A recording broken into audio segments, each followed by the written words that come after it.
The Earth. Part 2. The Spiritual Earth.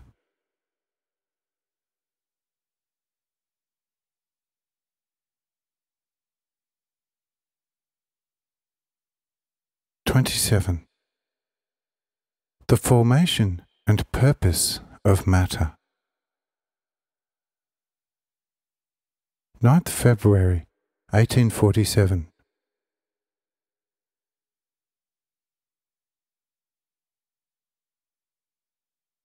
In the contemplation of the spiritual part of the earth, we will, in order to instruct ourselves thoroughly, make a retrograde movement, and will not rise from the depth into the height, but from the height into the depth, which is quite in order, because one must not turn from the inside to the outside, but from the outside to the inside, in order to arrive at the actually spiritual, which is the deepest and the innermost in everything.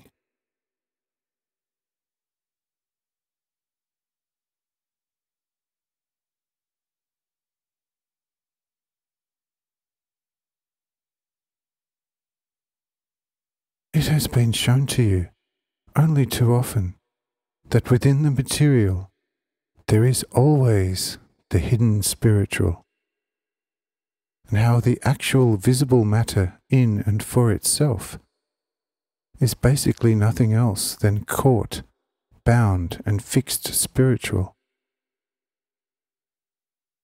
Nevertheless, also here, for a more thorough knowledge of it, some explanations shall follow.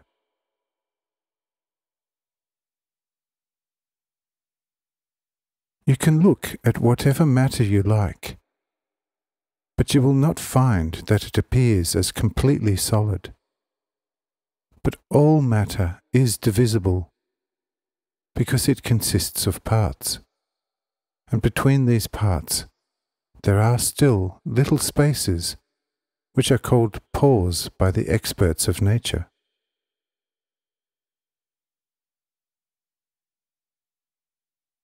About the division of matter, no scholar is yet clear, and no one can determine into which finally smallest parts matter can be divided. Just take, for example, a granule of musk. Place it in any place in a large room. In a short time, all the areas of the large room will be filled with the scent of musk, and one may leave such a piece lying around for many years. It will neither lose its volume nor its weight noticeably. And yet in every second, many millions of particles must detach themselves from this piece in order to continuously fill the wide rooms of the chamber with the musky scent.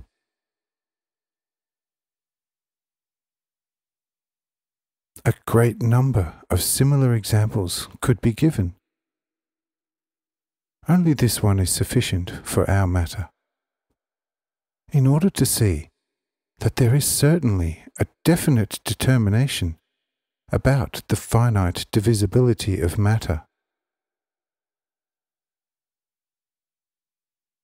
But if now it is shown that at least for your concepts all matter is divisible up to a nearly infinite minimum, then it is more than clear, on the other hand, that matter must necessarily be composed of parts. But who pulls these parts together and sticks them so tightly together that they finally look like a simple mass, which is sometimes more, sometimes less solid? See, there is already the first stage on which the spiritual begins.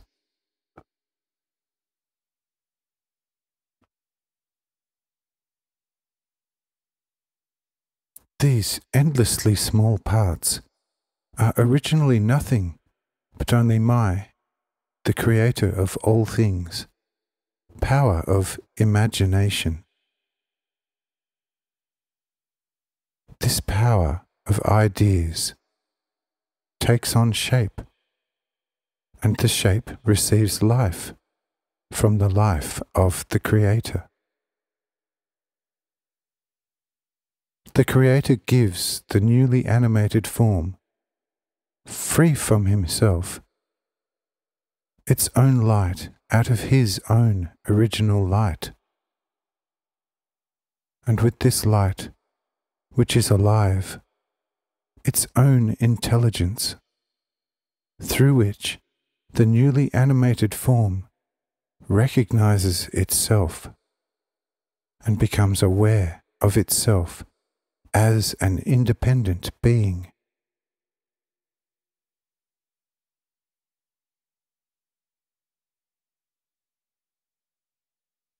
When the form has thus recognized itself, the order, a law of all existence, is given to it. With this order, the innermost fire of the divinity, a spark of eternal love. From this comes forth the will. Now, the newly revived form has light, self-knowledge, self-awareness, order, and will, and can arrange its will according to the order, or also act contrary to this order.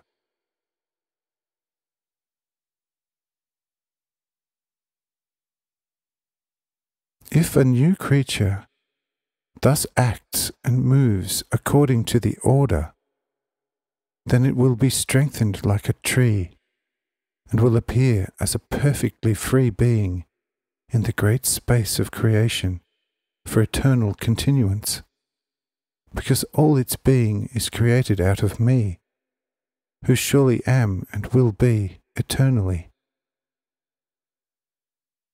And therefore man is a creature, because all his being is created out of me. And his lot can be no other than my own, because his is drawn out of me, as if someone draws water from the well. The water in the vessel is the same as the water in the well, and has the same purpose as the groundwater in the well from which it was drawn.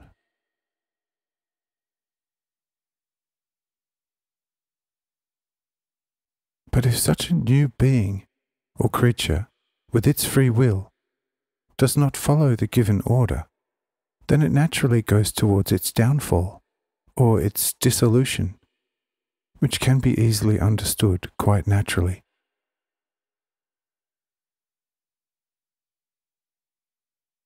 If someone puts a plant in the ground, but does not give it moisture and sunlight and warmth, what will happen to the plant? But suppose the plant had a free consciousness and could take water, light, and warmth, but it would not want them. What will become of it? It will wither and perish.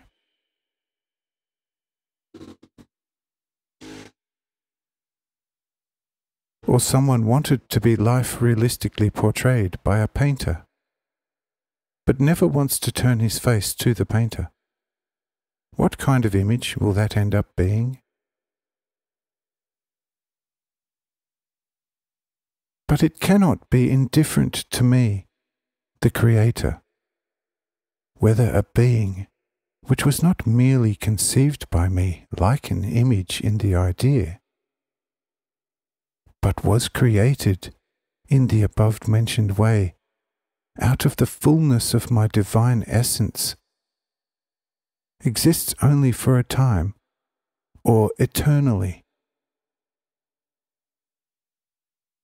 The first would obviously have to be able to destroy a part of me which is impossible. Therefore, once it is created, it can only be created for eternities.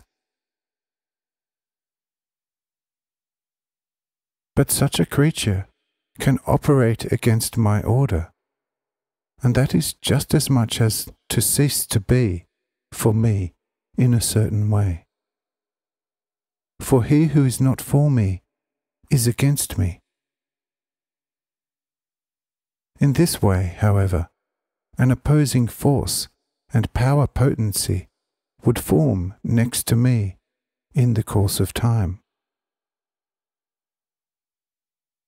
which would oppose my free activity, which in other words would mean nothing else than that I, the highest perfection, would have to be imperfect myself in order to tolerate an imperfection next to me.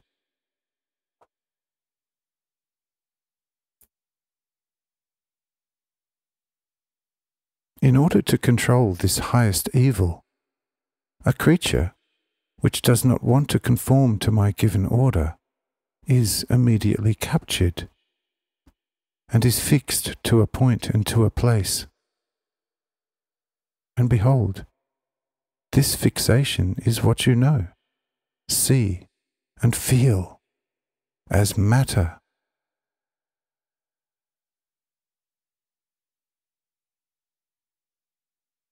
In the endless many particles of matter lies the endless intelligence of the newly created, but are now basically imprisoned beings, whose intelligence can never perish, but it is fixed and turned away from the Son of the Spirit until it has reached that maturity, like a mirror which receives the light of the sun until the sun turns its back and makes it blind for everything else, and is finally only able to receive the light of the sun.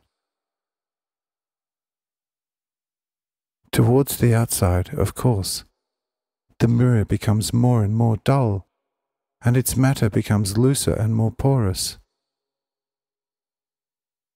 But this matter becomes more and more capable of receiving the image of the sun in all its dissolved parts. Even if highly rejuvenated. And this is actually the good transition, that such a being begins to receive the divinity in all its parts, and not only in one single part. And so it is not enough that someone says, "Lord, Lord," but he must have absorbed the Lord into all the fibers of his life. Only then is he ready to return to the place from whence he came.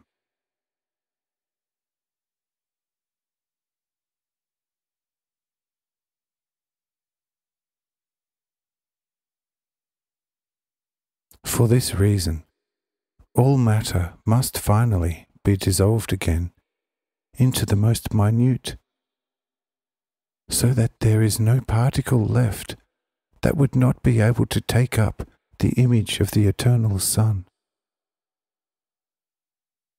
And in this taking up of the eternal archetype is then again the new creation, in which the endless intelligences of a being, which had been imprisoned before, but have now become free again, seize each other again, go back into the first archetype, and become again what they should have become already in the original beginning.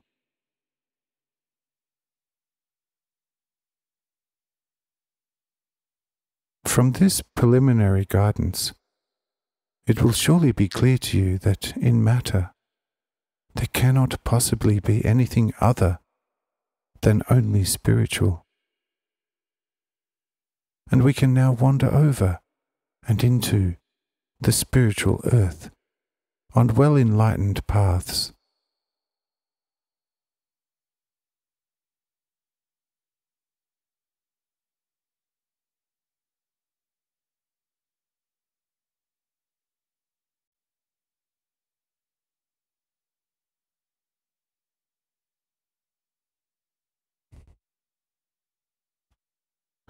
28.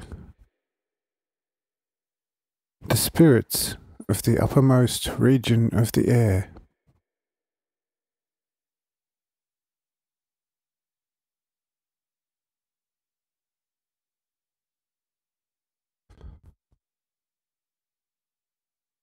Let us first turn to the uppermost region of the air and see what spiritual beings are at home there and how they rule and reign.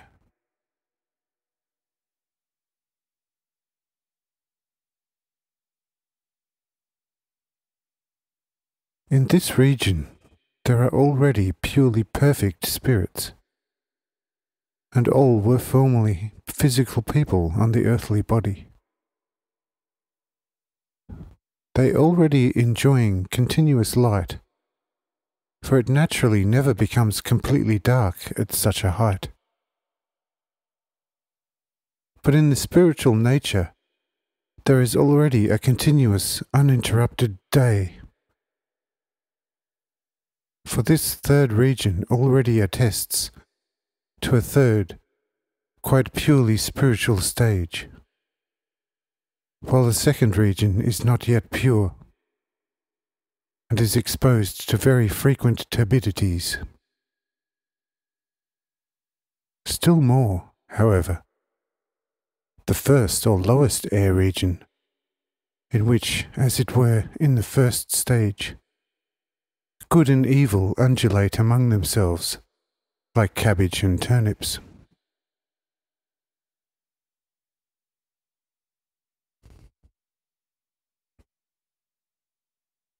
We now know that the purest spirits of this earth are at home in the third region.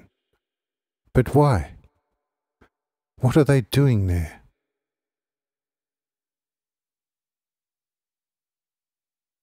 No spirit that passes from this outer natural earth, however perfected, into the spiritual one, can immediately ascend into the actual great kingdom of heaven. And this not for the sake of its final perfection, because something still remains in the earthly body, which it can only absorb little by little.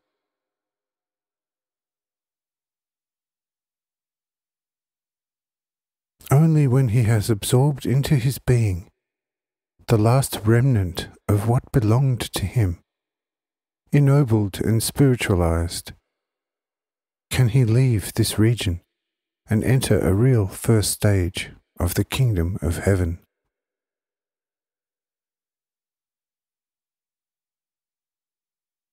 The spirit in and for itself, as the original principle of life out of me, certainly does not need anything out of the earthly body for its perfection. But its formal entity, which is the soul, this must unite again, in itself up to the last atom, what was once given to it, out of the endless fullness of my idea forming it. This given consists of the endless many particles of intelligence, which naturally cannot be made agile all at once when the human being dies.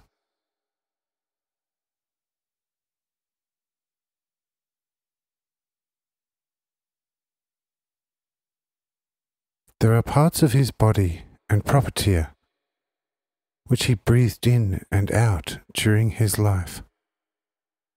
Also all waste of his body, his tears, also other ejections of his body, even his clothes, his dwelling. In short, everything that he has at some time produced and done by his power. All this must be absorbed by the psyche in time as a kind of purified psychic property, so that the spirit then has in itself a complete contemplation, and through this contemplation a clearest recollection of all that has happened with his complete being. and how the whole long way was constituted, on which he has reached again his most primal perfection.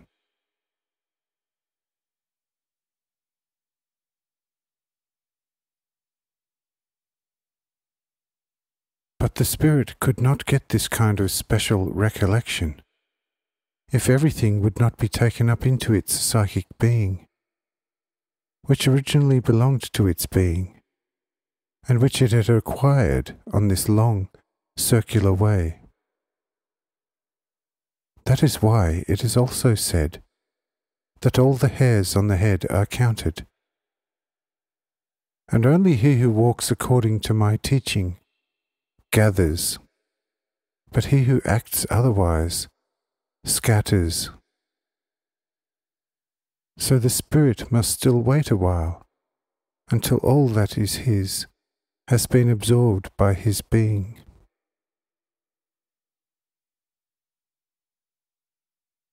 But how does the spirit recognize its own? That lies already in the eternal order. As every grass finds its property from the endless propertial mixture exactly, the spirit finds its own even more exactly.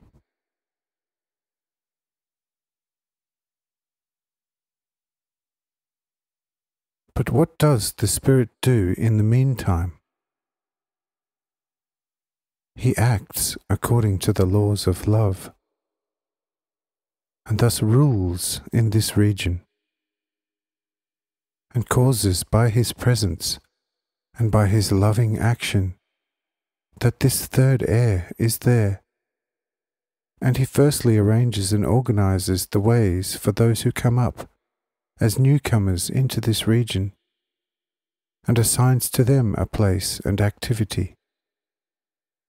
Then he instructs the already purer spirits in the lower region, and when there is friction and turbulence, he descends as a peacemaker, like all of his kind, and works energetically.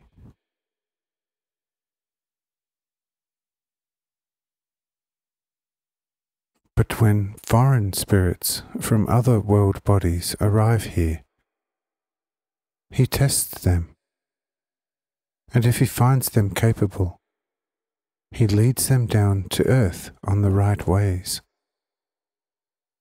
is present at the procreations through his influence, and helps such newly arrived spirits on the way of the flesh of this earth, and then also sees to it that these spirits are carried out exactly those testing ways in the flesh, which ways they have decided to walk elsewhere, to become children of the Lord.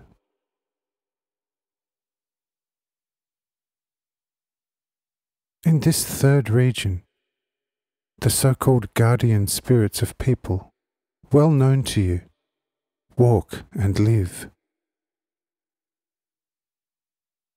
However, these pure spirits are not yet the sole rulers, nor can they be, because they still lack the perfect knowledge in many things for the above-mentioned reasons. Therefore, perfect angelic spirits are constantly above and below them, who always give these spirits the right instructions, what they have to do and to arbitrate. But for the spirits of this third region, this very third region is a glorious paradise, where they have everything that can ever please their hearts in the love of God.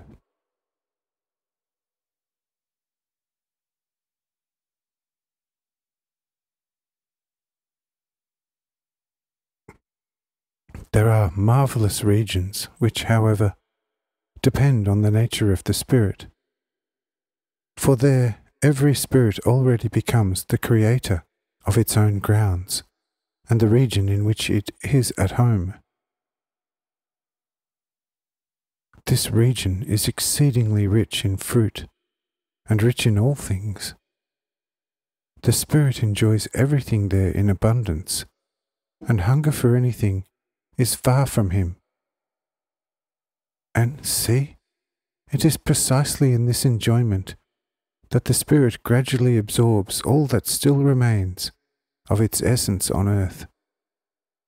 And these fruits and the region are formed, kind of in a reflective way, ascending from earth, in this third region, psychically property. And the spirit recognizes them as what is its own, and absorbs them into its cognition. And only then comes out of this cognition into a formal sight of what is its own, and then also enjoys it and absorbs it completely into his being. When he has absorbed all this, and he owes nothing more to the earth and it to him, then he has reached his complete solidity and can be taken up to the higher perfection, into the kingdom of heaven.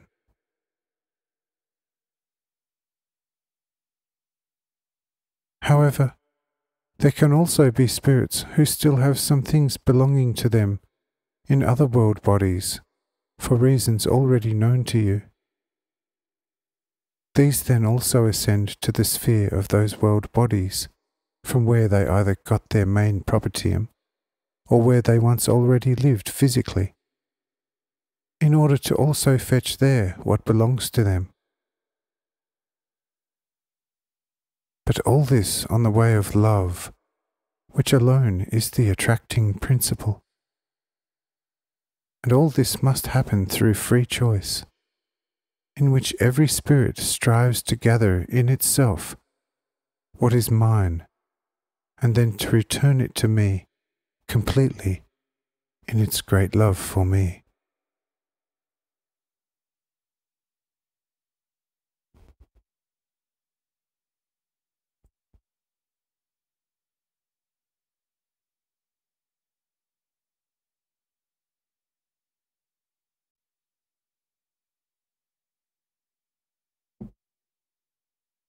"29. The dwelling and bliss of the pure spirits. 11th February 1847.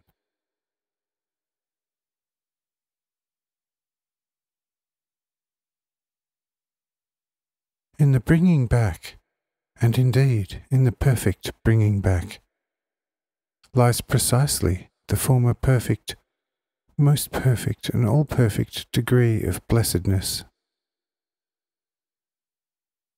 But it is not demanded or required of the spirit, with regard to the bringing back of all that belonged to its being, that it should bring back in a certain way, on its own account, what was given to it originally and during its whole journey.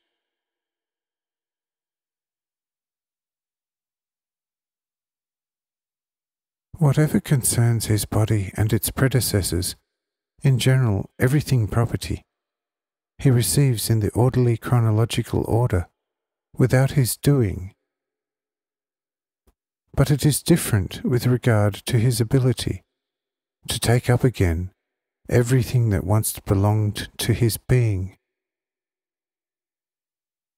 About this ability he will be called to account for in a certain way, and that because every spirit can and should acquire such ability from the precepts of pure religion. Whoever does not want to be active and buries his talent and prefers to settle for what is of the flesh rather than what is of the spirit, must then ascribe to himself, when he is judged by the word that was given to him from the heavens as a faithful guide, as to how he should gather life again and bring it back to where he originally came from.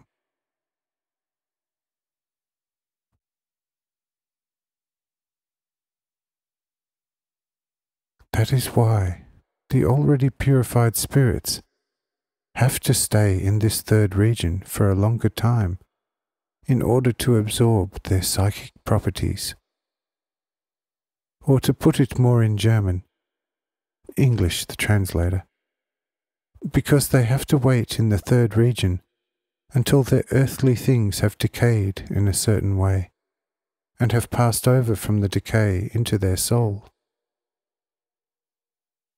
This is not to be regarded as a punishment, but as the same necessity as the duration of life of the body on earth, what must also last a certain time, shorter for some, longer for others, so that during this lifetime the spirit may gain time to develop and manifest itself more and more in its essence.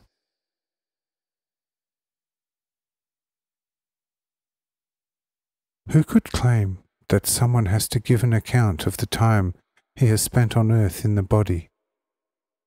For this is a necessity, and lies outside the sphere of will of the spirit.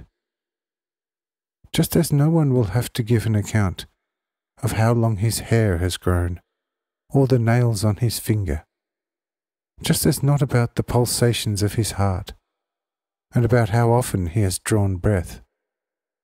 For all this is, as I said, a necessity.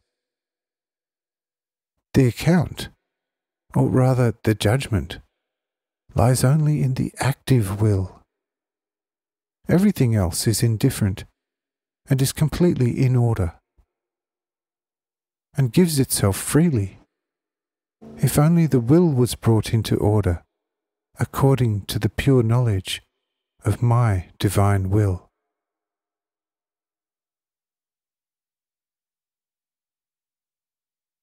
If sometimes such pure spirits stay in this third region for several hundred years, they not only lose nothing, but they can only gain, because they firstly do lose nothing at all. They are extremely happy and blissful. But as far as their ever-increasing intelligence is concerned, this is obviously a constant gaining, and the more they gain there, the more perfectly they will return to their finite and eternal destiny. If they have only a little business to manage, and have made it their own to administer it properly and wisely, they will one day be all the more fit to administer great things, where they, as angelic spirits, will have to exercise their power spiritually, not only over individual parts of a world body, but with one glance over whole world bodies, yes, over whole worlds and sun regions, and from there through and through into matter. And this certainly requires more than just monitoring individual areas here, and that under the direction of the angelic spirits, to whom this entire earth is entrusted to monitor from the center up to the sun.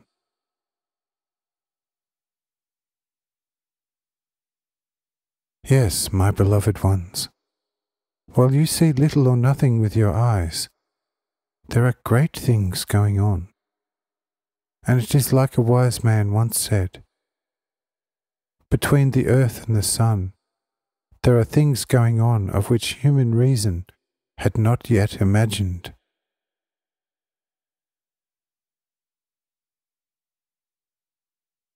These pure spirits not infrequently descend to the second, and sometimes also to the first region.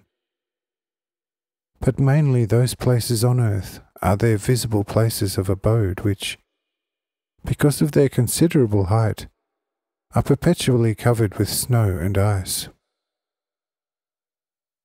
And therein lies the reason why such regions have, as you like to say, a magical, soothing, and at the same time exhilarating, strengthening, and calming attraction for almost every human being.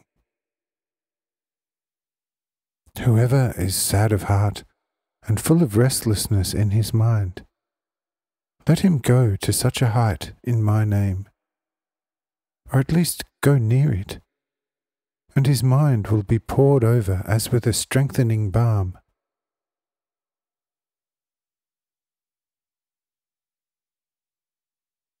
While the mind in the lower regions always becomes duller, more heavy and suffering, similar to the feeling of a climber of mountain gorges and caves. The feeling of one who has climbed to such a purer height becomes more and more cheerful, and whoever comes up there may exclaim, "Lord, it is good to be here."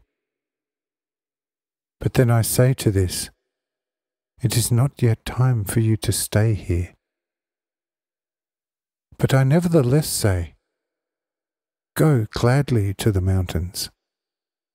For I also, when I walked in the body on earth, often went to the mountains. On a mountain I was transfigured.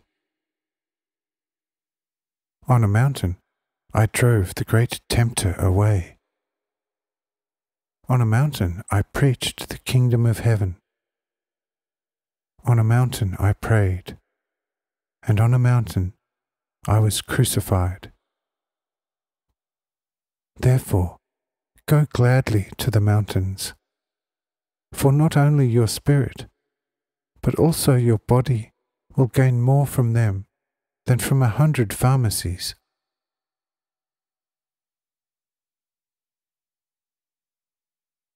In this way, however, we have also passed through the third spiritual region of the earth, and only a few things remain to be mentioned about it. And these few things consist in the fact that the new arrivals of the pure spirits initially reside where they dwelt on earth during their lifetime. But when they have already become more perfect, then their sphere of action extends over all points of the earth.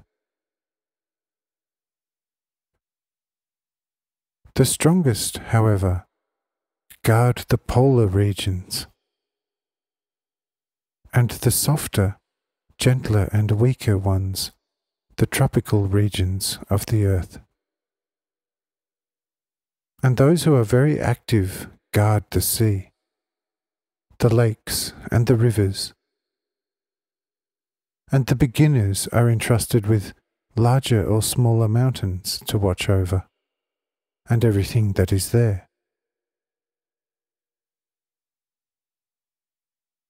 You may also note that the female spirits mostly supervise the plant life, and also exercise influence on the entire vegetation of the earth's surface.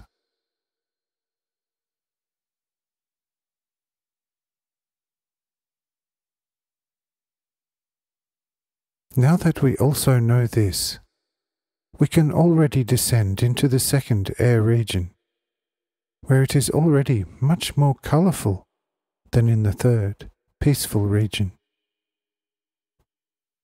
Next, then, to the second region.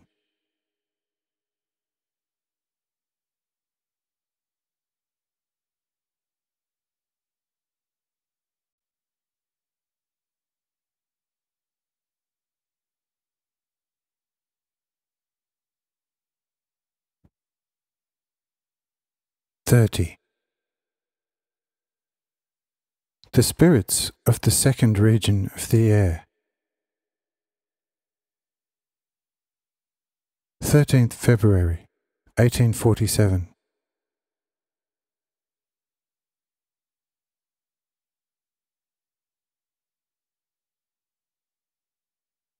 In the same way as in a human being, there is a transition from the purely spiritual into the spiritual.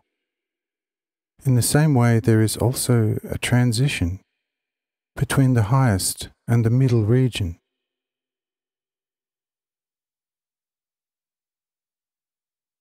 and the two regions behave like soul and spirit. The spirit acts into the soul and can penetrate it, but the soul can never step beyond the barriers of the spirit, but must be there to be penetrated by the spirit, while the spirit is not there to be penetrated by the soul.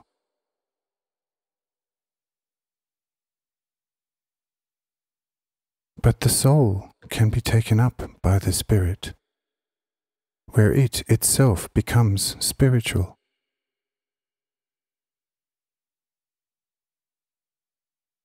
In the same way, also, the spirits of the second region can pass over into the third, if their souls, or in a certain way, their substantial bodies spiritualize more and more, and become completely one with the spirit.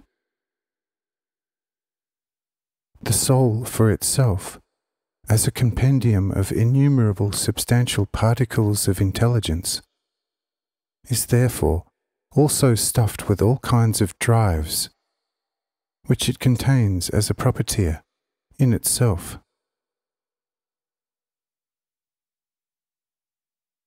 If here and there one or the other propertium becomes more prominent, then all other propertia incline to the point where such a propertial eminence occurs. Such an inclination then causes some passion in the soul. But this passion can be exchanged with another one as soon as some other property, point of intelligence of the soul appears as outstanding, and in a way overpowers and outshines all other property points of intelligence of the soul, and makes them inclined to itself.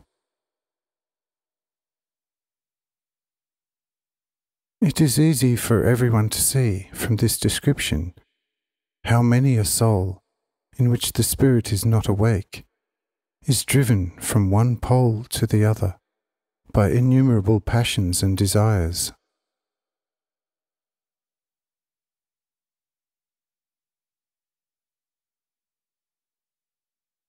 But what appears in the soul, concentrated into one being as in one point, is generally the case in our second region all the more, because there live only souls in which the spirit is not yet completely awake.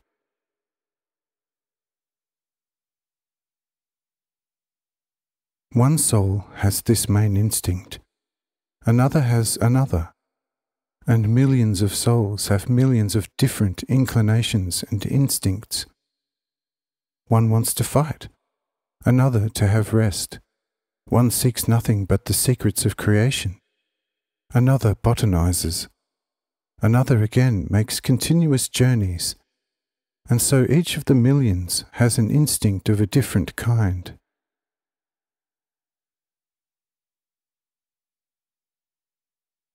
What a colourful turmoil of souls must therefore come together in this second region.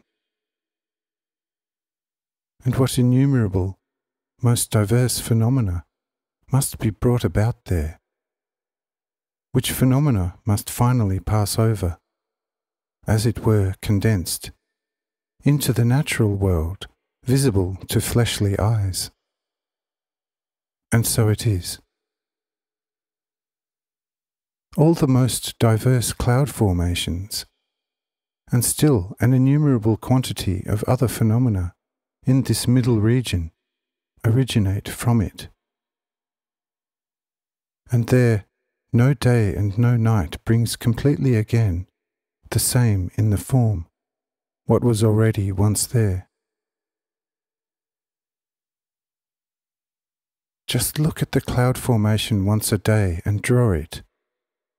You may well compare the new cloud formations with the one you once drew every day for 100 years and much longer, and you will never see it again in the same way as it was once there.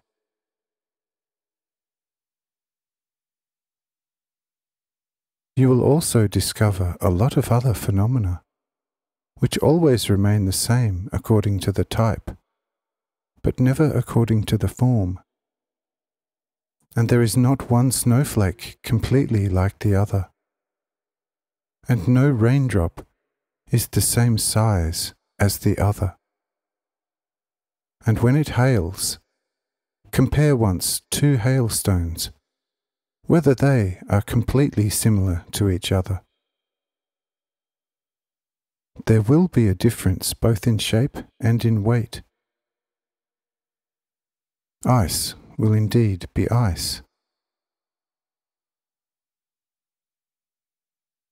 But the way in which the ice is formed is just as unequal as the passionate forms of the soul beings are unequal. But this can already be seen on this earth's surface with still living people.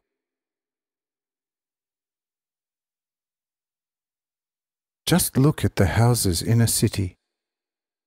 They are all the same in kind. They must have walls, windows, and a roof. But you will not easily meet any 2 houses that are completely similar to each other. One is a little higher, the other a little lower. One is coloured this way, the other that way. And so, an innumerable amount of differences. This difference in design comes from the different inclinations of the soul of the one who built one house or the other. So also, every man has a different garment, and no tailor makes it the same as another. And so there is also a great diversity in other artistic products of people. Everyone who has learned to write has a peculiar script that has nothing in common with the other, since certainly no stroke fits the stroke of the other. The design is therefore different everywhere, even if the type remains the same.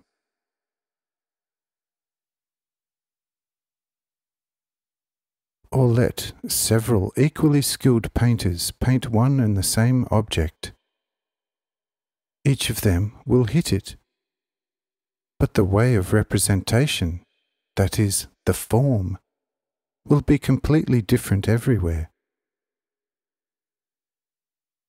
Or give 10 composers one and the same poem, and let each of them set music to it in his own way. Then it will be quite striking how each of them has found a completely different melody for the poem.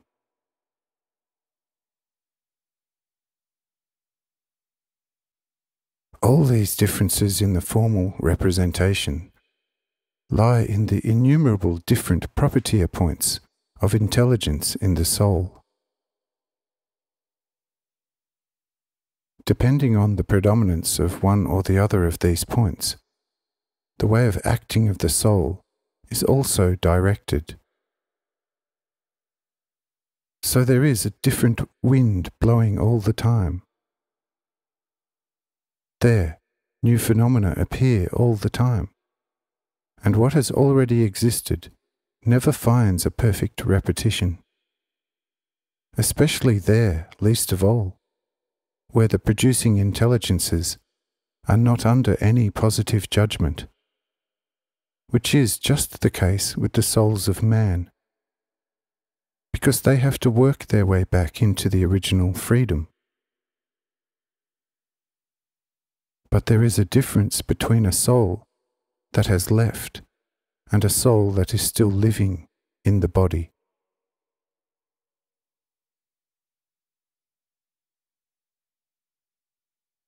The soul in the still living body can wander through a lot of passions, and so the human being has almost every day another one. Today he feels and thinks like this, and makes himself this or that resolution. Tomorrow, this is as if wiped away, and he already acts again according to another intellectual substantive property, soul emphasis. Today someone is generous. Every poor person would have it good. If he would come to him today. Tomorrow, a miserly emphasis appears in place of this liberal one, and tomorrow every beggar is repugnant to the today generous one, and he even regrets his previous day's liberality.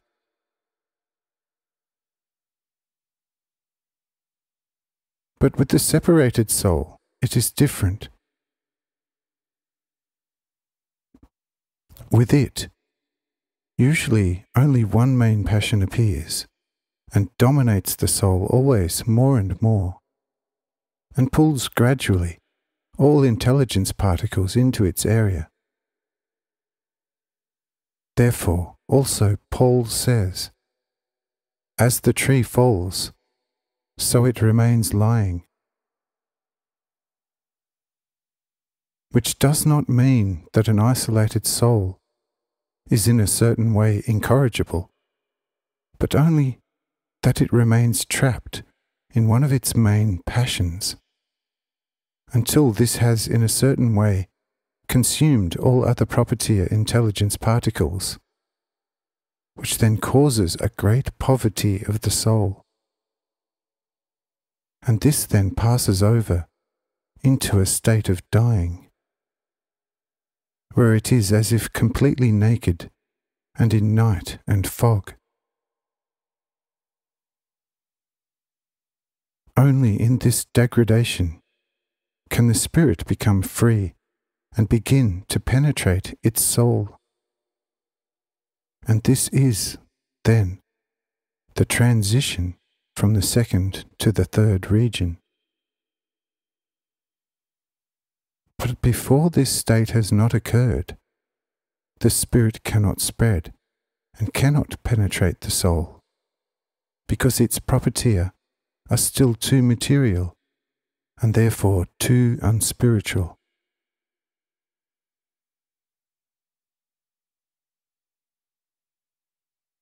Since in this way a multitude of differently tuned souls come together in the second region, where each of them carries its main passion within itself, and lives and works according to it, then according to this easily comprehensible principle, it is exceedingly easy to see that the phenomena which have their origin in this diversity of souls must also appear very differently in form.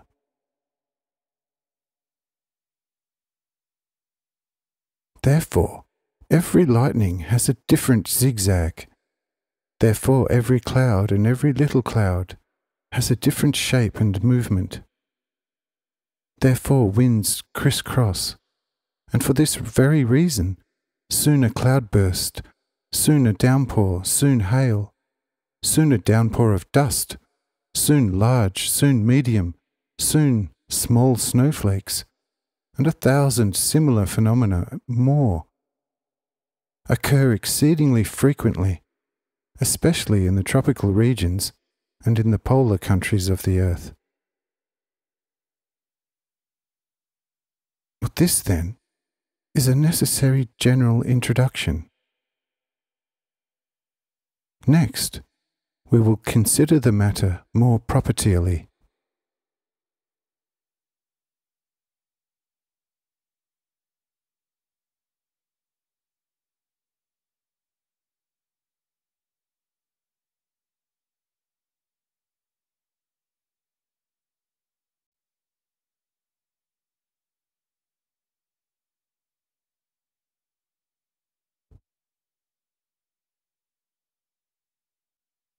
(31) The activities of the spirits in the second region of the air. 15th February, 1847.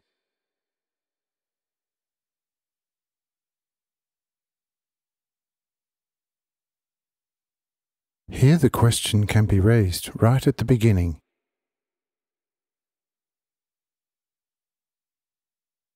Is the spirit being of this second region good or evil? And is it ascending or descending?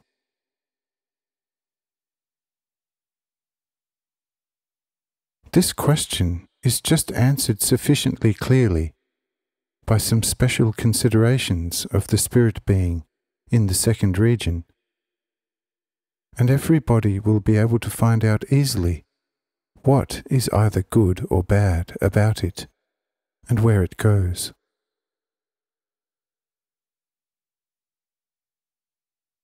This second region is most like the earthly life of people on this surface of the earth. There is a continuous running to and fro, a gathering of like-minded people, war, murder, capture, defeat, passing through, stealing and robbing, doing evil, doing good again. All this can be had in this second region. It is the real battleground of the spirits. Hence mountains, which are mostly in this region, usually look highly destroyed, like a fortress that has withstood several years of siege.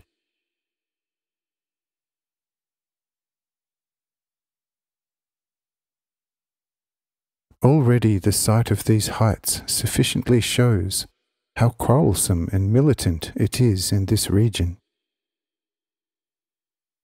However, there is also a freedom like nowhere else.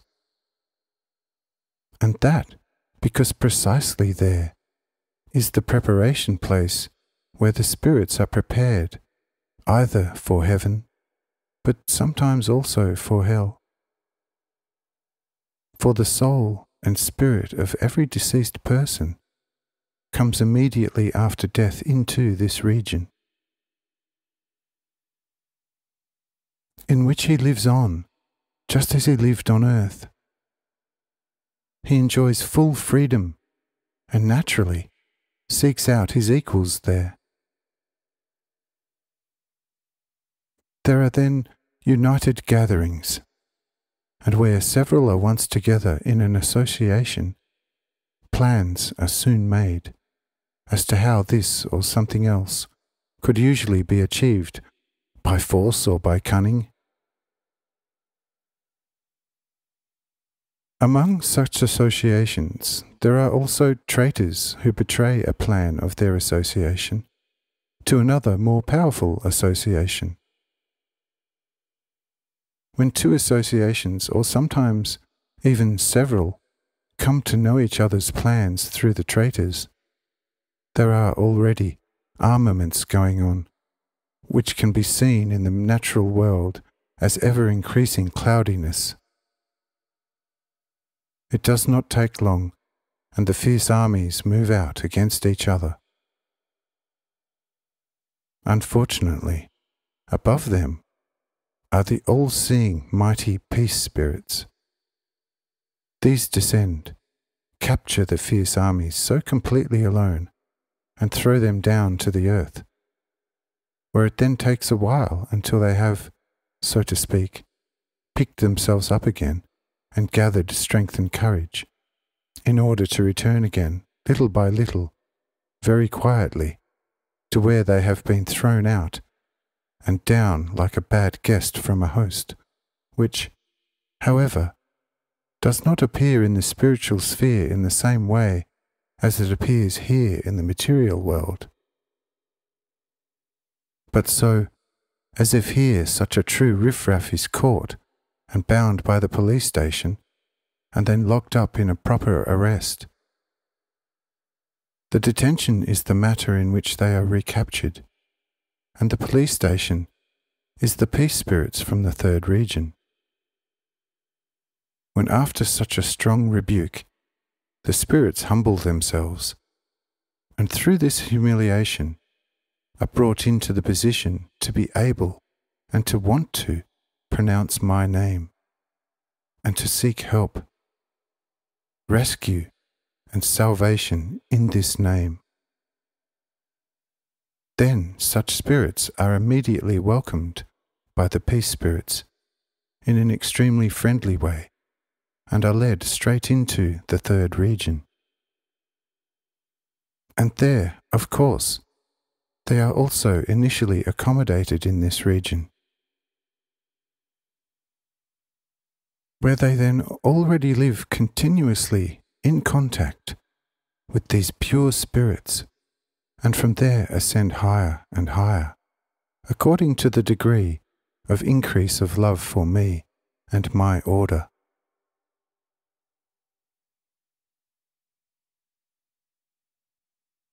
Such an act can also be seen from the natural world, namely, in the not infrequently occurring phenomenon of the disappearance of clouds from the firmament, where, on the contrary, when evil gatherings are in the offing, clouds suddenly begin to form freely on the firmament, especially around the tops of high mountains, where previously the purest air could still be seen. This appearance is due to the fact that such spirits always become more and more passionate, whereby they materialize more and more in the same degree. The more combined and crowded together the evil passions rise in them, for all matter is most distant and farthest from me, and is in itself nothing but the imprint of the most perverse passion. Accordingly, when a spirit is again captured by the passionate nature of its soul, it moves away from me. And the more it moves away from me, the more clumsy and material it becomes, until at last it even becomes visible in the material world under some material form corresponding to its passion, where he then soon is thrown down as too heavy for this second region, like a captured coarse material body, by his own heaviness, which is according to the will of the peace spirits, as it is according to mine, because my will is the actual heaviness of all bodies.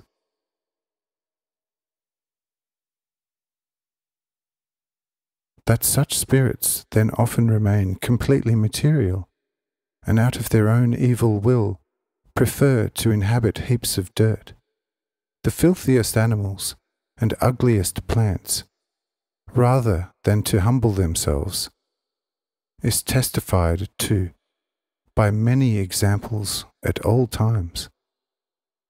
And good management must be applied here, so that such thrown-down devils does not throw itself in its malice on noble fruits and noble animals. For if that were to happen, fruit and animal would be destroyed. The previous year's potato plague has a completely similar origin. If someone's grain and wheat fields suddenly become gangrenous, then this is again a fruit which materially came to light through the possession of such evil spirits. Not infrequently, such fiends also throw themselves over all kinds of animals, and soon there is a kind of epidemic among them. Even the fish in the water are not spared from them. Thus the actual plague, as well as other epidemic diseases in humans, are usually a consequence of such evil spirits, which take possession of the human bodies, and by this possession destroy the body in one way or another, which destruction is easily followed by natural death, if such property means are not applied in my name, to which such devils must give way. Now you already know many things about whether these spirits are good or evil, and where they go and how. But so that you also understand quite obviously how such spirits with their intelligence can let themselves be banished into seemingly dead matter, and how they take possession of it demonically in a certain way. We will make more property observations about this in the near future.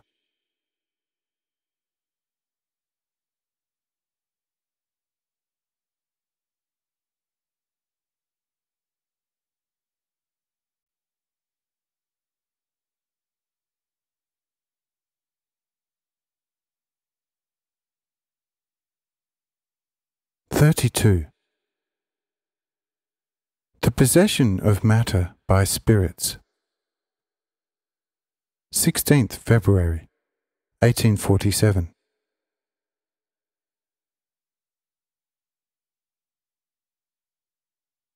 Of course, it is difficult to imagine that in a raindrop, in a snowflake, in a hailstone, or even in a little cloud, one or more spirits should be gagged and pressed together in a certain way, and in such a volume they should get a weight by which they can easily fall down or be thrown down. But a closer description will make the matter quite clear to you, and will show you how the matter is possible.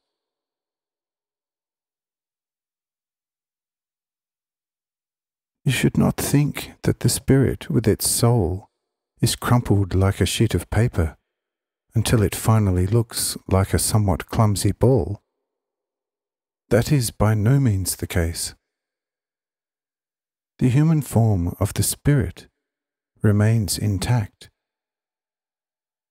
Only the soul, and also not its form, but its essence, are compressed in the region of the heart, and then come into appearance in this compression, depending on whether it is more or less violent, under the above-mentioned meteoric formations.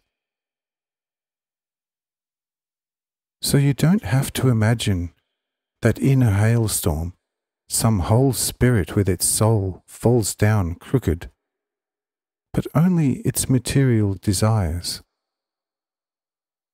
These are finally pushed together by the peace spirits of peace, because of their material sensuality, and become material and heavy.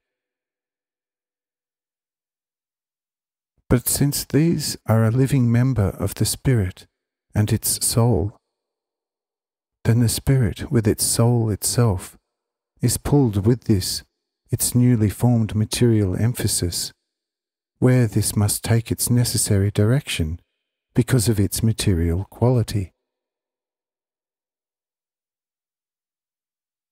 In order to present the matter still more clearly to you, we want to present a picture which you can easily understand.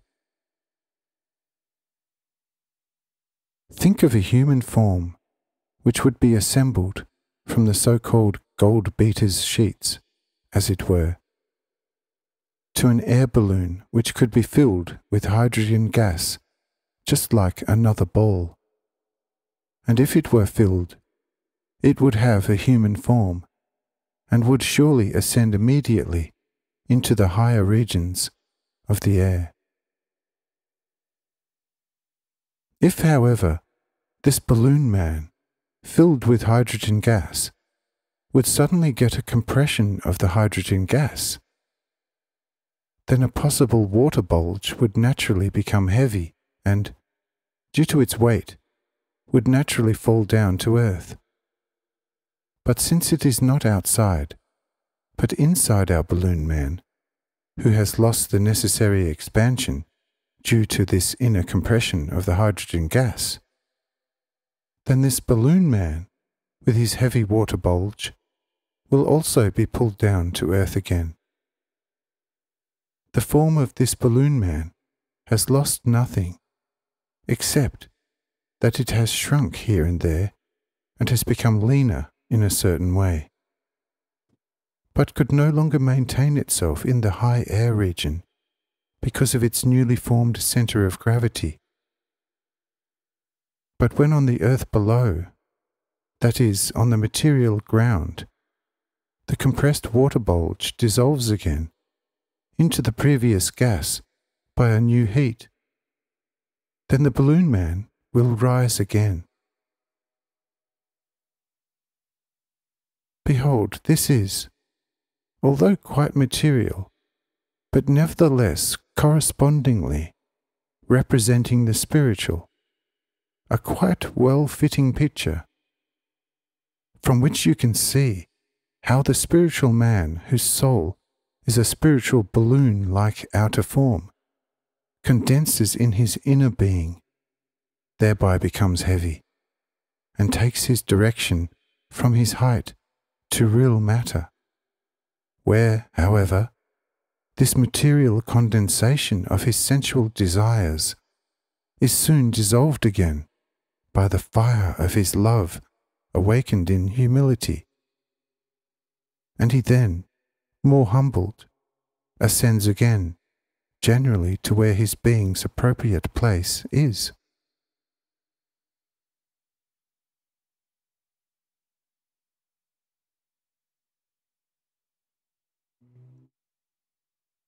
Very evil-minded people are often condensed to stones and fall down as such, where the dissolution takes much longer than if this condensation enters the material existence only under the appearance of meteors mentioned above. Some, however, are kept for long, even under the above appearance, which are brought to fall over high mountains, and especially over the polar regions of the earth. Only these must be already very particularly evil-minded spirits, in whom much arrogance prevails, which naturally already carries the infernal in itself.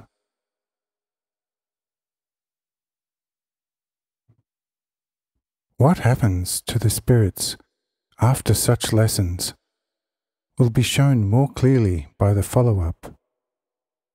But for now, it is enough that you get as clear an idea as possible of how and why, behind the natural phenomena that are visible to the fleshly eye, there is always something spiritual.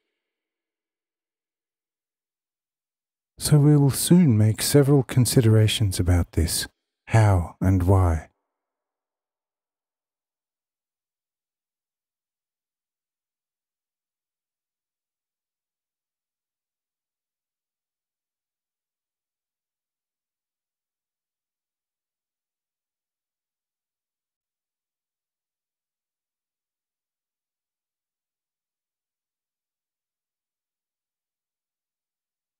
33.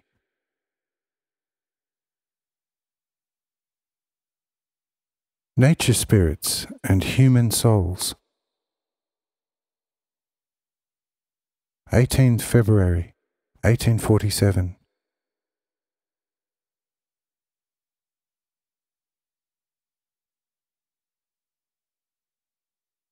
Rain falls to the earth in drops, sometimes smaller, sometimes larger, as does snow. The same is found with hail, where sometimes only tiny grains fall down, but sometimes they are as heavy as a pound, and on high mountains, sometimes even as heavy as a centner, and usually in an exceedingly large number, which may sometimes be so large that it would hardly be pronounceable.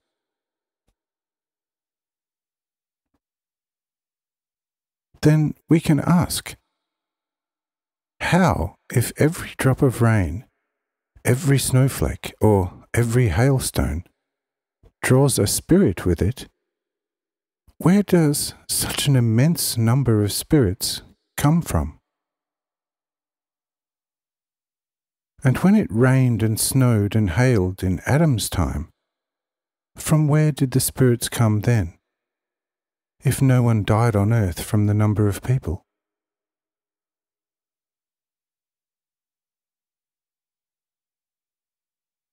But who would look at the matter from this point of view?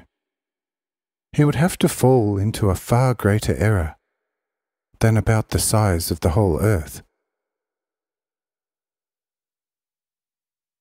As far as the spirits of the deceased from the earth are concerned, they can participate in such results, which have to be exercised on those spiritual beings, which first start the migration through the flesh. Therefore, when it snows, there are always spiritual potencies in the snowflakes, that is, newly arriving spirits, which associate with the souls liberated from the earth and begin to join them in the journey through the realm of natural phenomena.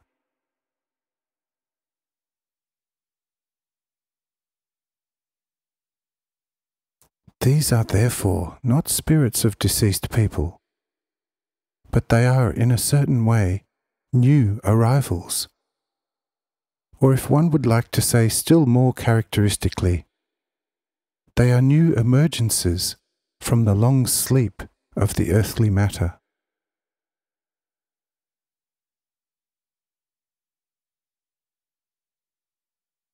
But also spirits of deceased people, which do not want to put up with the progressive order, can be pushed back in the same way which the new emergences have to go. The new ones, however, remain in the earth and have to go their certain way there. The spirits of the deceased, on the other hand, return after a short period of humbling, which can already be seen in the natural world. For when it rains, the rain penetrates into the earth and is eaten there by plants and animals, as well as by minerals. But here and there, either during the rain or after it, one can see whitish mists rising and moving upward, especially in higher regions. This is, of course, the smallest part of such a rainfall, which rises again in these mists back to the heights. But this is also the smallest part of the spirits, which come from deceased people, compared to the large part of those spirits which arrive newly.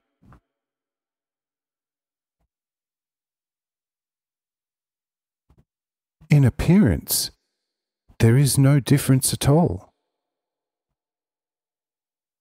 But in the manner in which the appearance is affected, and how the spiritual being binds itself to the appearance, there is an exceedingly great difference.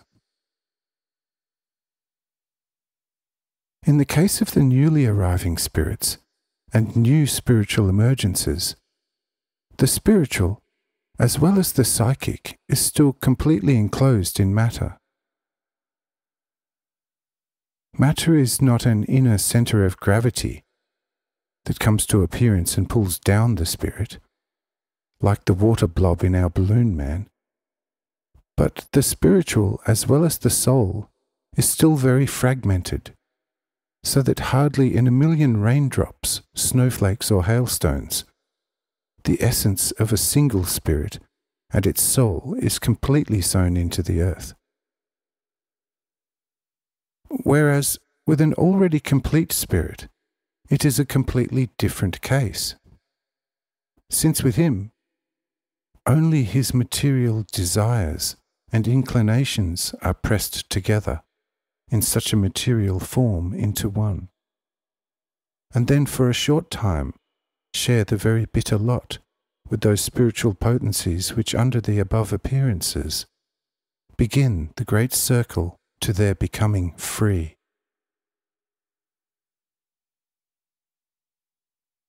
It would be very difficult to determine in which raindrop or in which snowflake a natural or an already all-natural spirit fell down,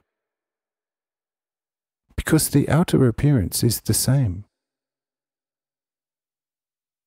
But that approximately can be considered as something if either the raindrops, snowflakes, or even hailstones are bigger and weightier.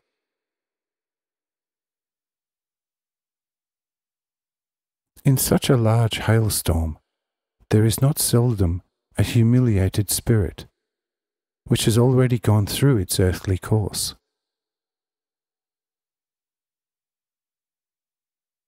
But what the smaller phenomena are, these are so-called nature spirits, of which there must of course be an unspeakably large number, because they are not as a whole, but come to earth divided into an infinite number of spiritual property particles, the same as never a whole soul with all its spiritual properties emerges from the earth, but always divided in the highest degree. And why then actually so divided?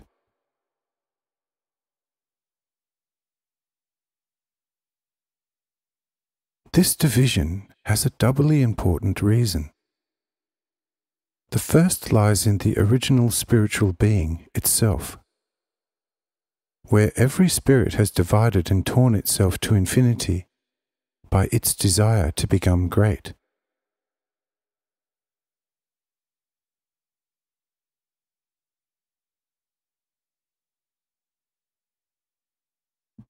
And the second reason lies in this, because by this very division, such a primordial spirit has quite naturally weakened itself to the last drop of its strength, due to which weakening it could then also never carry out its arrogant plans.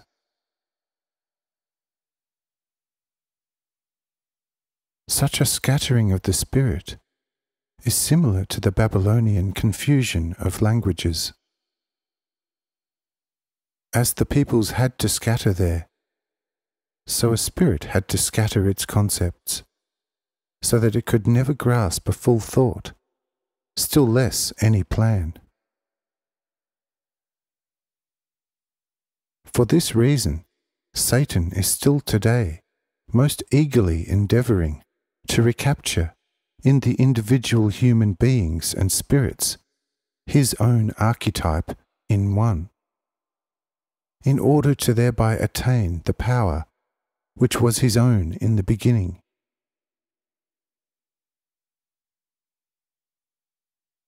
But so that he can never reach this power, he is divided and scattered through the whole creation. And his spiritual was turned into material, from which now the soul of every man emerges, into which soul a new spiritual is breathed, so that from every such part a whole being emerges. This being is like the original being, which wanted to rise above God through its hope or expansion of ideas,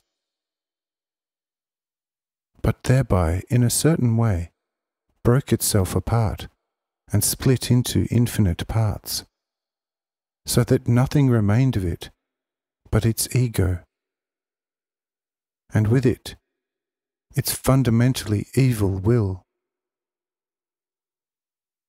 But all his abilities, all his ideas and innumerable conceptual perfections have been taken from him.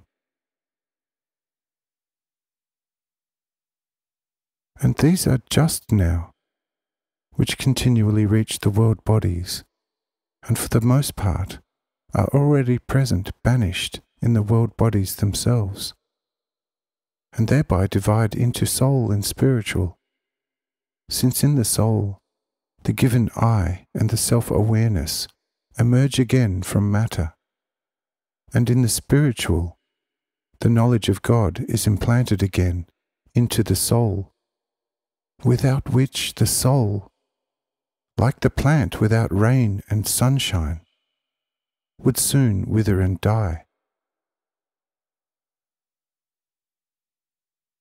In the plant, as you know, the spiritual life emerges first. This cannot progress if it does not receive spiritual nourishment from the air.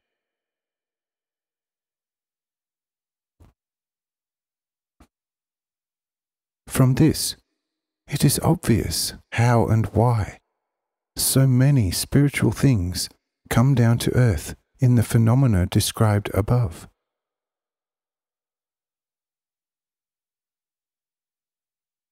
And it can also be easily understood that it is not necessary for the multiplicity of these phenomena that so many people must have already lived on earth. But it is evident that very many will still live on it. But when once all spiritual and soul things of this earth will be exhausted, then, in the place of the natural, a perfect spiritual earth will be established, which will no longer consist of banished, but of free spirits and souls. That the earth now consists of only banished souls and spirits is not only shown by the daily recurring meteoric phenomena, but it is also shown especially for those simple people who have the ability to see spiritual and psychic things. Those often countless armies of water, earth, mountain, and air spirits, which have still been seen at all times by one or the other.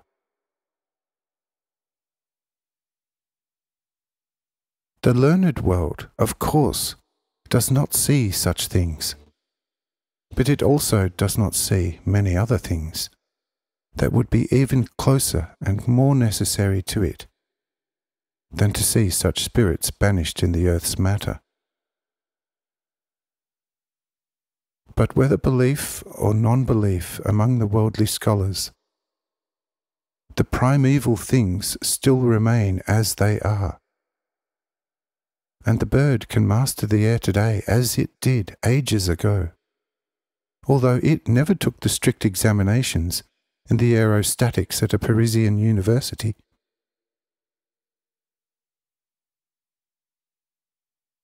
Thus, even today, there are still a lot of very simple people who, in their simplicity, see more and often know more than a whole learned faculty.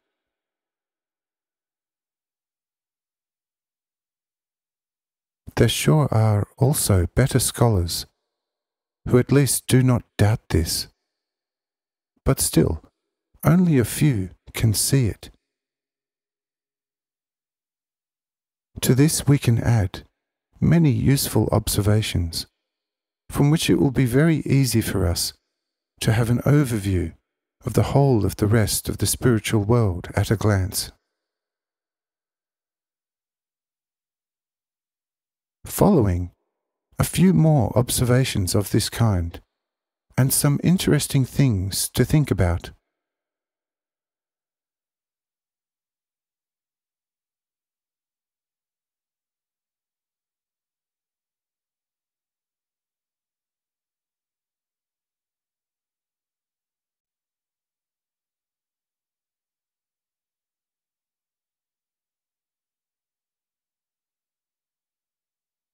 (34) Air spirits, mountain spirits, and wanderer spirits. 19th February 1847.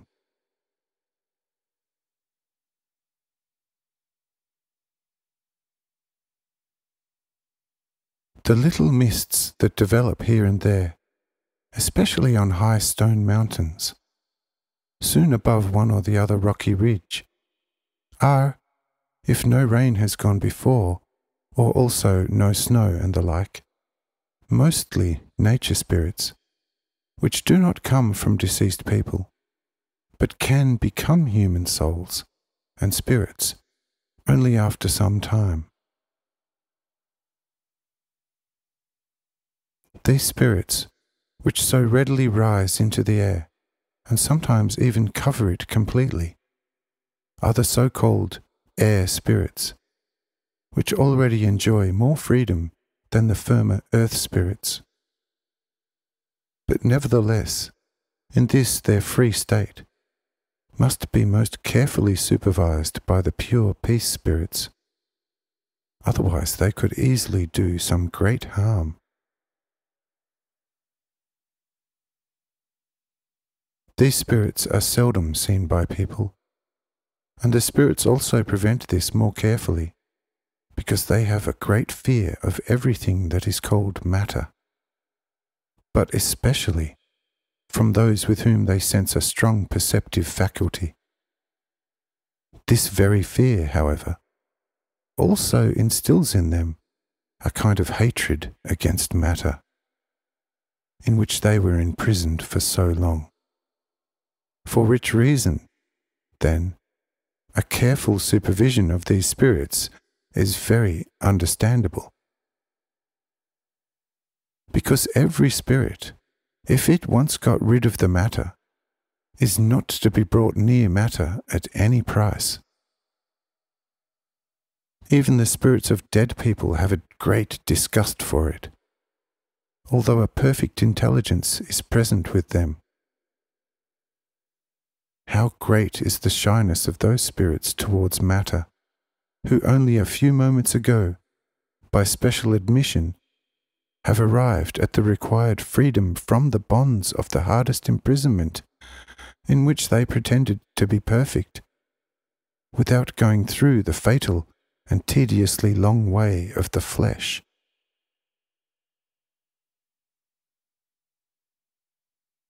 Such a desire is granted to them, but usually they do not keep their word. For these spirits, out of disgust and hatred for matter, either become vicious and vengeful, or they gather together by the millions and want to escape into the vast infinity. The malicious and vengeful ones are captured again and brought down to earth under the above meteoric phenomena, where they are immediately instructed to work in the plant regions. But if they do not feel like it, they are driven into the phenomena of water, into streams, rivers, lakes, and seas, where they then, as you already know, not seldom do their manifold mischief. But if they have become extremely wicked, and have united with the harsh spirits of the sea, it can even happen, and happens quite often, that such wicked patrons are driven back into the bowels of the earth, which is a most unfortunate fate. If, however, these spirits are industriously engaged in the operation of plant growth, they can either enter the path of the flesh, or after a certain period of service, which can extend up to 200 years at the longest and somewhat beyond, they can return to their previous free state, in which free state they can then inhabit either the air, the mountains, the earth, forests, and sometimes also lakes and rivers.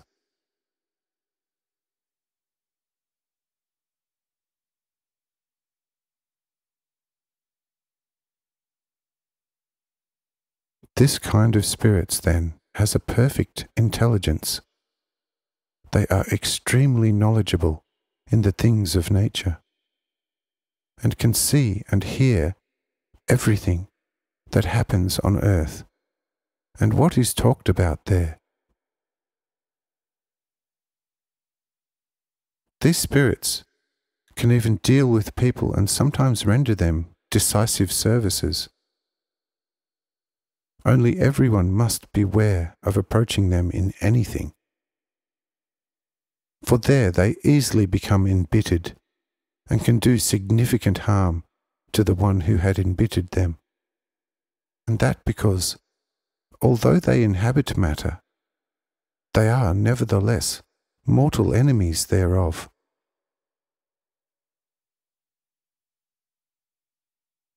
Areas in which they prefer to live must be remote and quiet. In such an area, it is also not advisable for anyone to shout loudly, to whistle, still less to curse and scold, because thereby the spirits still trapped in matter could be stimulated and become rebellious, which could then bring harm to those who have already become freer in their concepts.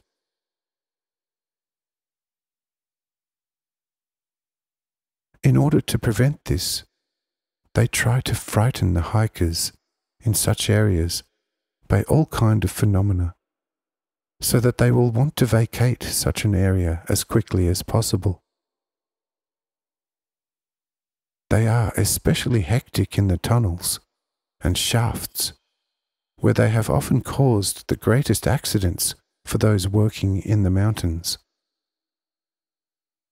Here and there, a sudden collapse of shafts and tunnels, evil air in them, often sudden floods, disappearance of metal veins, and other such crazy things, are all the work of such spirits. Just as on high mountains, also landslides and great snow avalanches are mostly accomplished by these devils.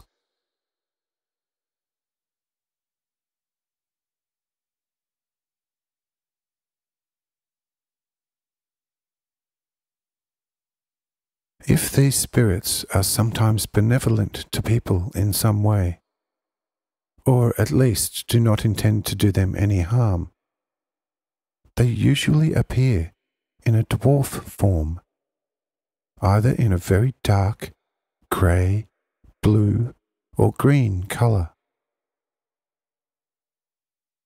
This small form indicates that they lower themselves to the people in order to do them good, because they in some way pity the banished spirit in them. But when a man then behaves improperly against such spirits, then they not seldom grow to a tremendously gigantic size, in which form it is then no longer good to stay near them. And without invocation of my name, certainly not.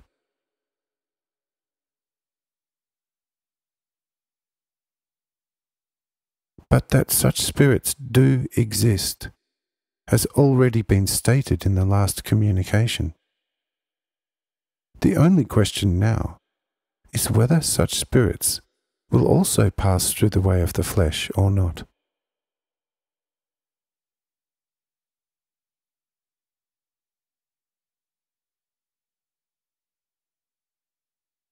If they show themselves very useful and active on earth, the flesh can be forgiven them on earth.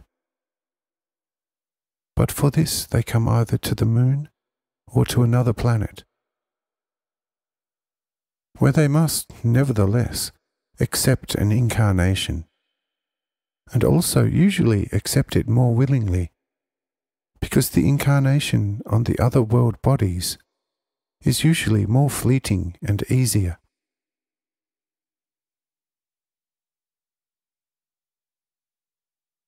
These spirits are then usually called wandering spirits, in that they move from one planet to another, in with which wandering not seldom also spirits of deceased people join their cause,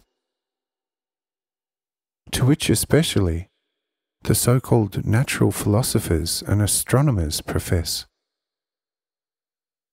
to whom these wandering spirits, which were not incarnated on earth, usually render desirable services, For the spirits of the deceased could not see anything on the other world bodies without the help of these wandering nature spirits.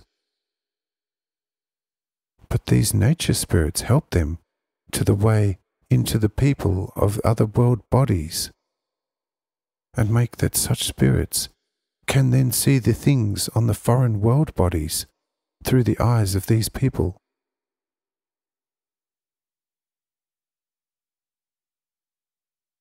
When such nature spirits get tired because of the lengthy journey, then it usually happens that they return to the earth again, and then put up with the difficult incarnation, without which the childhood of God is never to be thought of. For everyone who wants to become a child of God must also go the way of God from A to Z. For which reason, as has already been made known to you, spirits from countless other world bodies penetrate to earth to go through the incarnation of the Son of Man.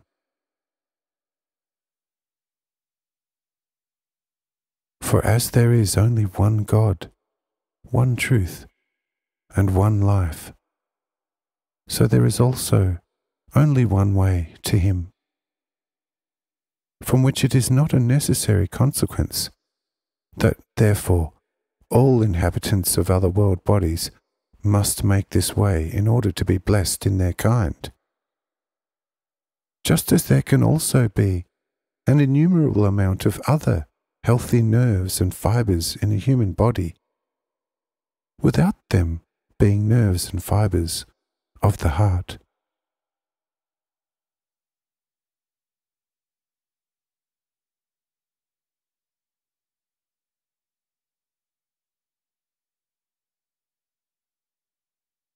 Through this contemplation and memorable introduction, everyone will surely already find his way quite easily in the second spiritual region.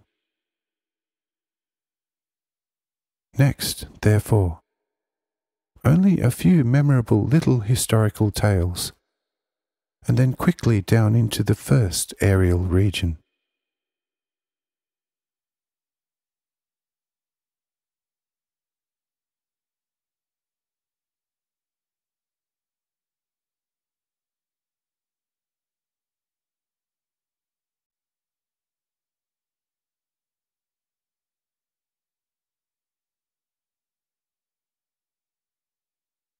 "35. About witches and witch trials. 22nd February 1847.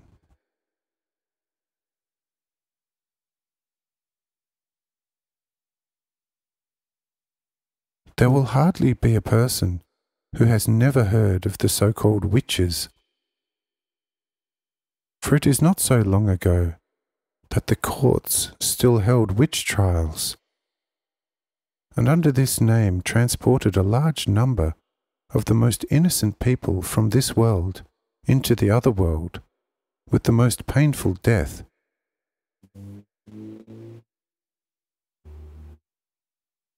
But how did mankind come to witches? We want to answer this question with a few little stories.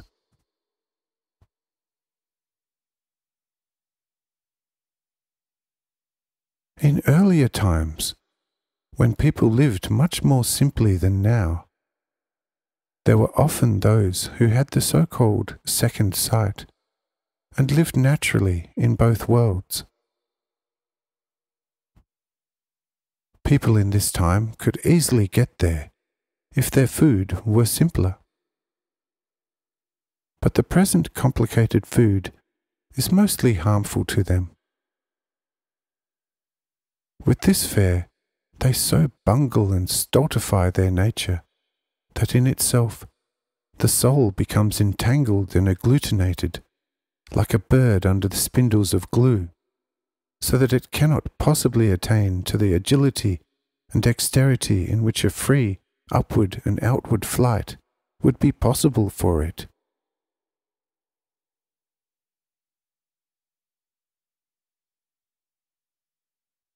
What then was the diet of those earlier plain people?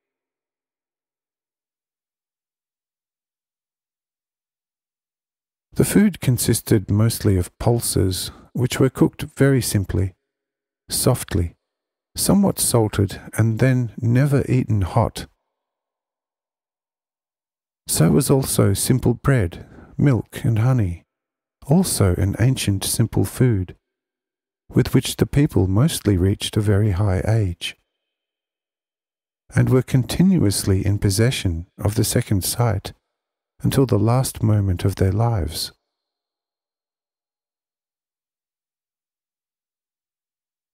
Everyone can enjoy wine moderately now and then, but never so much that he would feel intoxicated.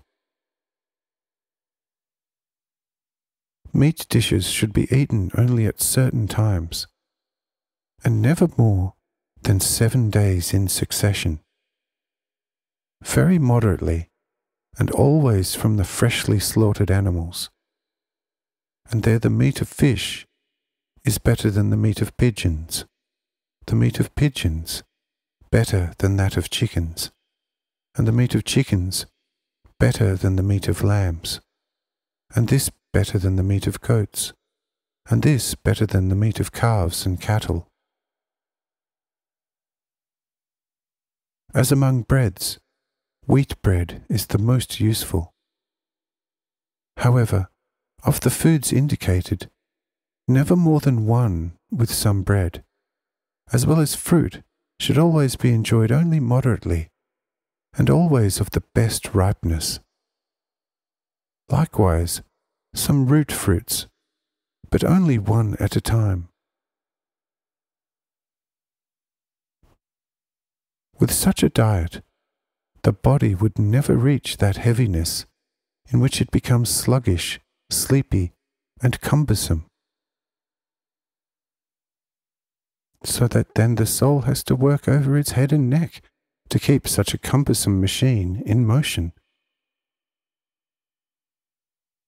let alone that it should occupy itself with something else besides such work.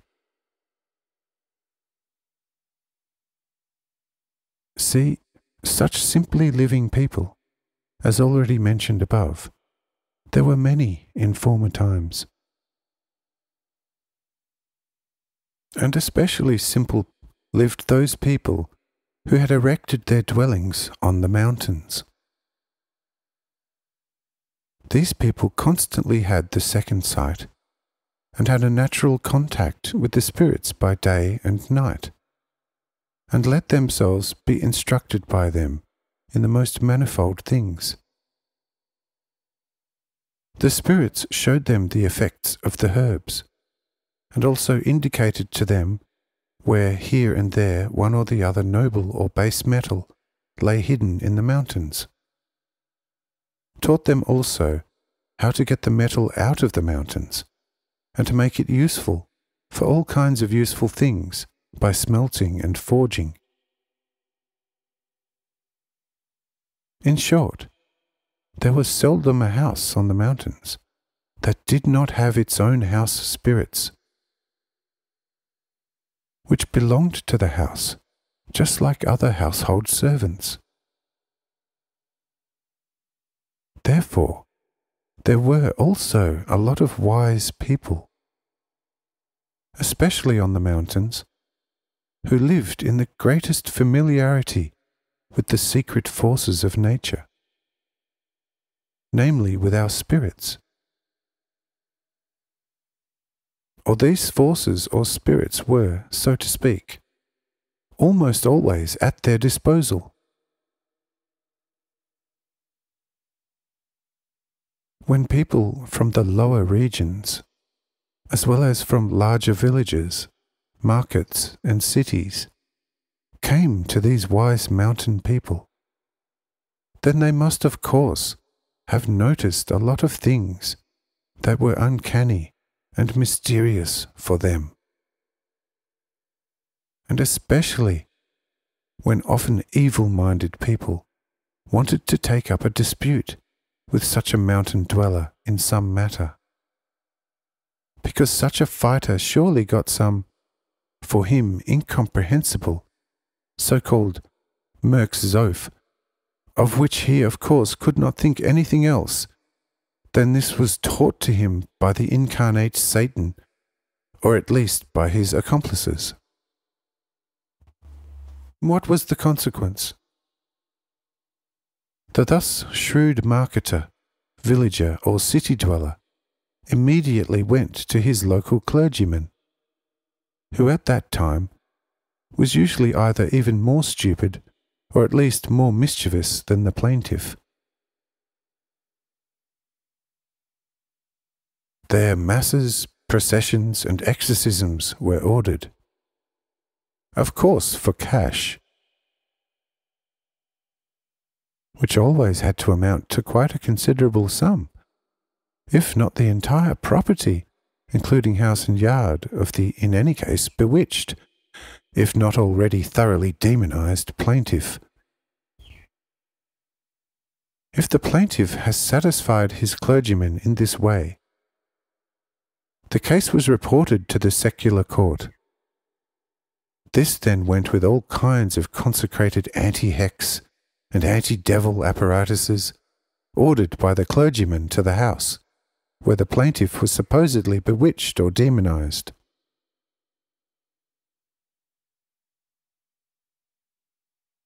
This secular court then usually captured the entire population in a horrible way, and often led them straight to the burning pyre without further interrogation, and took all the treasures, including house and land, but of course after firstly a 7 times exorcistic consecration in the seizure, for which consecration, but of course again, had to be paid for quite handsomely.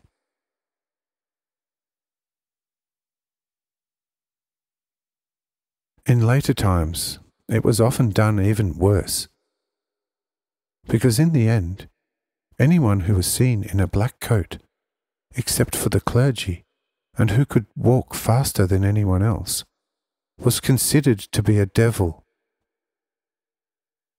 And it only took a somewhat malicious accusers, and the black-clad man was brought before the witches' court,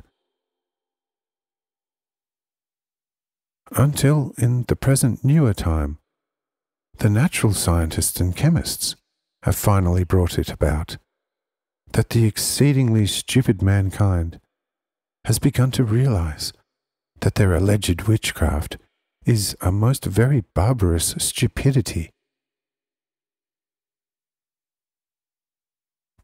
Of course, it cannot be denied that in this earlier time, people sometimes got into conflict with evil spirits, with whose help they sometimes caused some local damage.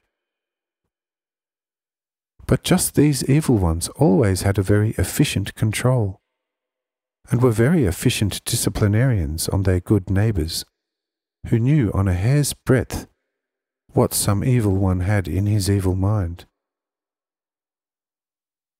But in those days, as now, the clergy took no account of this, and everything, whether angel or devil, had to go into the fire. For there they did not see whether it was good or evil, but only whether it brought in something.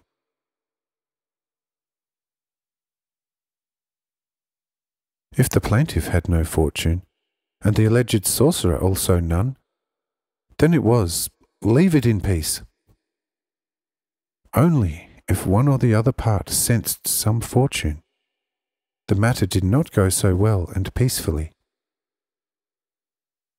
It was then with these witches almost as at present with the funerals, where with the rich all possible ceremonies and prayers are performed, and the poor must be content merely with a paternoster and a requiescat in pace, rest in peace.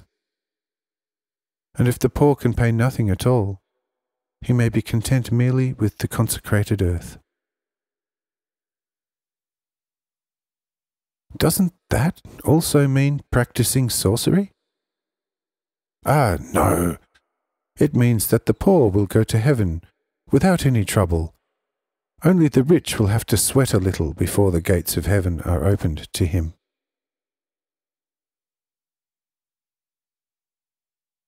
Oh, that will make for some pretty comedies in the spirit realm.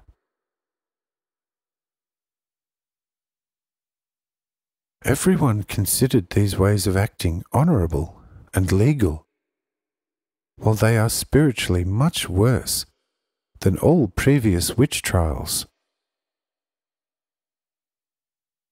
For their reason was usually ignorance, but here it is pure greed.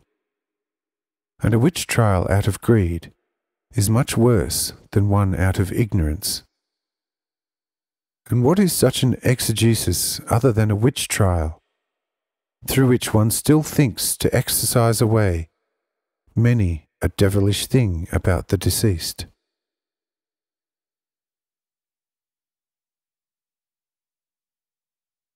I think that this thing is clear.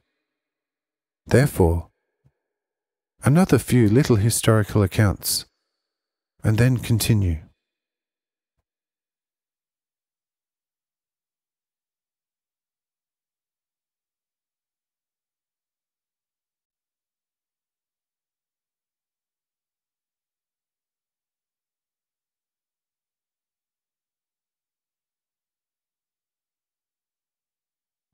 "36.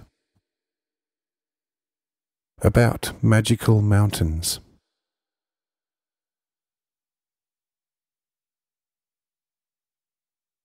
The fact that in earlier times people with clairvoyance certainly lived on the mountains and had contact with the spirits is still evidenced today.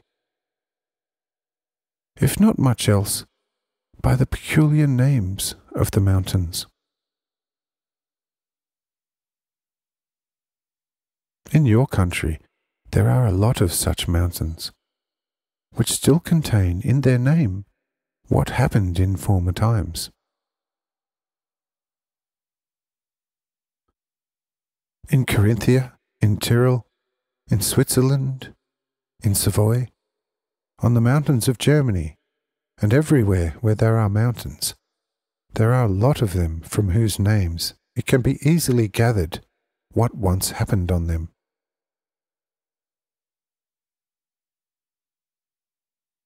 Thus your Schokl is already such a mountain which has its name from there. Because according to an old national language, the word Schoglan meant weather making. But it was also said of a man who performed some of the arts of nature, something like today's pickpockets, that he was a Schogler. People who danced on the rope and otherwise made tremendous leaps were also called Schogler. This word Shogun is an ancient Asian word, after which the magicians there are also called jugglers, yogels.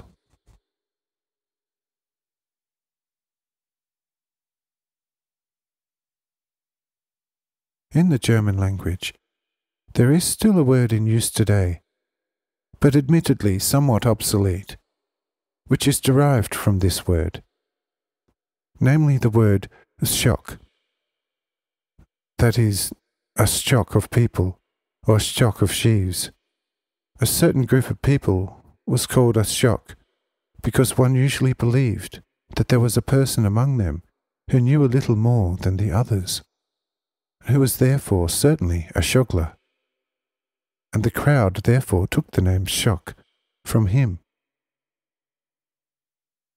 Also, the people on the mountains were usually seen together in groups, which is quite natural on the mountains, since it would not be advisable for single people here and there to undertake work for which firstly a single man's strength would not be sufficient, And secondly, even if it were still sufficient, something could happen to the worker, where he would then have no one to help him. In this earlier time, however, the inhabitants of the valley immediately thought, when they saw such a small group of people on a mountain, and, by chance, some small cloud above the mountain, that these people were already engaged in sorcery, and would definitely begin to make weather. On this shekel of yours, this was the case in former times, as still now, except for weather making.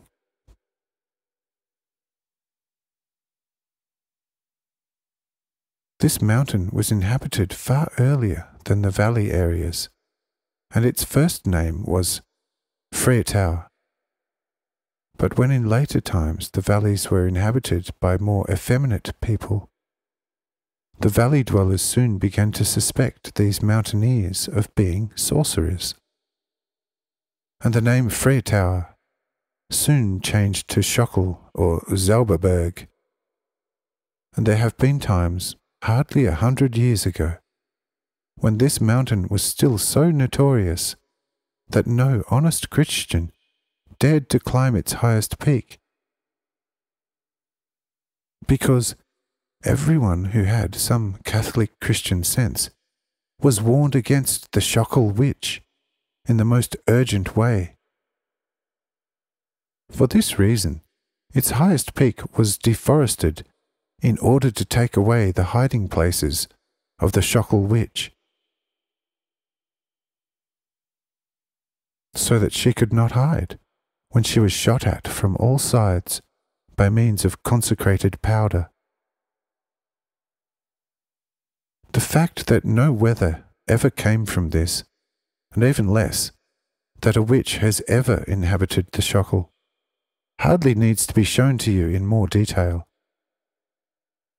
But that in earlier times this mountain was inhabited, as it still is, by many so-called mountain spirits, with whom the old inhabitants of this mountain not infrequently had quite natural contact, and were therefore much wiser than the valley dwellers, you can assume without doubt, just as you can assume that this mountain was once a volcano, and that its weather holes are nothing but craters that have remained open.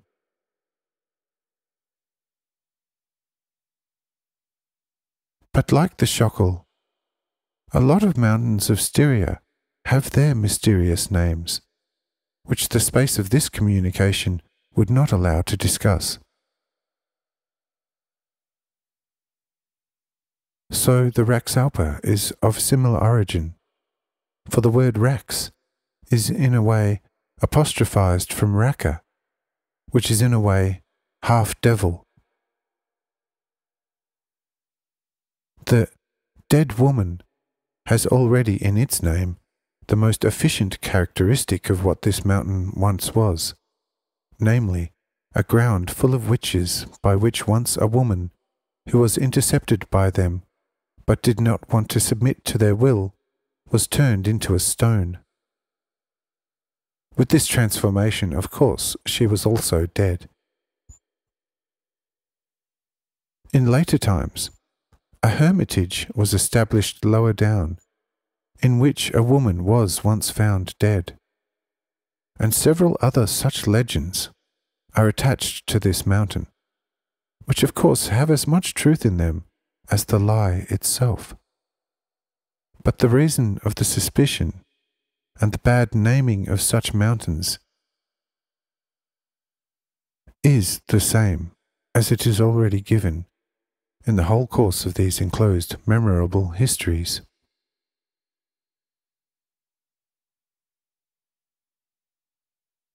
Thus, the High Schwab is also extremely famous as a magic mountain.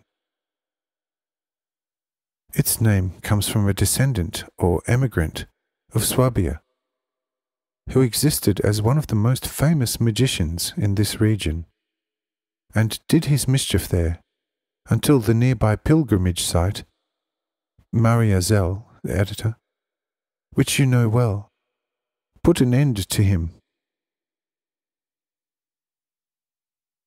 Thus also a devil's stone exists. To explain this further is unnecessary. The preacher's chair is of the same origin, for there Satan incarnate is said to have once preached the rules of conduct to the wizards. So the grimming is also of the same suspicious reputation, but especially suspicious was the rather far and wide stretched Tragelberg, which forms the border between Salzburg, Upper Austria, and Styria. This Tragelberg was in a way the college for all sorcerers and wizards of all of Styria, Austria, and Salzburg.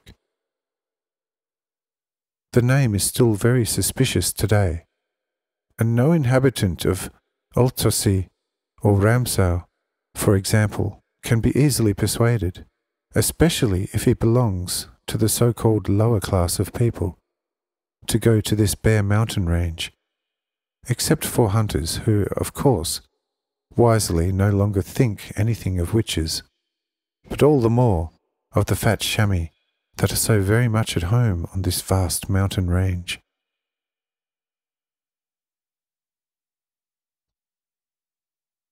We would bring together at least a few hundred such mountains in Styria, but we want to be content with the ones mentioned so far. And next, we want to look at a few more mountains of Carinthia, Tyrol, and also one from Switzerland, in the above historical respect, which mountains still played a very extraordinarily mystical role about 120 years ago.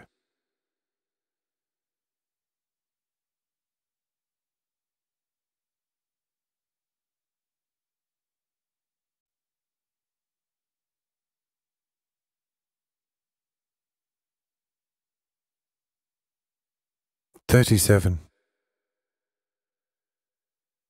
Mountains with infamous names.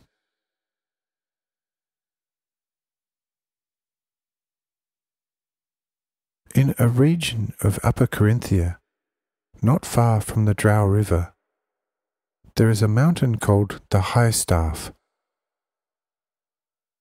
This mountain dominates with its peak the Drau Valley almost from the border of Tyrol to Klagenfurt, that is, to the vicinity of this city. At the same time, the so-called White Lake leans against its foot on the southwest side.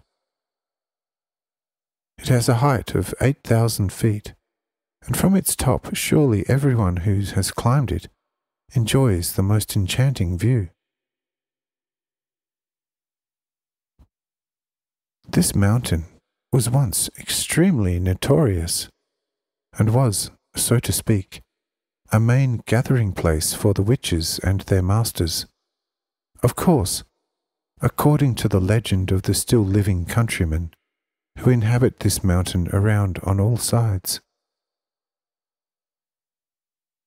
Its foothills had received the still leading names from its former magical fame. One of the foothills to the north is called Goldeck, one to the northwest, Siflitz, one to the west, Bärenbuck, one to the south, the Silver Grave. The vertical rock of the highest peak is called the High Clearing, and a wall lying somewhere below it, the Lower Clearing. Just as the saddle between the high and lower staff is sometimes called the Witch's Ride, and sometimes the Devil's Ride. So there is also from this very saddle a bare stone ditch, which is called the Devil's Slide. Also another ditch, which slopes towards the west, is called the Wild Gejad. These names and several others that follow this mountain, such as Witch's Leap, Devil's Ride, Werewolf's Nest, and many more, sufficiently indicate the reputation in which this mountain once stood. But apart from all these site names, just the name Staff is enough to see that this was a main magic mountain.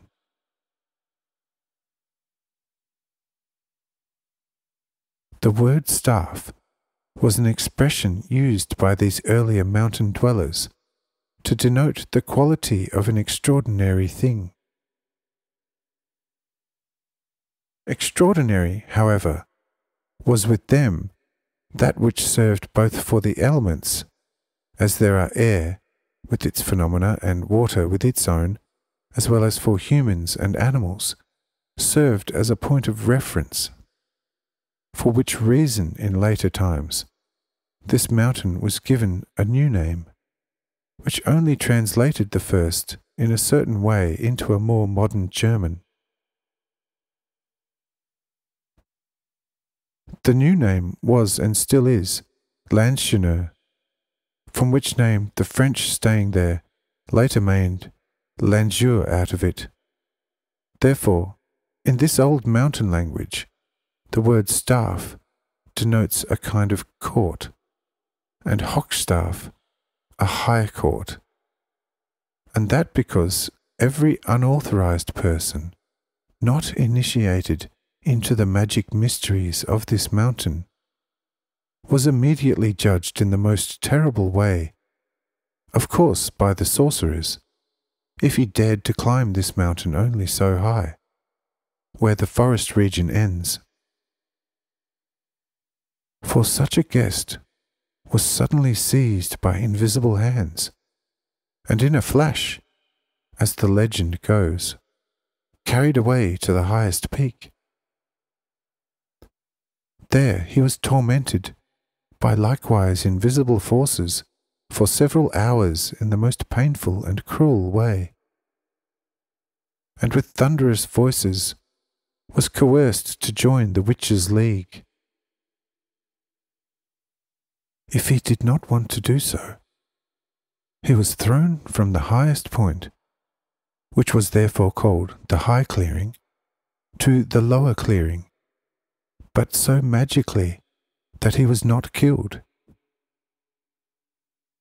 On the lower free space, the most enchantingly charming sylphs would come to him and intoxicate him with the charm of their form. If he surrendered to them, he was immediately lifted up again to the high free space, and there initiated into their mysteries. If, however, he did not want to be intoxicated by the sylph's allure, then he either came onto the Devil's Slide and had to make a terrible journey down into the valley, during which journey, of course, all limbs, as you like to say, completely lost all glue. But if he had shown half a will at the sylphid stimulus, he was placed on the Goldeck, where he was dazzled by the enormous wealth consisting of masses of bright gold, and if that was not enough, he was led southward to the region of the Silver Tomb. This was actually not a grave, but a fairy-like, most beautiful area of this mountain, which so enchanted this newly acquired that he could no longer avoid joining the Witches' Alliance at all. Of course, all this is mere folk tale, and mostly of the people who inhabited the lowest valley area. The wiser mountain dwellers, who not infrequently had to endure a shameful punishment because of the stupidity of the lower valley dwellers, knew nothing of all the witchcraft, but they did know of the spirits that inhabited this mountain abundantly in all directions, as is rarely the case with any other mountain. Why then exactly this mountain?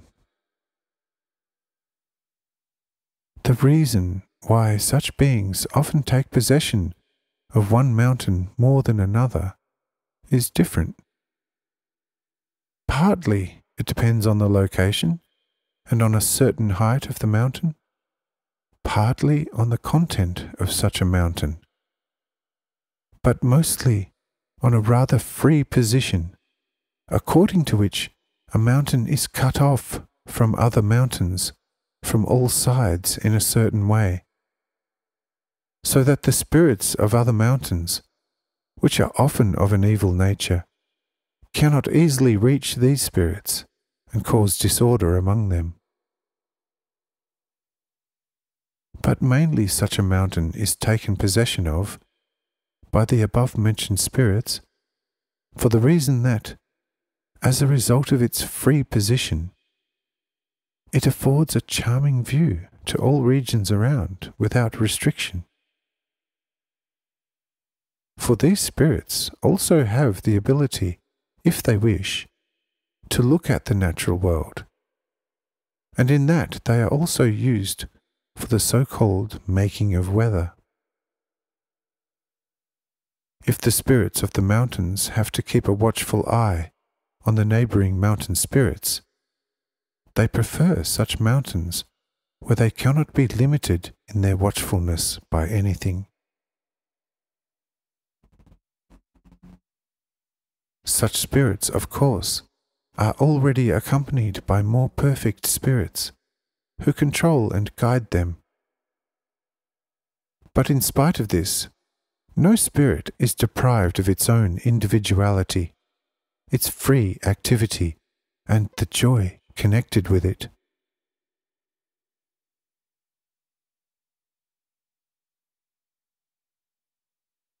This would be a main famous mountain of this country. A second one is the Unholder, which was even more infamous than the Hochstaff. For the names, which still stick to this mountain today, as well as its almost mystical, wild, romantic, grotesque design, are more than telling proofs of its former magical fame.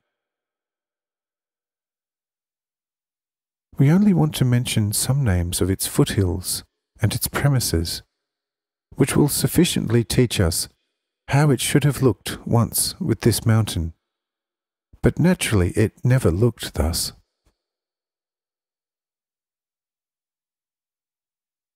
The highest peak of this mountain is called the High Stadel.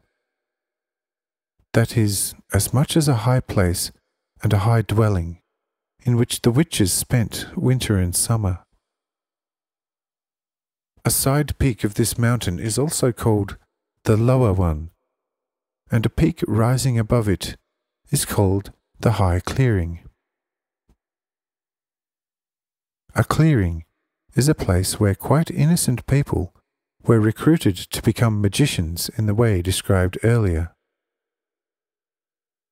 Immediately below these two clearings is a rather extensive place where the new arrivals had to learn magic. This place is still called Zaubrad, or the magic place.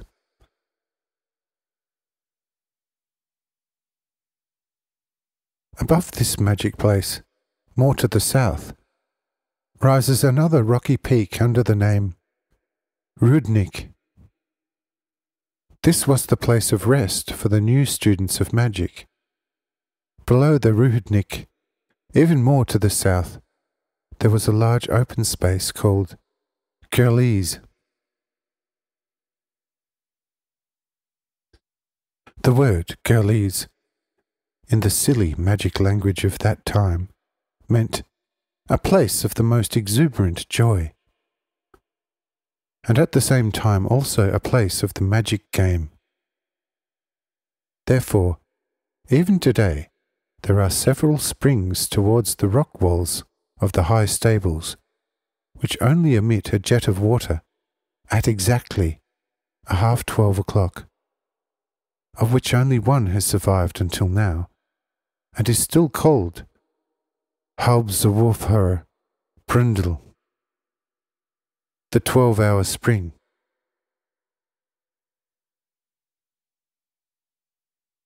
Even more south of this place rises the still today's so-called High Truth, whose name hardly needs a closer description concerning the former meaning.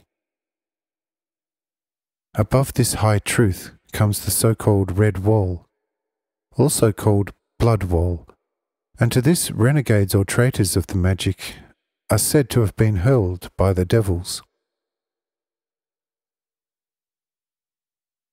Again, above this high red wall is the so-called Drei-Hexenspitze, 3 witches' peaks, according to the current language also Drei-Hexenkoffel, which was continuously inhabited by the 3 worst witches, who had to keep watch there. Above the Drei-Hexenspitze rises the rather steep ridge up to the high Stadel, under the name Hexensteig, Witch's Rise, translator, which, as already noted, rises up to the highest peak, where the Stadel or castle of the Witch King was. North, parallel with the highest peak, runs a rocky ridge 10 fathoms long and 3 fathoms wide. This now has the name Hohe Brüstung, but in former times it was called Hexentrui. Trui means drive. There they were driven out into the free air and had to seize the mists, which rose from the top, named Giwand, translated into newer language, Devil's Wall. More to the north of the Giwand is the Dudrispitz. Still more to the north, the Evil Sieg, and still a little more to the north, the High Siebenwand, 7 Wall, translator, also called the Hollow Spitze, which should have been inhabited by the very worst spirits. More south of the High Stadel is a very steep peak under the name the Damned Bay. In more recent times also Sandrib, Sandtier, translator. Even more to the south, but a little lower down, is the Teufelsgalgen, Devil's Gallows, and from there, a little more to the southwest, the Bois Wieb, the Evil Woman, translator. From this name, it is quite clear in what fame this mountain range once stood. Already the sole name, Unholden, unfair, the translator, sufficiently shows the once known character of this mountain range, which ruled partly Carinthia and partly Tyrol, and also a capable part of Welshland.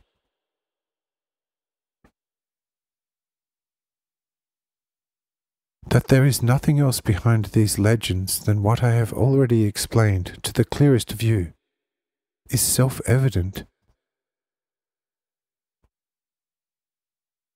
Just this Hochstadel is also such an exposed mountain, and therefore a favourite abode of such nature spirits already made known to you, who have become more free, and who were in already known conflict with the country people living at the foot of this mountain. But the fact that the name of this mountain and its foothills is linked to many a sad witch inquisition story hardly needs any further discussion. For on the Drava, the witchcraft execution site of the old Fleshberg dominion can still be seen today, the name of which already contains a sufficient description of what was once perpetrated here.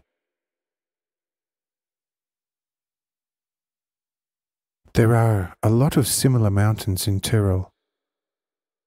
The Gantspitze, the High Evil Ring, the Evil Stone, the High Helmet, the Brenner, the Burner, translator, the Oetze, the Vinschgauer Hochkupper, the Wormserjoch, Dragon's Pass, and the like are several more notorious ones.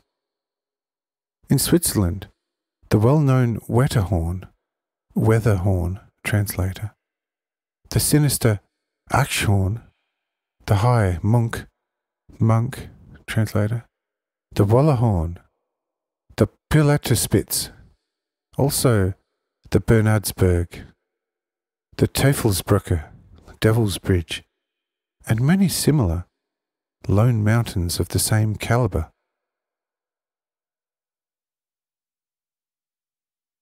But the mountains of Savoy are the most notorious. For there, according to popular legend, the highest heads of the evil spirits were at home, and not so long ago, every Savoyard was regarded with such contempt that he was hardly considered higher than the animals. Just as not so long ago, the inhabitants of the Pyrenees, under the name of Chacots, scorned, mocked, the translator, were despised by the Spaniards more than the meanest dog.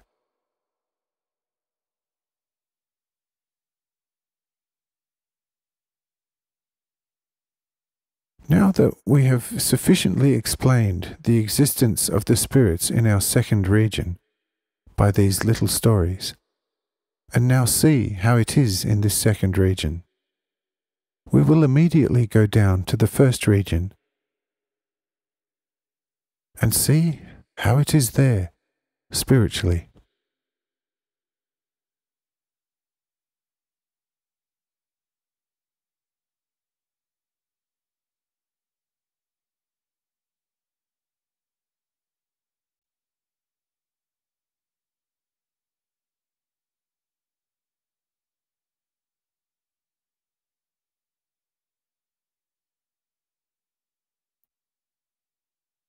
"38. The first, lowest region of the air.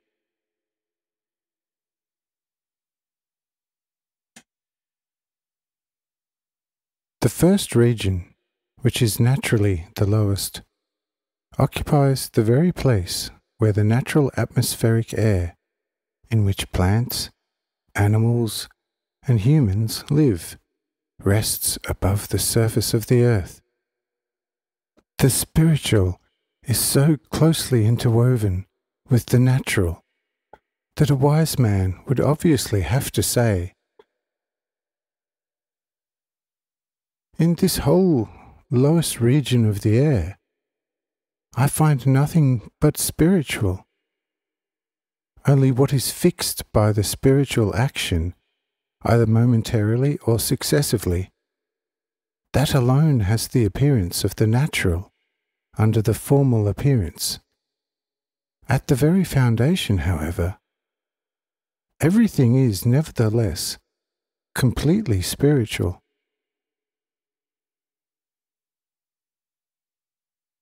Why do we say spiritual here and not complete spirit?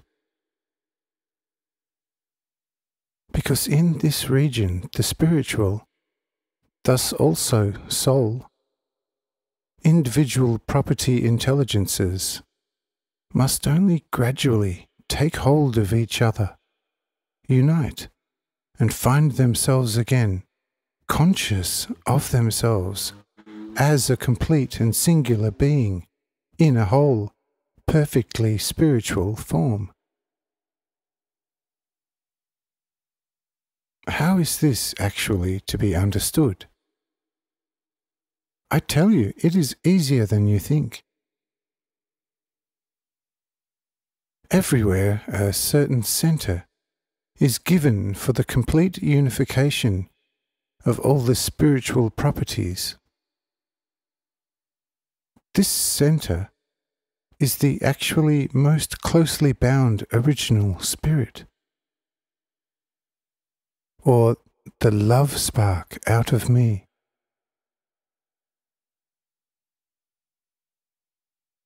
This powerfully draws to itself all that which is of its nature, and no matter how scattered this may be, it will attach itself precisely to that spiritual center to which it belongs,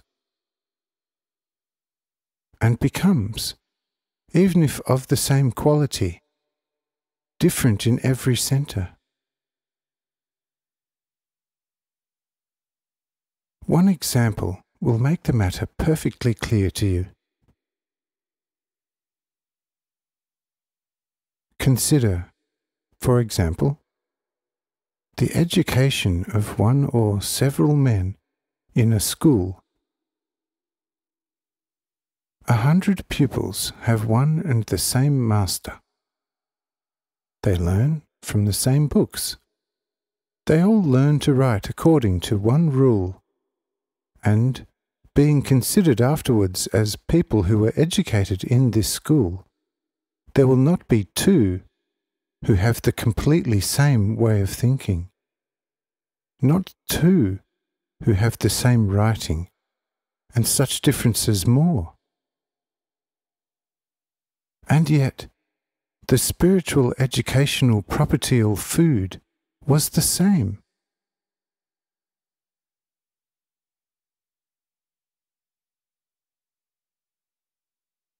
But each spirit of these pupils drew exactly from this general instructional food his own propertium, pleasing to it, without the teacher having contributed anything in the least for this purpose. From this example, it can be seen quite clearly how each spiritual center finds its own characteristic exactly from the infinite multiplicity of intelligence properties.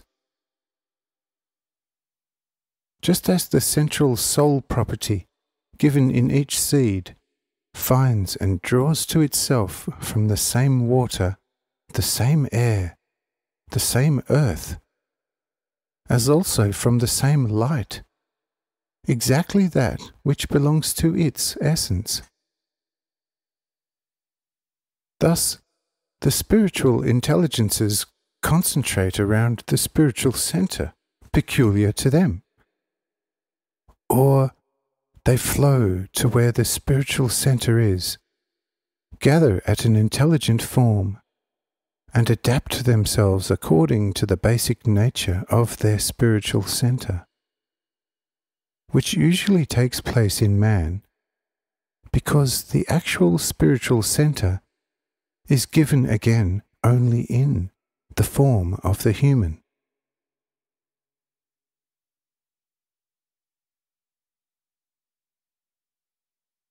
The Word is also an excellent example to illuminate this matter.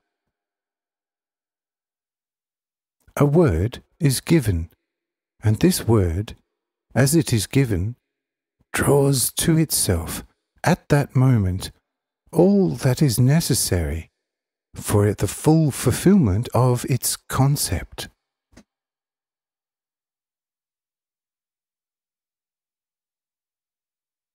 Let us take the word commandment.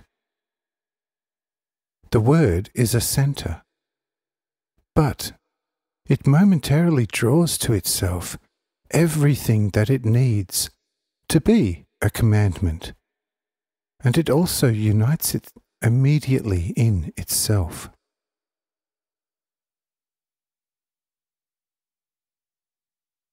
But that, in order to complete the concept of commandment in one from the multiple concepts, it is something extraordinary, and by no means such an easy task as one would think, is self-evident. For what belongs to a commandment? First of all, a wise commanding being who has a great insight into all things. Why he gives a commandment and to whom. Secondly, there must be a free being, gifted with much insight, and with it bound willpower, so that it can accept, understand, and keep the commandment. What does it take to create such a being? And what qualities must the Creator have to be able to create such a being? Thirdly, the commandment must also be sanctioned.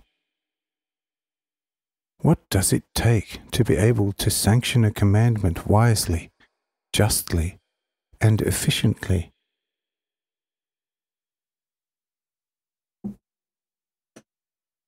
Behold, what an infinite number of concepts and basic ideas and forces is connected with the single concept, commandment, so that someone could say, yes, if this word commandment includes all this as peculiar to itself, what then remains for another no less meaningful word?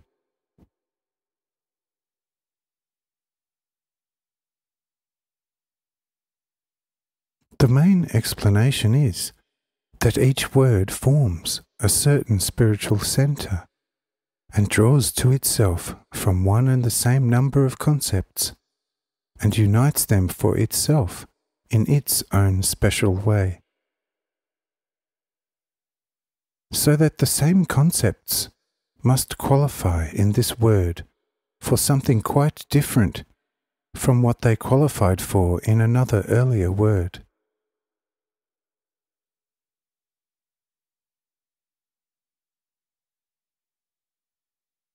It is not necessary to add a lot of words or concepts to make this matter even clearer than it already is, for you can do that for yourselves.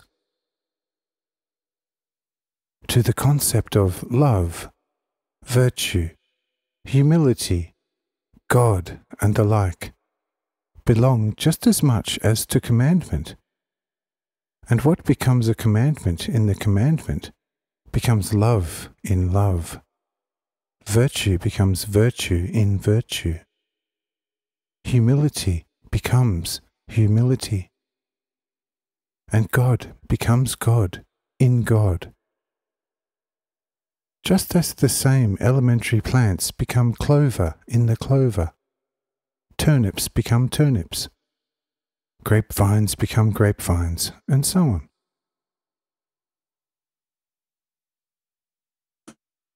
If you have only somewhat grasped what has now been said, you will easily understand, even grasp with your hands, that this lower region is actually, and in a certain way, the reproduction and reunification workshop of the isolated spiritual and psychic into one complete spirit, and has the highest similarity with all that which appears here before everyone's eyes in the vegetative and productive appearance, where everywhere, as everyone can convince himself of, a singular whole is represented by an endless number of particles. In short, here is the place for sowing. It is the field where in each spiritual seed a very peculiar association of ideas is gathered into a form, or it is the gathering place of a fully scattered soul around a given spiritual center.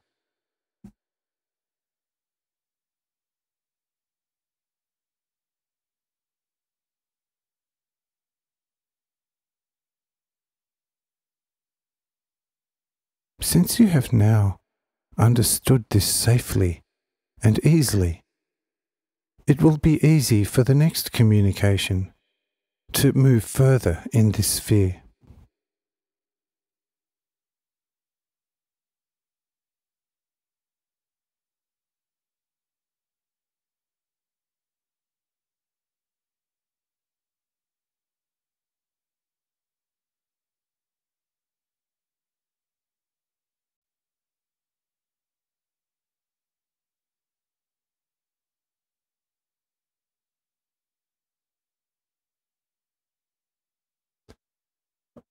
39. The governing spirits of the lower region of the air. 27th February, 1847.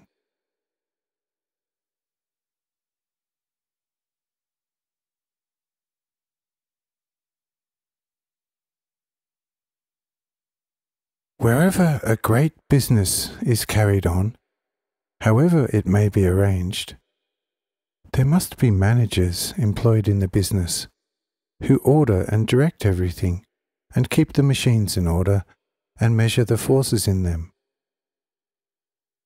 Without such directors, whatever work would either not proceed at all or only very badly.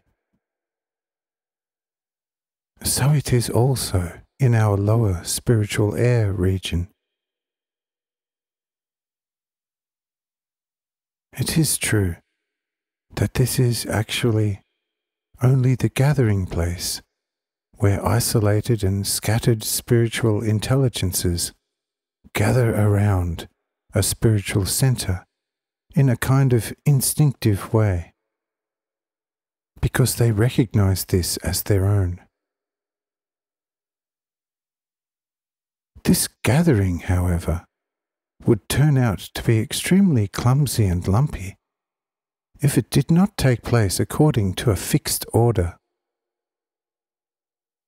It would be just as if someone threw all the building material for a house on top of each other.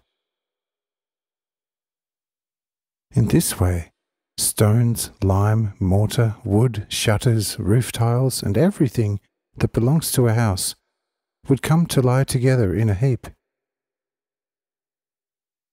But what a difference there would be between such a heap and between a properly constructed house, where each material takes its proper and artistic place.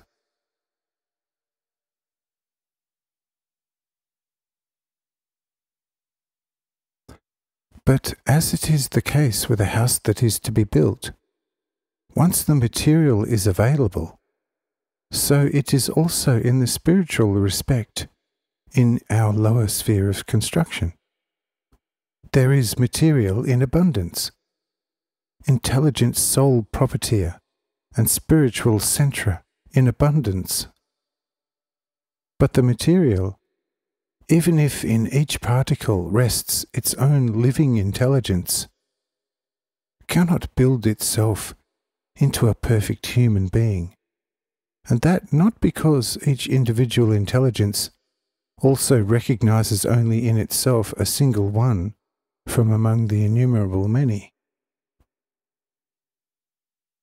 When the innumerable intelligences necessary for a being are first united under one form and in one being by the spiritual master builders, only then can such a being gradually also reach a general knowledge overlooking all order, which, however, can only happen gradually, as your own experience teaches you, according to which, as you say,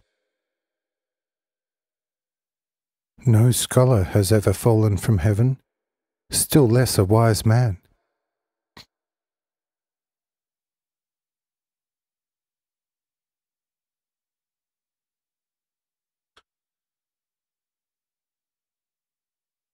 But what does learning mean? It means nothing other than awakening the individual intelligences of the soul, and then connecting them to work together. The more such intelligences a person has awakened in himself by diligence and zeal, and united them with each other, the more learned and more knowledgeable he becomes. But this learnedness is far from being wisdom. For wisdom is an awakening of the spirit, which, once it has been fully awakened, penetrates all the innumerable intelligences of its soul in an instant, awakens them, and unites all in itself into a perfect godlike knowledge. It is the same as if someone were led into a large art museum in pitch darkness. Even if someone leads him around in it and lets him touch and feel the art objects and explains to him the felt object so clearly, the person led into the museum will still have a very dull idea, and that only from a few objects of the museum. For where there is an innumerable wealth of art, how much of it can be touched in a short time by the person brought into the museum, and how many art treasures can be explained there? Certainly, the person who is introduced to the museum will say to his professor, "Sir, if there were only light, then we would very easily be able to view many things with a glance, which we recognize here in the darkness with difficulty and uncertainty with our coarse sense of touch." This man is right, for the spirit in man also asks questions. And thus a man who has been instructed out of the darkness of the museum is a scholar. But when the sun suddenly rises for someone who is in this museum, and the museum is thoroughly illuminated in all rooms, will he still have to grope around in order to recognize the objects? Oh no, he can see them at once and views everything that is in the museum, and not only in part. And if the objects of the museum are well arranged, he will easily recognize the main purpose of the art objects displayed in this museum, as well as the property purpose of each individual object.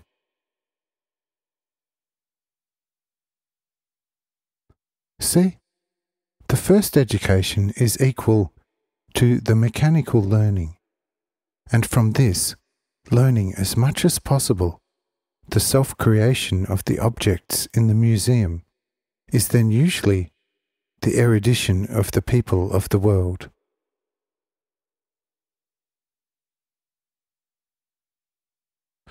Wisdom, however, is the second. It sees the endless many at once in the clearest light, which learnedness only partially grasps in the night. From this, however, it is evident that the orderly combination of all the soul particle intelligences belonging to one being is by no means connected with that general cognition which is necessary in order to organize and connect the individual soul intelligences around a spiritual center in our lower region of existence, in such a way that in time a perfect cognition can really emerge from it.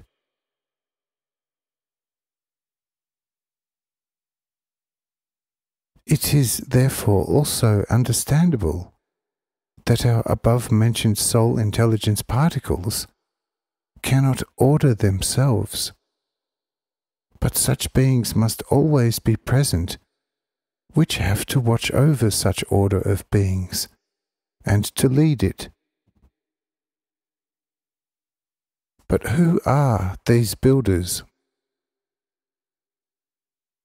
That will be very easy to guess. They are, first of all, the angels, as the highest leaders. Therefore, there are very often and very many angels in your region. As the supreme leader of this great business, I myself am number one, who surely cannot be far from you, in that I myself, exactly here, ignite and light one light after the other for you in your art museum.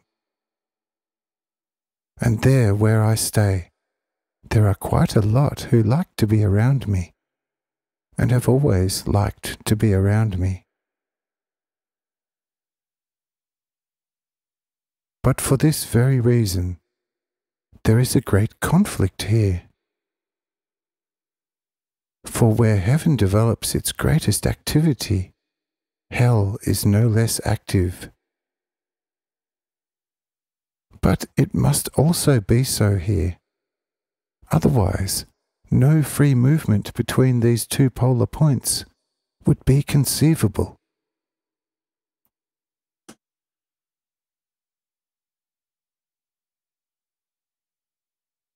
But how angels under my guidance and other good spirits under the guidance of angels continue the above-mentioned building of beings from the plant to the human being, that will be the subject of our next consideration.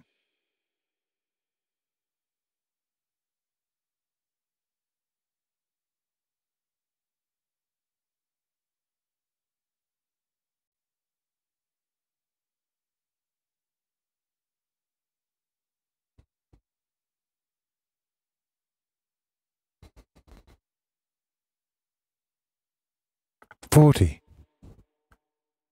The activity of the spirits in the interior of the earth.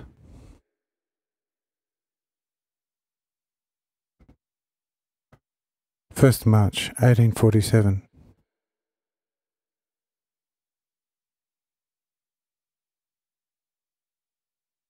You have already seen in the natural representation of the earth how the earth, as an organic, living being, takes its food, digests it within itself, and then conducts the nutritive juices through innumerable organs out to the surface, and how, on the other hand, the coarse, indigestible excrements are conducted towards the South Pole. This nourishment or food of the earth, as you now easily understand, is only material in appearance, but spiritual in essence.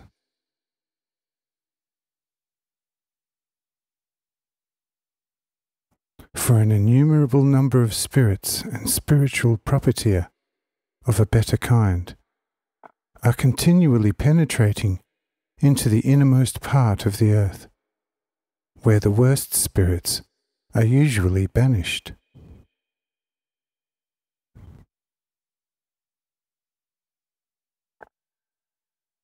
This penetration of the better spirits into the innermost of the earth being has a multiple purpose.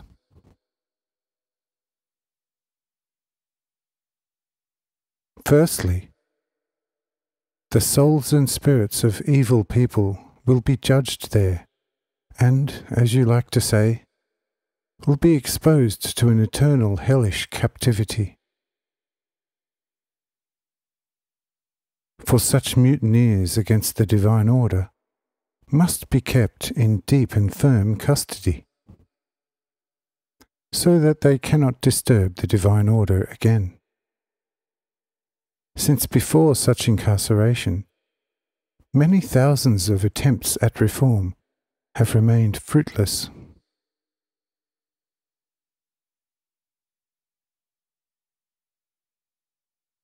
A second reason for this penetration of spirits and spiritual propertia into the innermost part of the earth being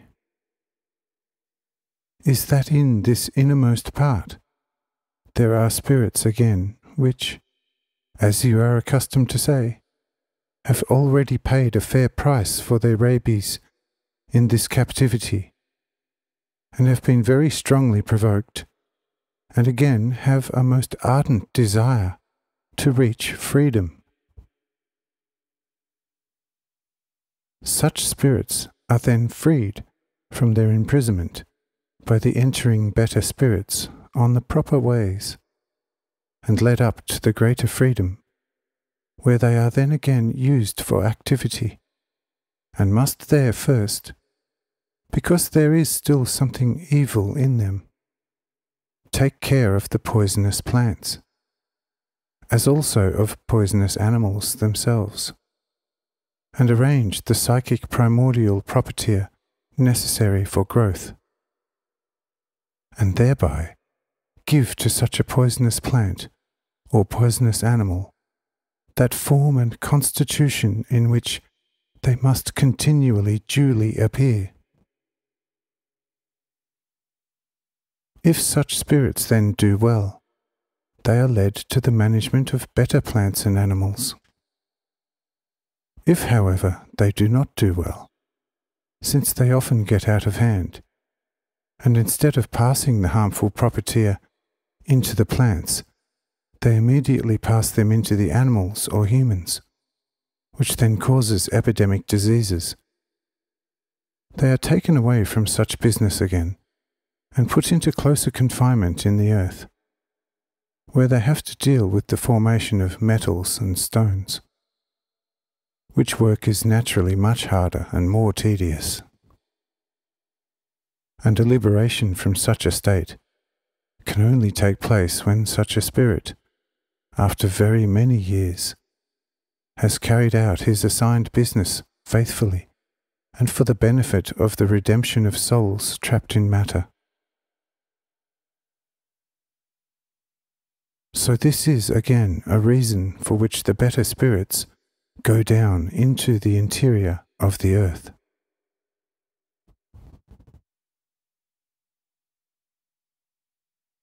Another reason is that the imprisoned primordial souls are freed, and as property, admittedly still very strongly divided in appearance, they are led up to the surface of the earth by all kinds of fluids, and there they are guided on their path of redemption through the stages of the plant and animal kingdom, known to you according to the guidance of the spirits supervising and directing this business. For in the earth there are imprisoned spirits everywhere, which have either already gone through the way of the flesh, or which have manifested themselves without this way as complete spirits, which spirits have already been made known to you more closely. There are earth, mountain, water, fire, and air spirits. Besides these two kinds of spirits, however, there is still an innumerable quantity of soul properties, which must first be made free, and then collected and arranged into a being, which corresponds to them at every stage of their ascent.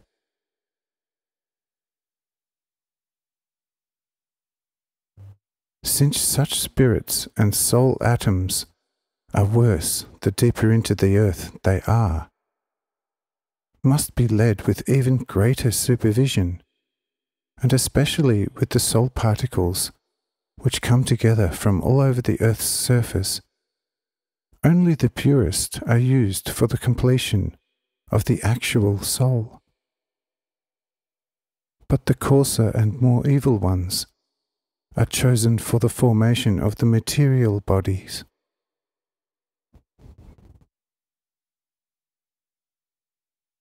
So also, the human body consists of pure soul particles, but those that make up the body are still coarse, bad, and dishonest. Therefore they still have to come into the earth again, decompose there, and from there only then rise out of decomposition in the way already made known to you, in order to prepare themselves for the completion of that being to which they once belonged bodily, which usually, as already made known to you, happens in the third or uppermost earth spirit sphere, through which then, of course, every pure spirit becomes perfect only when it has absorbed all that is in it again, which absorption is the so-called resurrection of the flesh, and justifies the saying of Paul, who says, "I will see God in my flesh."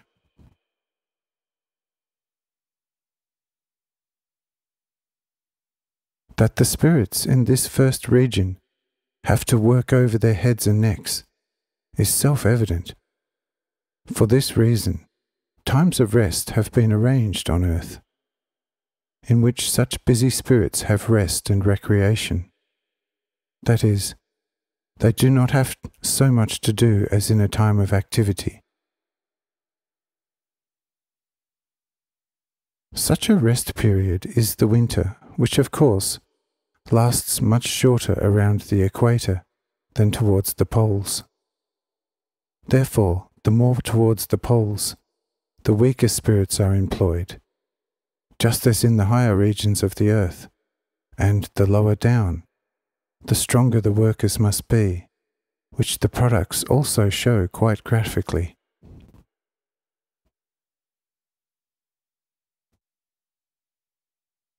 Now you already know some of how angels, spirits, and also nature spirits are active in the formation of the beings.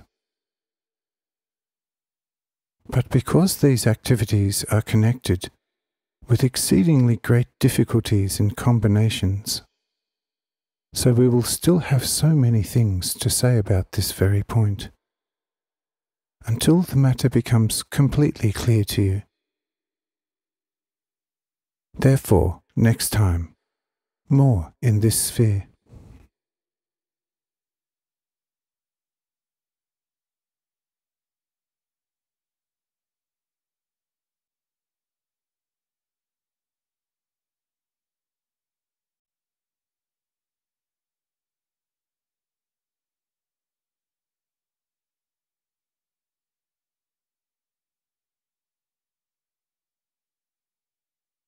(41)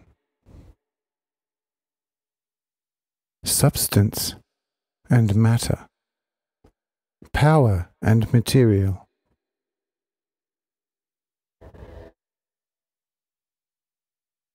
March 1847.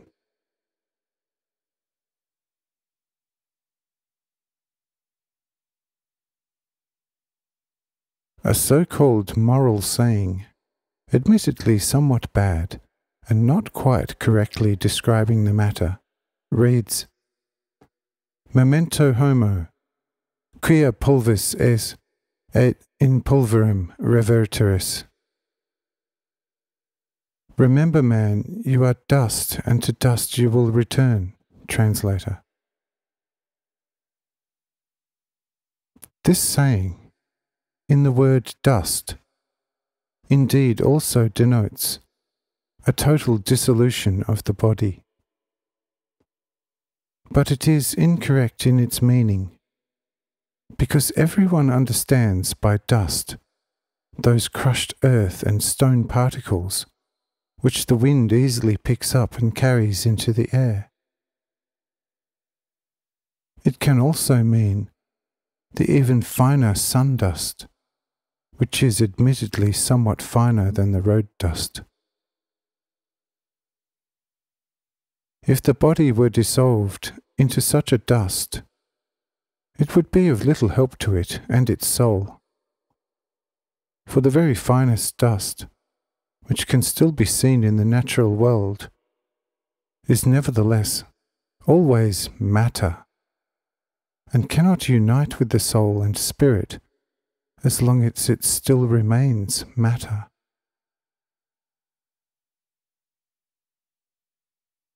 Better than dust would be property soul atom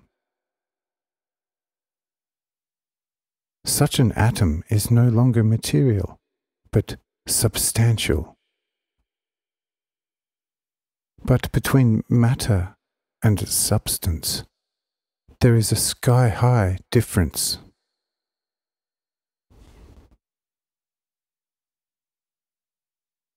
In order to grasp the whole thing quite properly, you must know this difference exactly.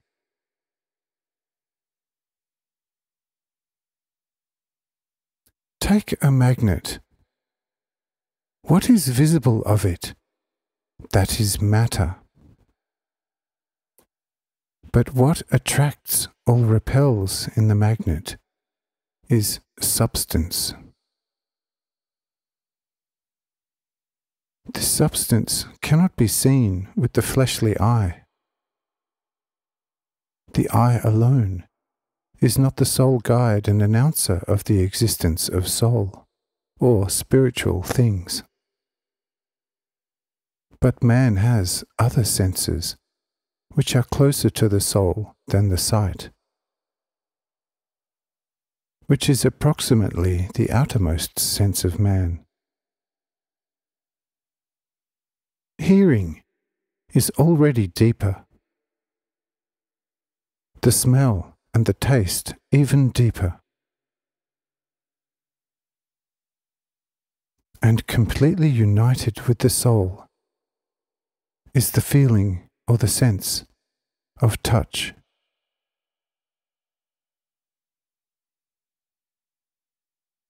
If someone then brings two magnets closer to each other, he will soon feel the mutual pull. And that is enough to draw the conclusion also for his external senses, that there must be a special, even if invisible, force or substance in the magnet which causes such a pull.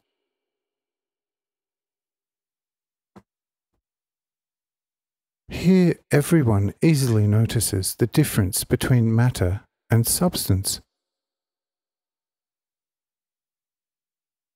Also with the so-called electric machine, everybody easily distinguishes the material from the substance.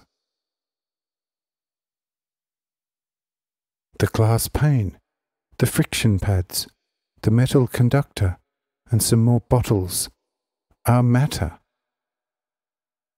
When the machine stands still, nothing that approaches the machine feels any movement. But if the machine is brought into movement, then the substance resting in it and in the air is excited, and if someone approaches the machine, he immediately feels a pulling at his hair, and if he approaches even more, he will also see the substance in crackling sparks, which sometimes sting significantly, and if they are stronger, cause muscle spasms.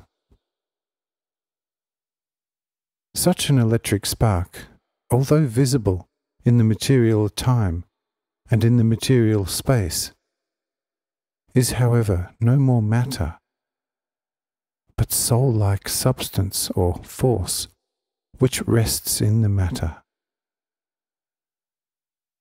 If it is excited, then it expresses immediately an all-pervading force to which no material obstacle can be opposed as inhibiting.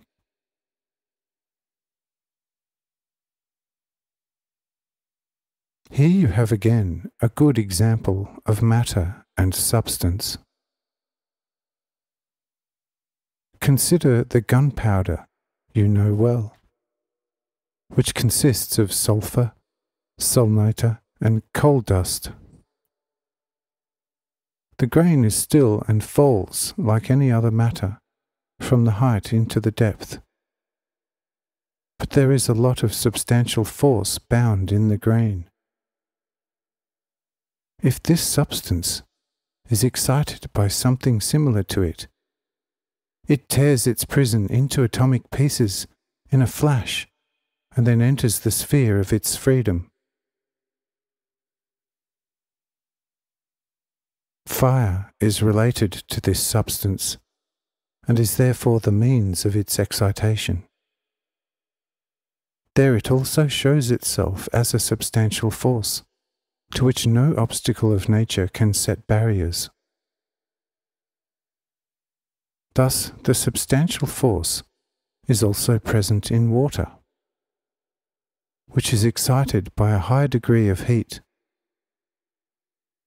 If someone wants to imprison this force, it will break every enclosing vessel, no matter how strong it is, and then expand in its freedom.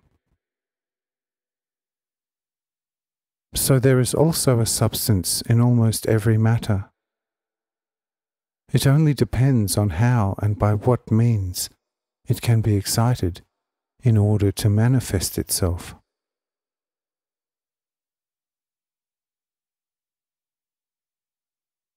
The natural scientists, these not seldom very vain natural fools, have discovered certain basic forces in all matter.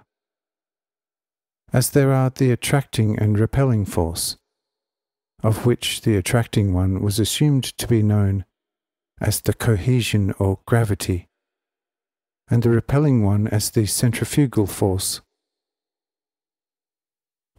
In addition, the elasticity or the expansive force, the divisibility and the penetrability of matter have been treated in a very learned way and have also been classified among the basic forces of matter.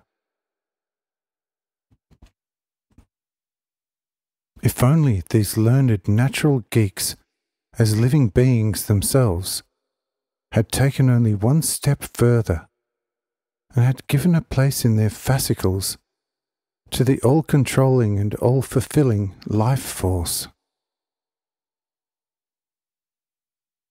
They would have long since made a quite enormous step forward in their knowledge, and would not have had to weigh and dissect dead forces, which is utter nonsense.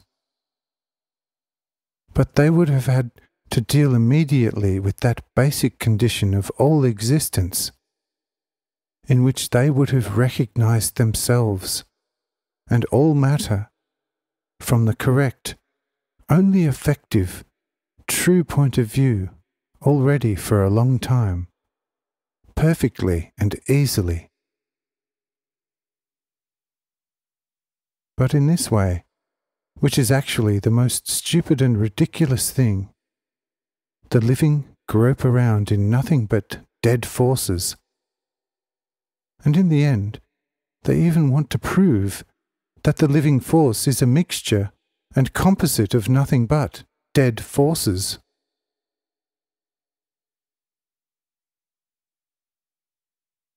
Oh, shuddering nonsense above all nonsense! In which logic can an acting force be regarded as dead? Can there be anything more nonsensical than to submit a dead reason to certain apparent effects, which would be just as good as if one assumed no reason at all for any effect? For dead is in certain respects still less than nothing. And only a thing can be regarded as dead, and that as long as it has been banished from some sphere of action.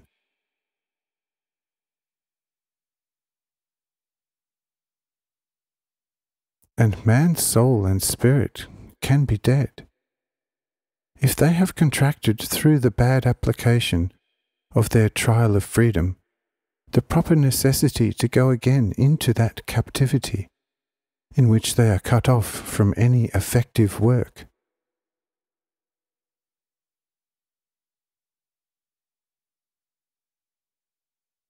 But if in and at the matter-working forces are discovered, then they are not dead, but alive and intelligent. Because without intelligence, in one or the other certain kind, an effect can be thought of just as little as without force.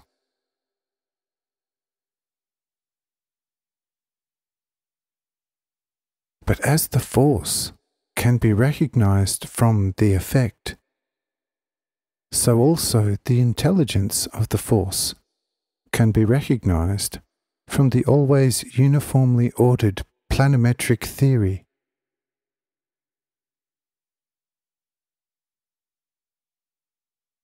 Does not the growth of grass and the growth of every other plant proceed according to an inner planimetric theory, which can be easily recognized by anyone who has ever seen a plant? The same is the case with decay, and with all phenomena to which forces must be submitted, from which everyone can easily draw the conclusion. Where nothing but effects are seen, there must be just as many forces as effects. And because all these effects are organized and planned, there must also be just as many intelligences as there are forces. And from this conclusion, it becomes understandable that matter consists of pure souls, thus intelligences, which can be temporarily held by higher forces, and intelligences according to order and necessity.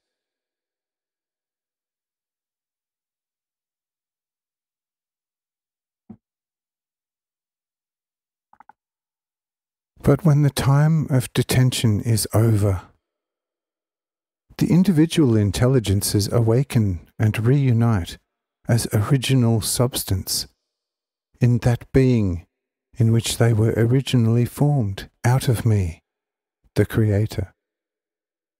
And this reunification is then partly the work of the intelligences themselves, and partly, however, of the higher spirits already known to you.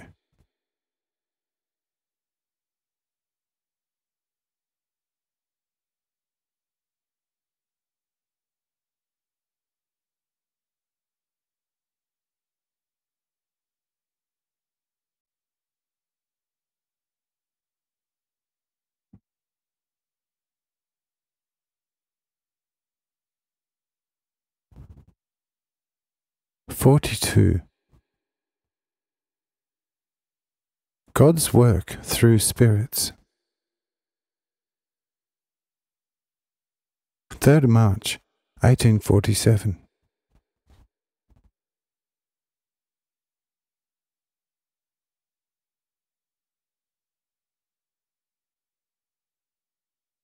Therefore, if someone has understood the matter only a little, there can be no matter at all in the most actual sense, since matter itself is only an effect of the forces, which effect appears in a kind, condition and form, and just by this it can be recognized in itself that the acting forces do not work without intelligence.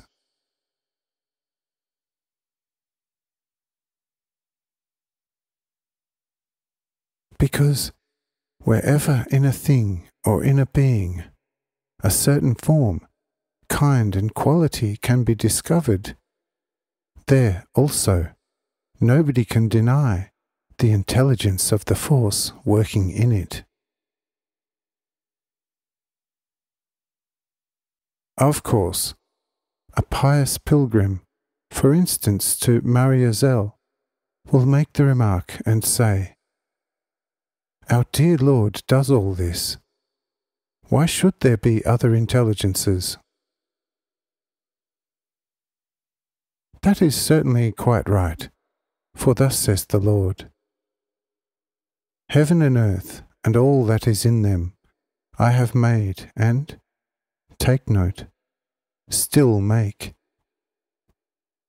But if one goes too far with this making then I would have to make many things in the world, which I have not actually made, and also do not make now, but have left such making to humans, so that they would also have something to do. Of course, they do it only with my power given to them, and I do it therefore indirectly, and that is also as much as if I had done it.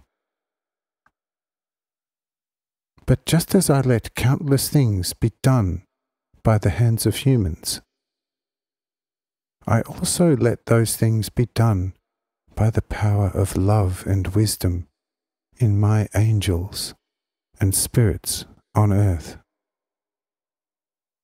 as well as on other world bodies, which cannot be done by humans.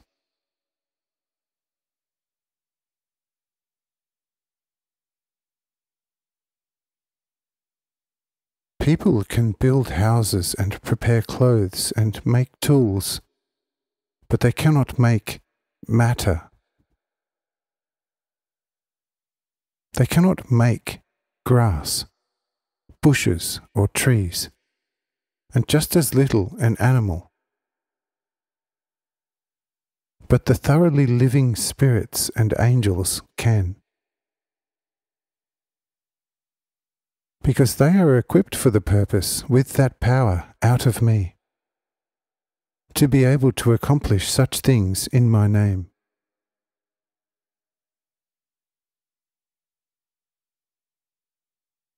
But how individual intelligences can and do work in one and the same way, other intelligences again in another way, and all this under the direction of higher spirits, we want to show in several easily comprehensible examples, as clear as day and tangibly.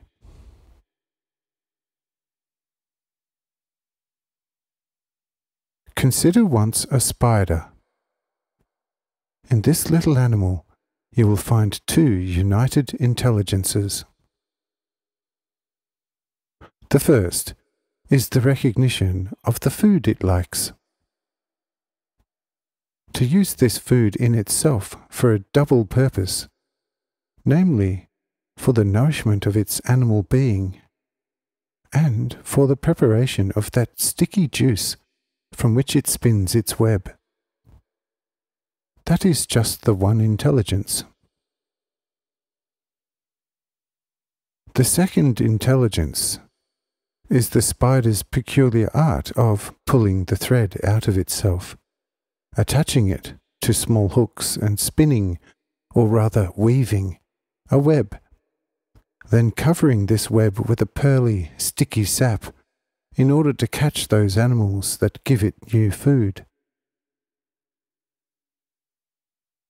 From this way of acting, everyone must see that the spider must obviously have an intelligence, and the intelligence is the same thing that naturalists call instinct, admittedly somewhat incorrectly, because instinct is, in a way, an inner drive to have to carry out a certain task in a certain way. But what the scholars call instinct is no longer intelligence of the animal, but already direction or guidance on the part of higher spirits.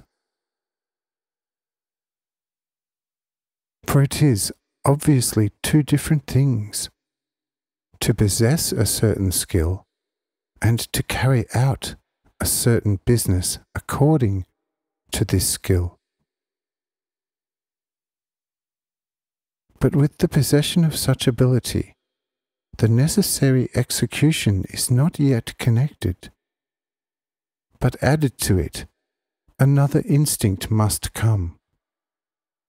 And there, the possession of such abilities and skills in a being or in a psychic property is just the intelligence, while the need to be active according to such inherent intelligence is not laid down in the being itself, as an instinct. But this is necessary guidance from higher and more perfect spirits, which, for example, indicate to our spider the place where and the time when it should put its peculiar skills to work. For if this were not the case, a spider would either never spin at all, or continue to spin, and would not even spare the face of man, and spin a web over his eyes, which, however, is never the case. But it must spin where it is compelled to spin, and where its propriety is expedient. If it connects with the propriety of the matter there, and gathers it into itself for a higher life.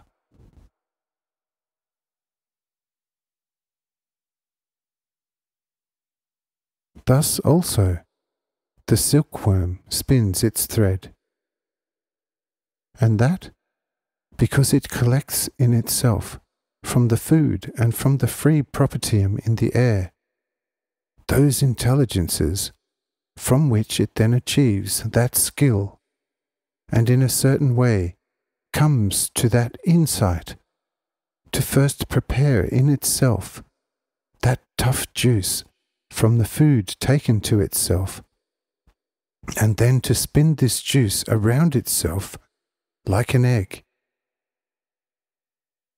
when it has reached the right maturity. Here, too, it is exceedingly clear that the ability to do such work and the need to do such work at the right time and in the right place are essentially two different things. Just as it is certainly two different things if someone among the people is an artist, either a musician or a painter. The musician always has within him the ability to play a concerto or another piece of music, just as the painter has the ability to paint a piece. But does the musician, because of such artistic ability, play one concerto after another, day and night? And does the painter never lay down his brush and his paints?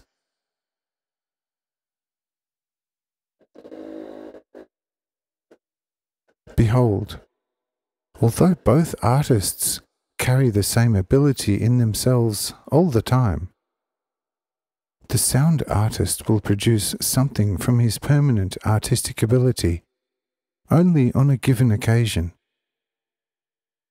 just as the painter will paint a piece only when someone has ordered such a piece from him, or when he imposes upon himself the duty to paint one either for sale or for his own pleasure. The first is here the same as the intelligence of the artist. The second, however, a request from whatever side to put such intelligence into the work.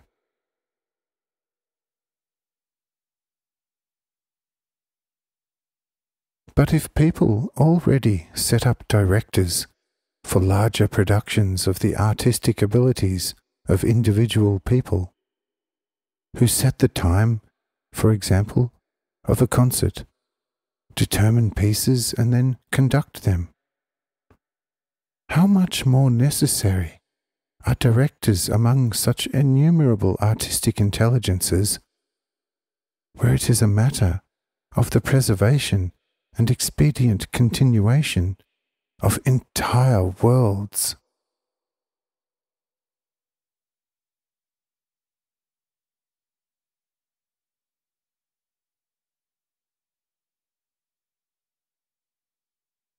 Since this subject is of utmost importance for your clear understanding in this matter, we will continue very significantly in this area.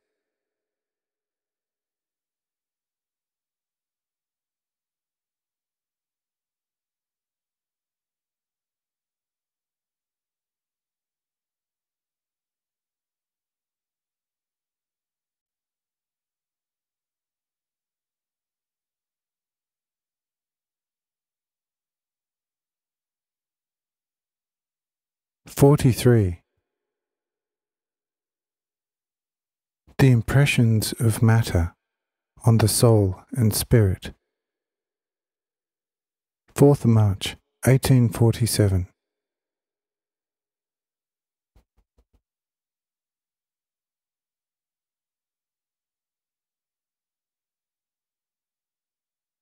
You may go through the animal world, as well as the plant world, even the mineral world, and everywhere you will find an independent intelligence.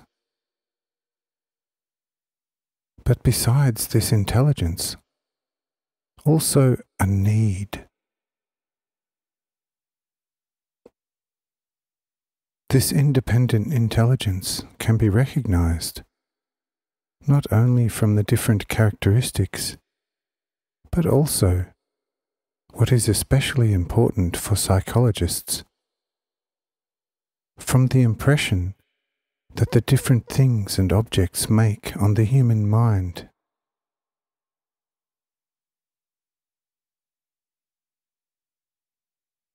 On whom can the impression be made? On a human being, and only on his soul and spirit.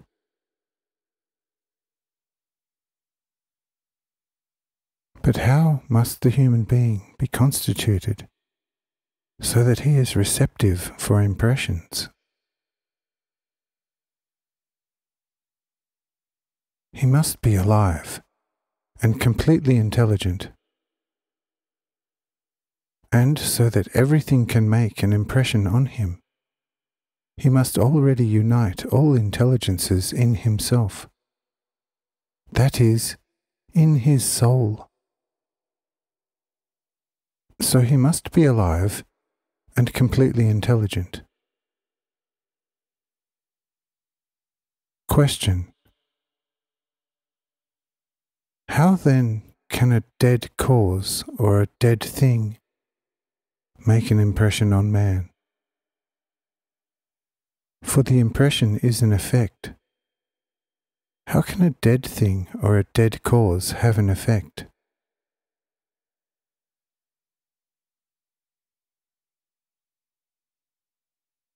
How can a dead being call forth its visual likeness in the living being? Wouldn't this mean to cheat life and consider it a fool, if one could seriously be so foolish as to claim that death as an object can awaken a death again from the life of another object?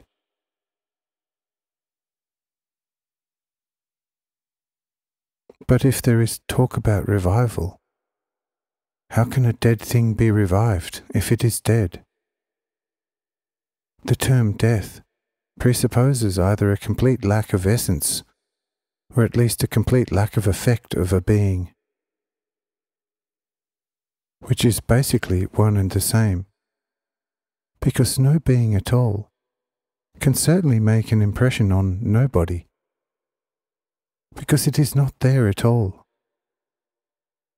Just so also a completely ineffective being, because if such a being would be able to make an impression on somebody, it would certainly not be completely ineffective, because the impression is certainly an effect.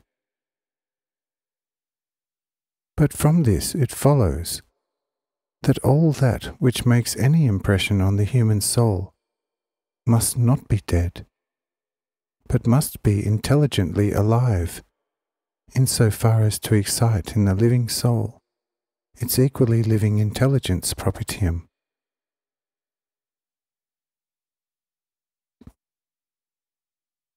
The first thing is that the soul is able to see it as something similar to itself, and to bring it before the eyes of the soul to a contemplative conception,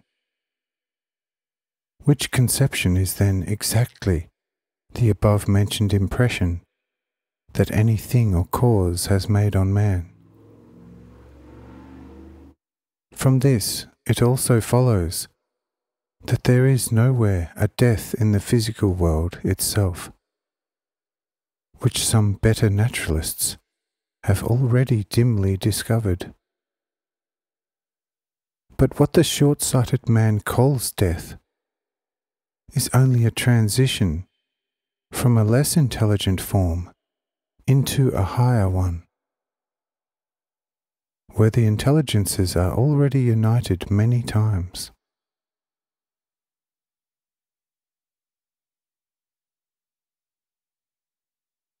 Certainly, various feelings take possession of man at the sight of masses of stones. Yes, the stones are dead, they say. How can they evoke a feeling in the living soul? Should the dead images evoke the same images alive in the soul?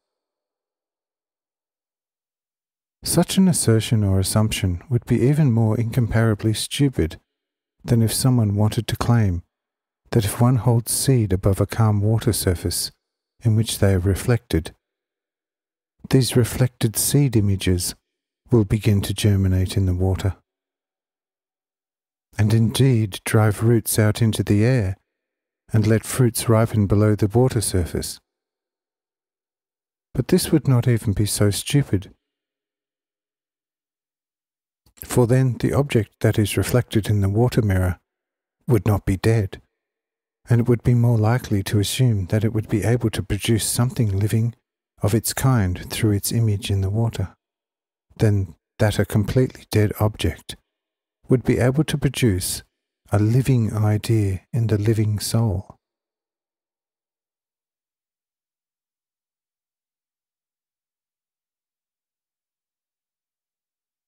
Groups of stones and rock masses, however, cause living feelings in the human soul, which are sometimes full of charm, sometimes full of enthusiasm, and full of admiration. These living feelings should surely be caused by the dead stone? Then I also say, he who has ears, let him hear, and he who has eyes, let him see what the living spirit speaks to the living spirit.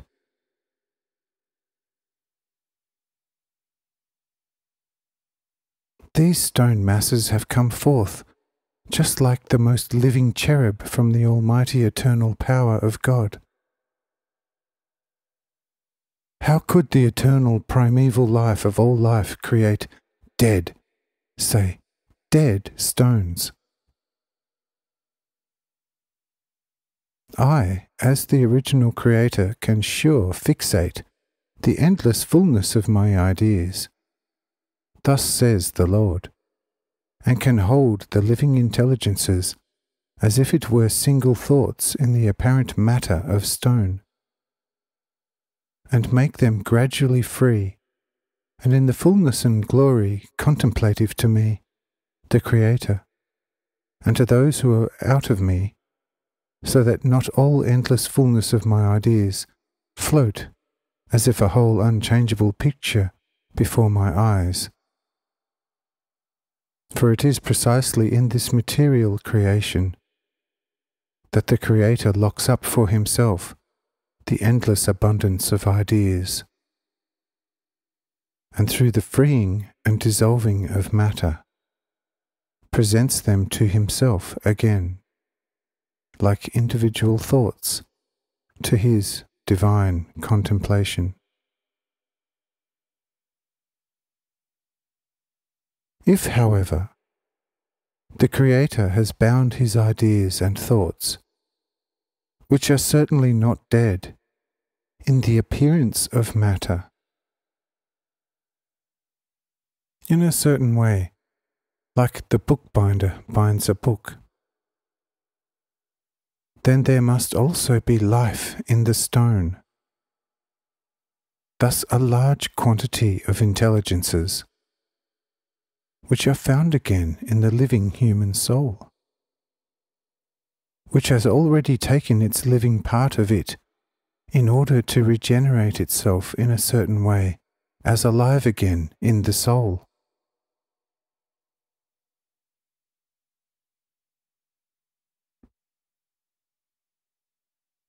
Behold, this is the characteristic which radiates from everything or cause into the living soul of man, and this characteristic stems from the living intelligent forces which are held in matter.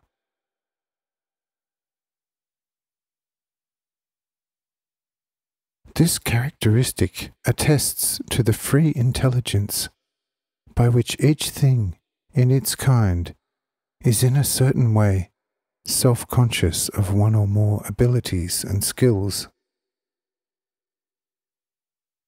In addition to this characteristic, however, it also attests to a necessity, such as, for example, that the stone must be solid, the plant must grow and bear fruit in this or that form, and the animal in its kind must be and do what it is intended to do.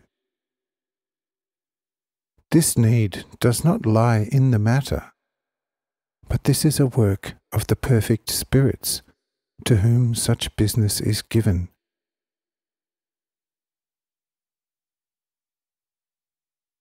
But how the spirits carry out such business here in this region, we will illuminate in the following by certain kind of dramatic representations and narrations, as clearly as always possible.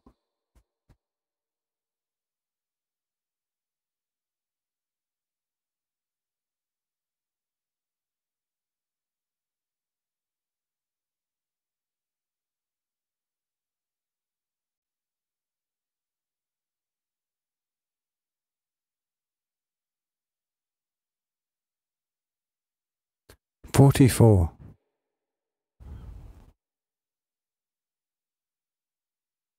Guardian spirits in the kingdom of nature. 5th March 1847.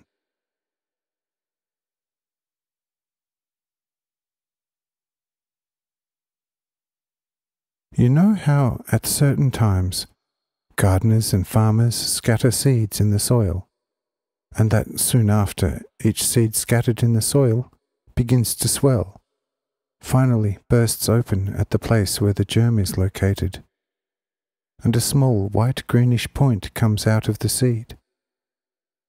That is the germ. Almost visibly, this germ tenderly grows more and more, and where previously only one spike was visible, now 2, 3, and more leaves are unfolding, and the plant continues to expand, gaining strength and power, and soon the flower buds are visible. From hour to hour, they become more and more exuberant, finally burst open, unfold, the blossom appears, and in its calyx the new fruit already sits like a young bee in its cell, and is first nourished as an infant by the ambrosial scent of the flower. And when the new fruit has attained just strength through this heavenly food, it receives its nourishment from the trunk and its life from the light. Behold, such is the natural course during the growth of a plant. For the growth begins with the first insertion of the seed into the earth, and ends with the ripening of the fruit.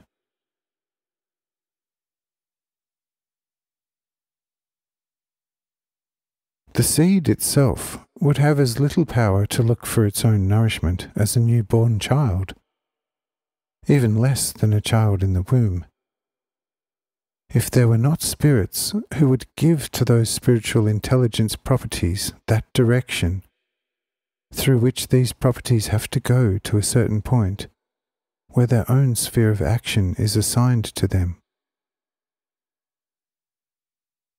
In order to see this quite figuratively, let us now take a grain of wheat. The grain of wheat has the following intelligence property in itself. First, particles of love, that is, the actual nutrient in the grain of wheat. A second propertium is the spirit, or actually, spiritual substrate, by virtue of which alcohol can also be obtained from the grain of wheat, as from other fruits. Another property is the carbon, which is immediately visible when burning. Therefore, it often happens that if too much of this property rises in a stalk, the seed already from the field becomes gangrenous and finally black. Another property feature of this grain is the sour and brewing substance, by virtue of which a tasty beer can be made from this seed, just as from barley, oats, and corn. Another property feature is the ethereal sulfur, which is responsible for the combustibility of the seed. And yet another property is the oil substance, according to which a quite tasty oil can be drawn from the wheat, as from any other grain. Another substance is the sugar substance, which is very abundant in the wheat seed kernel. And yet another substance or propertium is the gummy mucilage, according to which the so-called starch flour can be obtained from this seed kernel.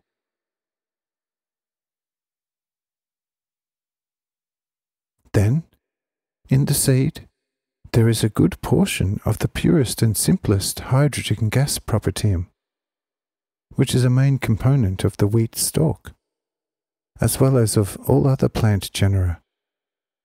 For this substance or propertium continually fills the hollow tube of the stalk and keeps it upright. Without this substance, the stem could not grow upwards, and thus the hollow stem is a balloon tied to its roots in the earth, which maintains the flesh of the plant, as long as it has not acquired its own necessary firmness. But once this has attained its necessary firmness, then this propertium is drawn more and more into the ripening and maturing seed, and is kept there as a basic propertium in order to be present in the next sowing as the first main thing in the business of growing in just measure.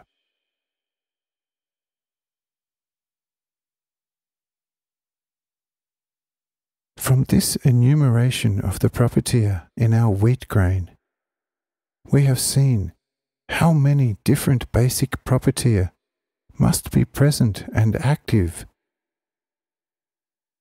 But how are they led? By spirits employed for this purpose, whereby, however, always a subdivision of the spirits occurs, which have their business territorially over themselves. The lowest kind of spirits has only about one field each, approximately as the natural fields are divided among the people on the surface of the earth. Such a spirit has the necessary wisdom and power, and directs the individual propertier merely with his will, and this will is like a judgment for the released soul propertier. This spirit knows exactly the propertier in the seed laid into the earth. It knows how much of it is present from the earth, and how much down from the stars, and in what kind and in what proportion. When then the seed is put into the earth, he breathes his will over the field, which will, homogeneous with the certain properties, sees these properties and compels them to their determined place. There they flow according to their intelligence directed to this point. And there they begin their business in the form of infusorial animal-like beings, for which they possess intelligence and the appropriate power. There they form the roots, the tubes. Others again rise into these roots and nourish or enlarge them. Others again rise through the roots into the trunk, seize there the equals and kindred in the order of their intelligence, and one kind forms the tubes in the trunk, the other form valves, pumps, and vents. Again others and purer ones rise through these tubes and form leaves in the order and form of their intelligence. Again, still purer ones rise higher through the tubes and form the bud, the flower, and the purest, and by this act itself, most purified ones form the fruit, and the even spiritual central intelligences unite in the fruit to the germ, and enclose themselves with a tissue, through which the outer and not yet so pure intelligences cannot penetrate.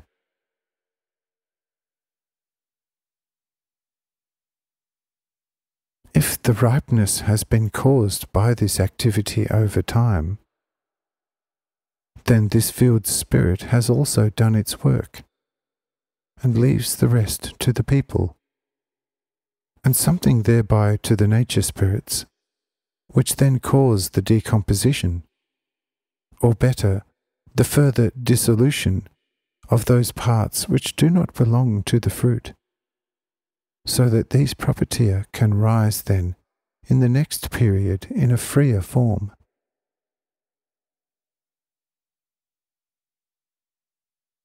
Now think of as many such spirits, as many fields, and as many different plant genera as there are.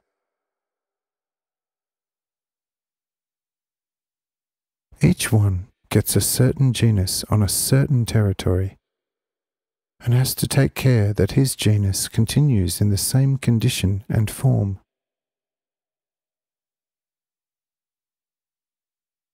The slightest inattention on the part of such a managing spirit results in a misgrowth and a misharvest, which is sometimes not uncommon with spirits, because they do not have a directed, but a completely free will with regard to their work,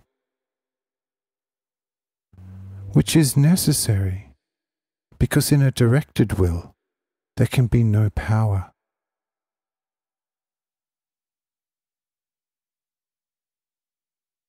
Therefore, if people are to be chastened with a bad harvest, nothing more or less is needed than to entrust this business to more lukewarm spirits who do not care so much about it.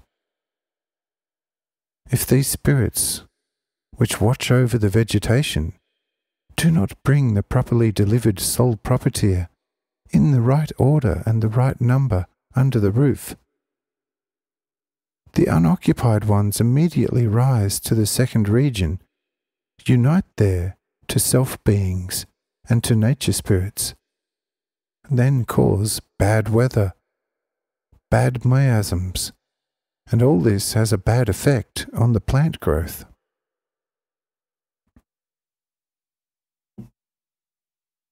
But so that this happens as seldom as possible, and only in a few places, these spirits again have a higher and more perfect spirit over them, which already has a much larger territory to supervise. Such a spirit is, as it were, like a lord of the manor, and already has many things under him. Imagine the individual spirits like subjects, and the one who is over them like a lord of the manor, and you have a pretty much correct relationship. Or like there is a lord who has various businesses in his district, and is privy to each individual business. His workers each do only one, but he overlooks them all, and distributes the work to them according to their talents.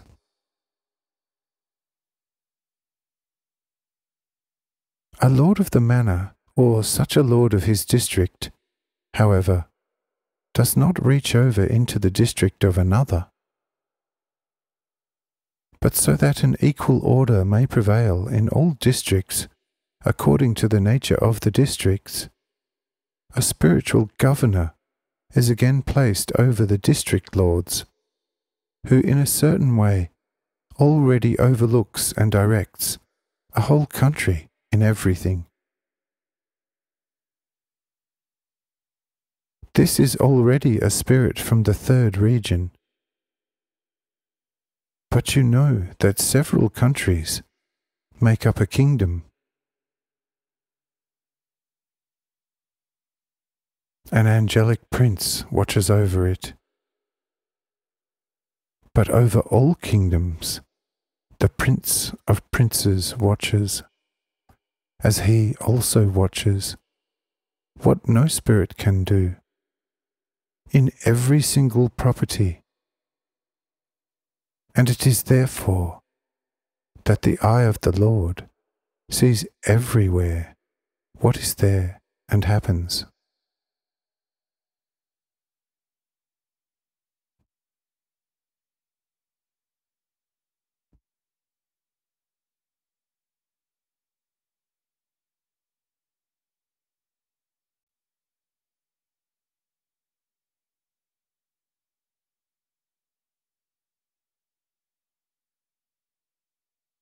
"45. Minerals, plants and animals. 6th March, 1847.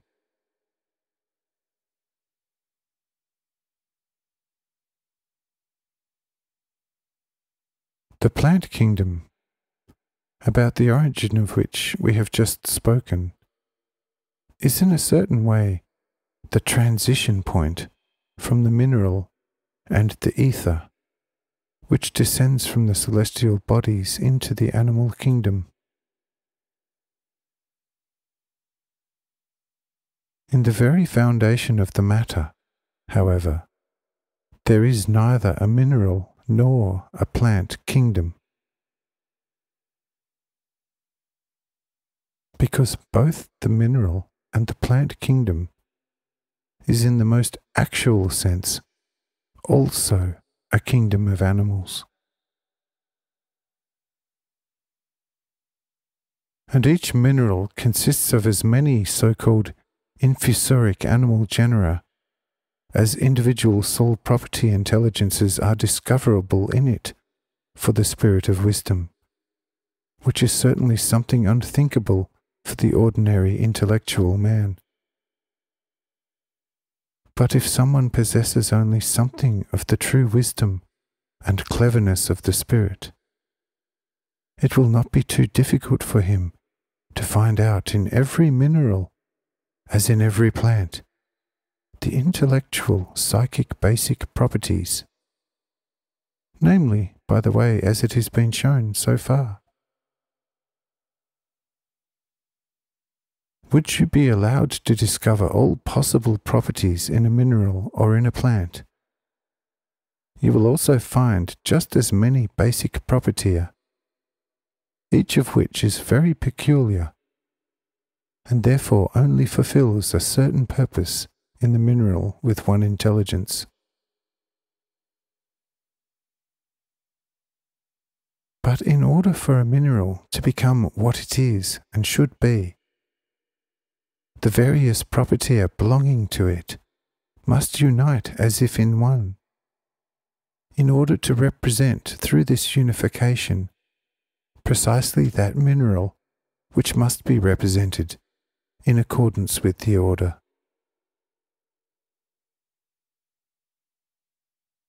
In order to see this quite well, we will proceed to an example. Let us assume iron. How many propertia will be necessary for the production of this metal? By enumerating the individual properties of this metal, we will see what is needed to produce it.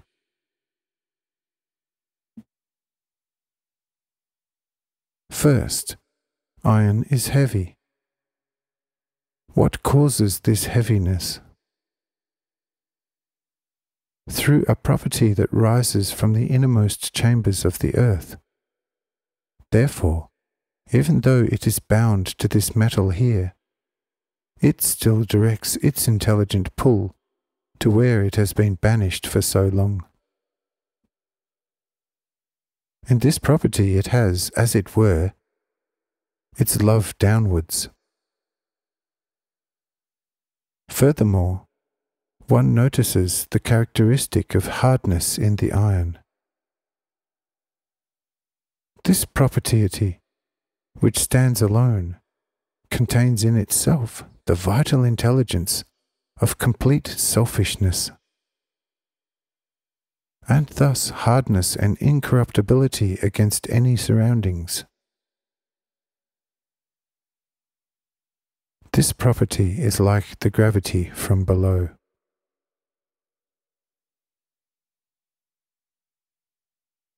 Furthermore, we discover in the iron a supple flexibility. This is a propertium or a soul intelligence, which, tested in many ways, carries in itself compliance. This property is therefore already more powerful than the first two. They lose nothing in their peculiarity through the presence of this property, but nevertheless they must conform to this property, which contains a humble docility. Therefore, the iron becomes all the more flexible and pliable when it is heated, and this pliability and flexibility of the iron in the heated state corresponds all the more to willing humility, because humility and the will become all the more pliable the more they have been tried or tested by the test of fire.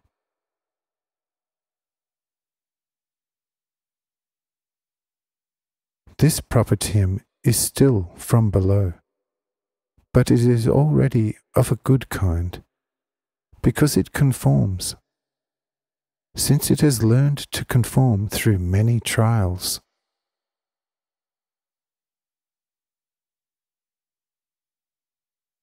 Another characteristic property is the dissolvability. For you know that iron can be dissolved by acids, as by fire. In this property lies the intelligence of being free, which property takes all the previously named ones with it, when it has found the support in its intelligence to make itself free and to become free. At the same time, this property corresponds also, in natural respect, to the centrifugal or expanding force, which, if it had no limitation, would expand into infinity.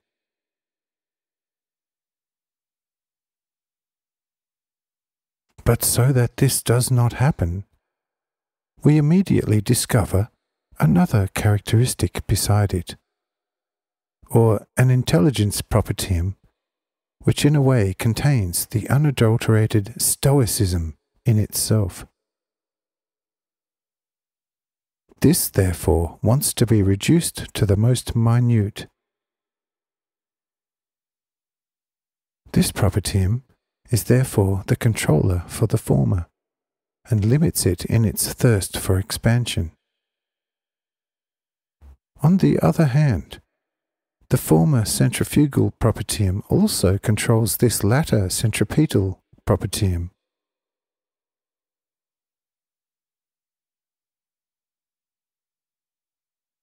Again, we notice another characteristic of this metal. It is the slight glowing at the fire. This is a propertium of anger in the iron, which is usually dormant, but when it is excited, it appears most powerfully, and devours all former propertia, and puts them into its state. These properties, which we have listed so far in this metal, are all from below, and would not represent the actual iron for a long time if they were not saturated with the nobler properties from the stars.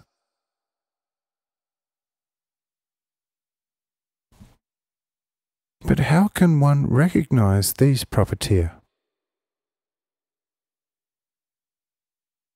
Just like the earlier ones, by the even further enumeration of the various properties of this metal.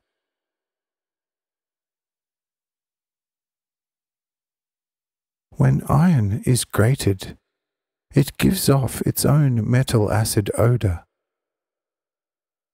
This odor is a property with an intelligence in which active love already expresses itself. For just as in all acid, or in the actual oxygen, the air of life known to you is present, so it is in spiritual terms the active love which, as you have long known, is life in the most actual sense. This property is the main unifying principle of this metal. For if it not only permeates it completely, but also surrounds it like an atmosphere of its own, hence the smell of iron.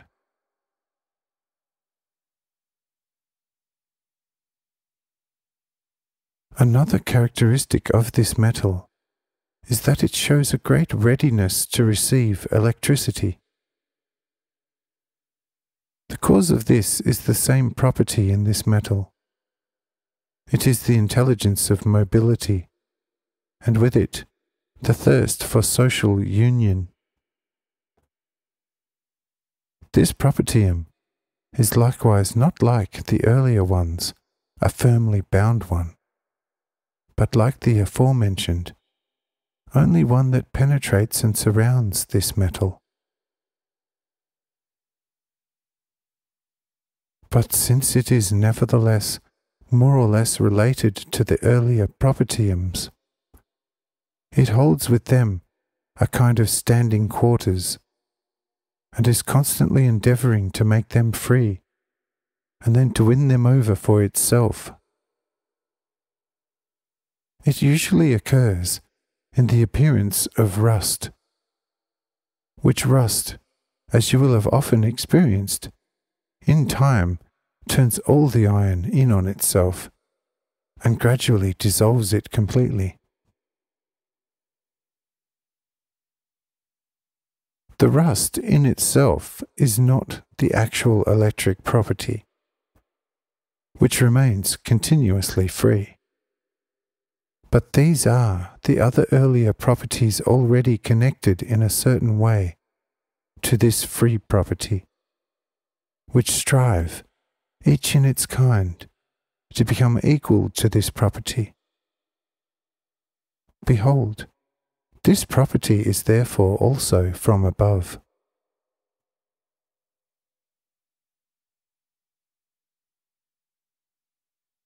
Another characteristic is the shimmering or shining of the iron, namely in a whitish grey colour,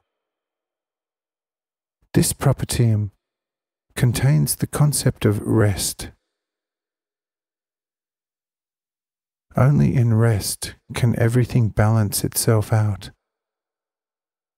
And when everything is balanced, then an equal surface appears, and this is receptive to light, like the surface of a mirror.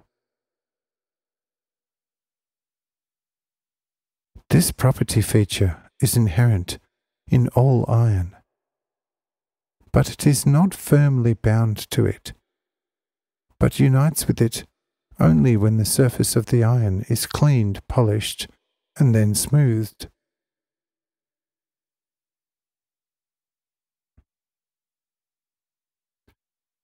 If, however, its parts, which have entered into the greatest uniform rest on the surface, were disturbed by anything in it, then this property would already be gone, and if not completely, then at least partially. But from this it also follows that the soul of man, in its completeness, is only capable of receiving light when it enters the rest of its spirit. For the spirit is the main principle of rest,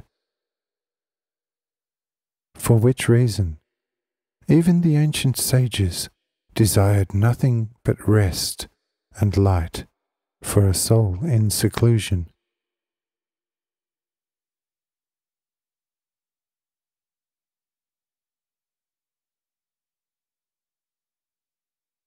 In order to find all the properties in this metal still further, and thereby to indicate the way of this important work still more, and to make the animal kingdom in the mineral and plant kingdom quite clear, and how then the animal kingdom emerges from this, we will pursue next the sidereal specific properties of iron still further.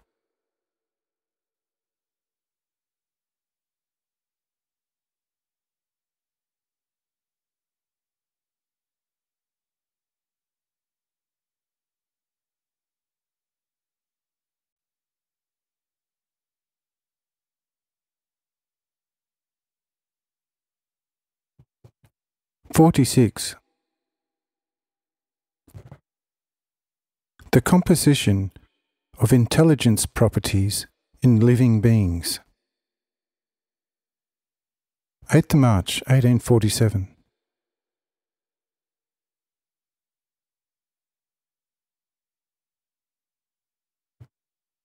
When the metal iron is hammered, it becomes elastic.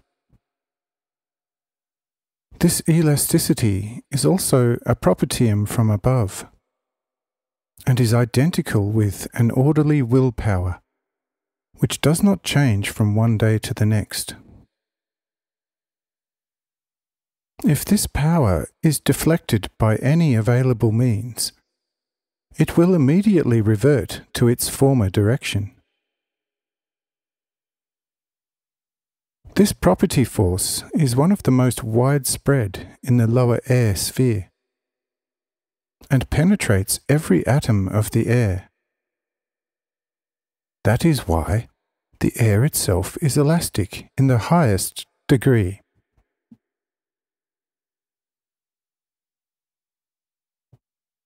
Even though this power comes from above, it penetrates the entire earthly globe, and it is the main reason for all movement within and upon it.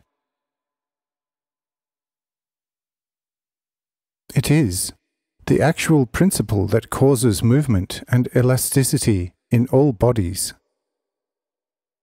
Only in fire does it wane, because it is set into a too great activity. But this most important power cannot perish. When red-hot iron seemingly loses it, the elastic power returns as soon as the iron has cooled off and is hammered again.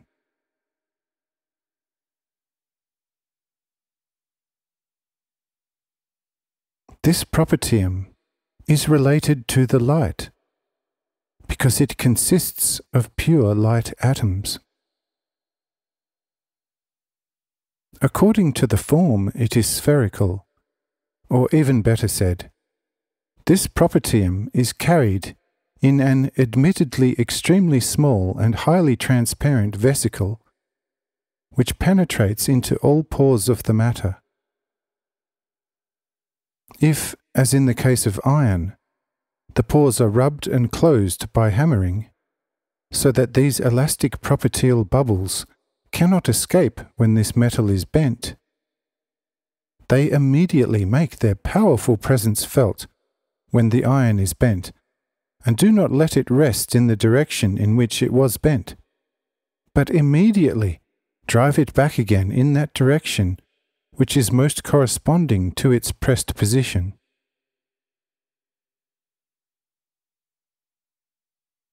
Several naturalists have called these atoms of light etheric light monads.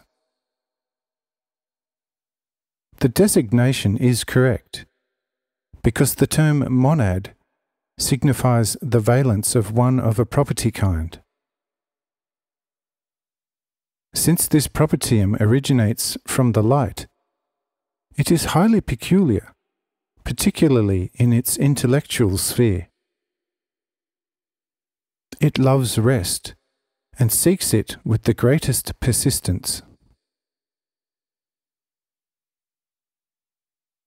And for the reason that the very principle of peacefulness lies within itself, in every restriction and oppression, seeking the previous state of rest, it exerts the greatest moving force, which nothing can resist when it has been brought out of its equilibrium by something.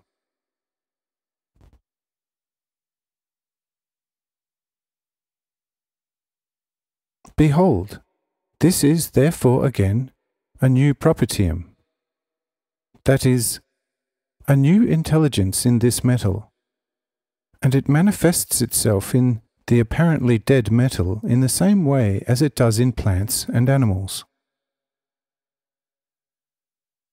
But from this it again follows that iron cannot possibly be a dead body, since one and the same intellectual force is active in it just as it is in animals, if it is excited by the right means.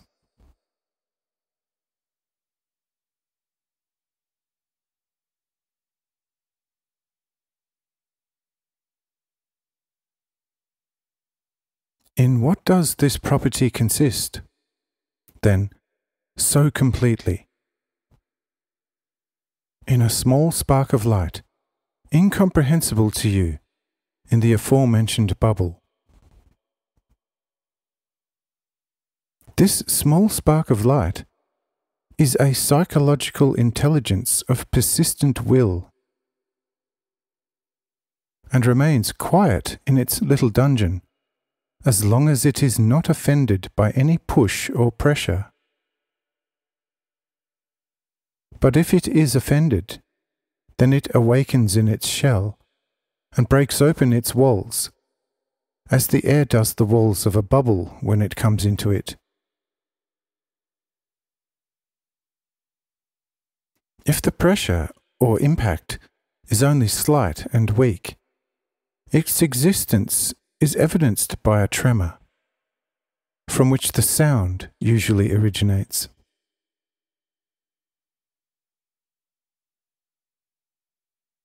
If, however, the pressure or impact becomes more violent, it tears its shells and sparks forth as brightly shining sparks of fire. Hence, in fire too, this propertium appears freely and destroys everything that comes in its way.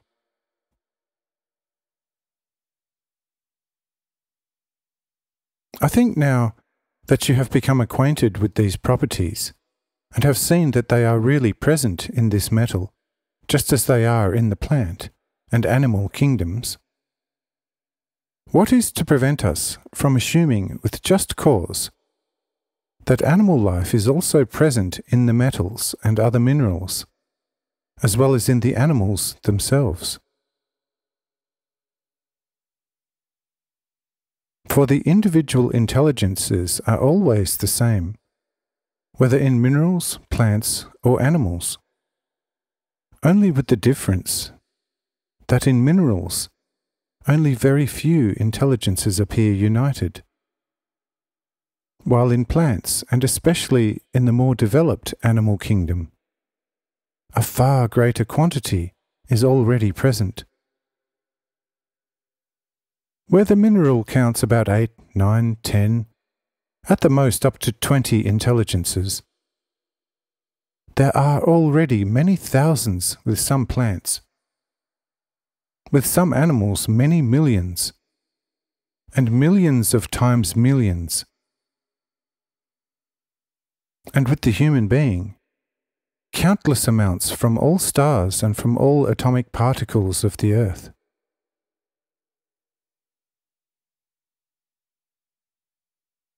The more or less, however, does not exclude the animal life in the minerals, and that not because firstly, these intellectual propertia reveal themselves in all kinds of living animal forms to the armed eye of an explorer,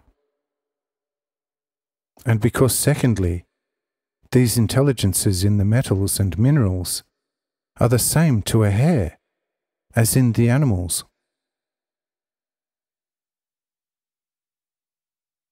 If you had such a microscope, which would magnify the objects about 6 million times, you would discover by means of this microscope, in a single drop of water, an enormous number of the rarest animal forms. These forms are nothing but carriers of various individual intelligences, which continually meet in hostility, seize each other, and seemingly destroy each other. But in their place, a new form soon takes its place, which absorbs all the earlier ones and, as it were, consumes them. When such a form has saturated itself sufficiently, it comes to rest and sinks to the bottom.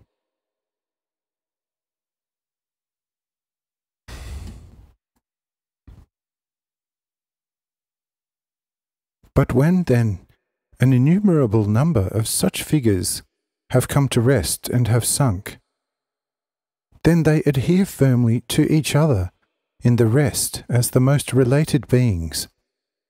And behold, out of it, an apparently dead matter becomes for your eye.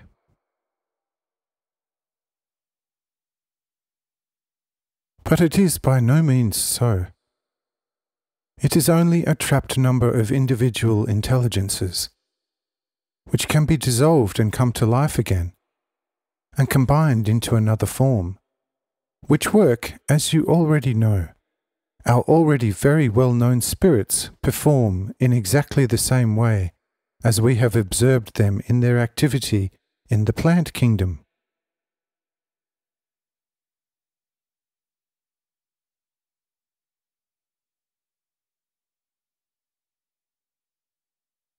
And after we have thoroughly gone through this introduction, we want to go to the animal kingdom and see how the spirits work there.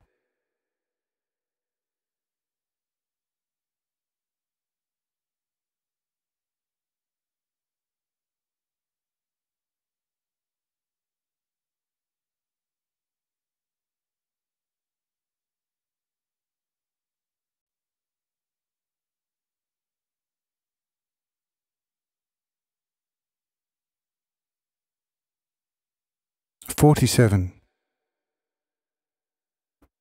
The composition of intelligence properties in living things. 9th March 1847.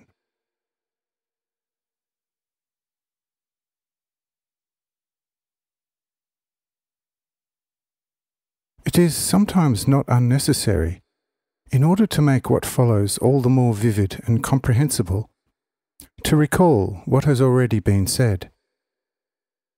And so we also want to mention something about the different quantity ratios of the property intelligences from the three realms.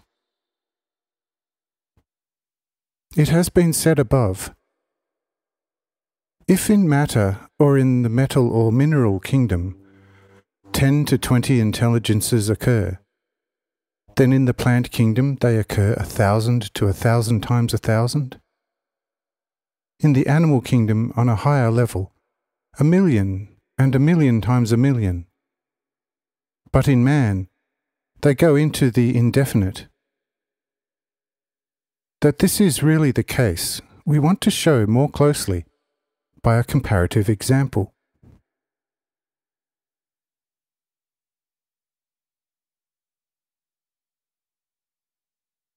You can make iron glowing hot, reforge it, take away what used to be in front, and weld it on backwards, and other such changes, and the iron will remain iron afterwards, as it was before. It is the same case with all other metals.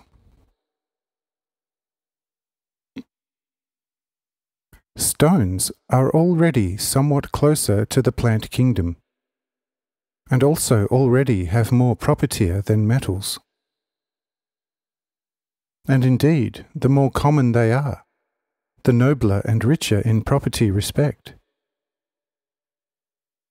Therefore, if they are destroyed, they cannot easily be restored to their former complete state.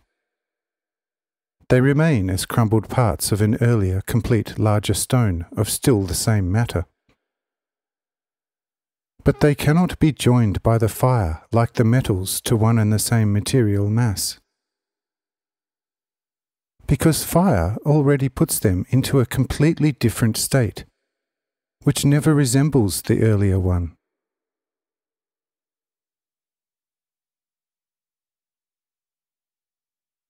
The cause of this phenomenon is the plurality of property intelligences, which must already take hold in a greater order than in the metals. And if this order is disturbed by anything, by which or whereby several intelligences have recommended themselves, then matter no longer remains the same as it was before. Take only one limestone in its raw and then in its burnt state. In its raw state it may lie in water for 1,000 years, but it will not only not dissolve, but only become firmer, because several propertia unite with it in the water. But throw a burnt limestone into water, and it will dissolve into a completely white mush in a few minutes. The cause of this phenomenon is that a certain number of properties have escaped through the fire, which previously gave the stone density and strength. If water is finally added, then several more properties are released, and the few that remain lose the necessary cohesion and then fall apart as a mush. When the water is removed from the slurry, some of the propertia that have become free return to the slurry and cause it to regain greater strength, which is why it is also used as a binding material in masonry.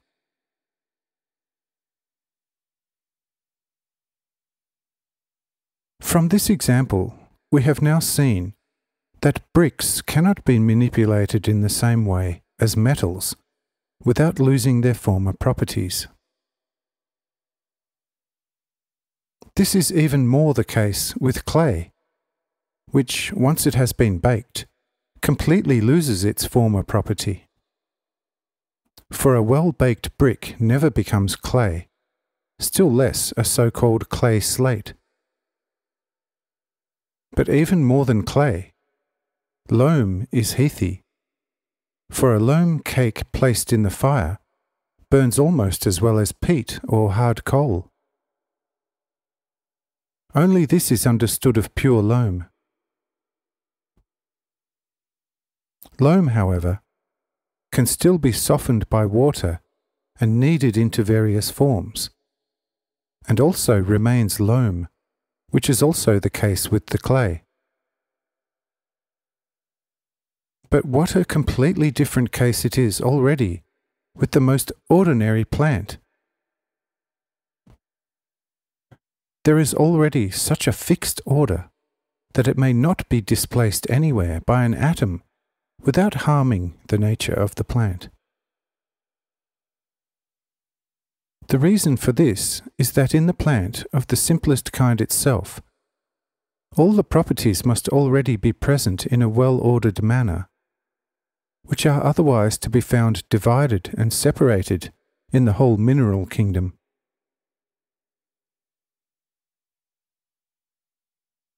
Let us take, for example, a moss plant, or even a sponge that grows from today to tomorrow. What is in the root cannot form the stem, and even in the root there is already such a firm order that if a propertium which is active in the root at noon would be most active at midnight, would cause such disorder in the plant that it would wither and die.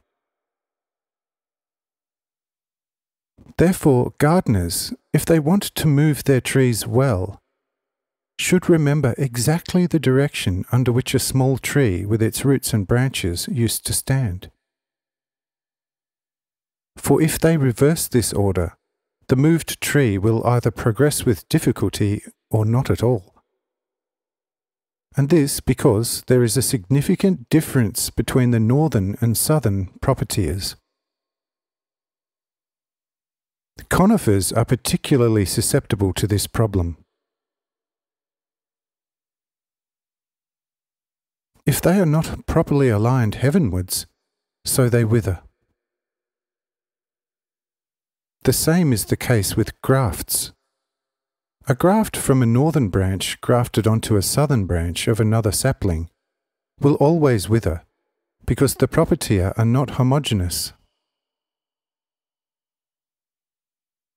But from this you can see with what great accuracy the order must be handled with regard to the position of the propertia. For every atomic-sized particle of a leaf already has another property, which, although it has the greatest relationship to its neighbour, is nevertheless not completely the same as its neighbour. For if this were not the case, a leaf could never be constructed, and whoever would doubt this should only try to cut out an equally round particle from a leaf, and attach it to an equally large cutout of the same leaf, and he will convince himself that there will never be a connection.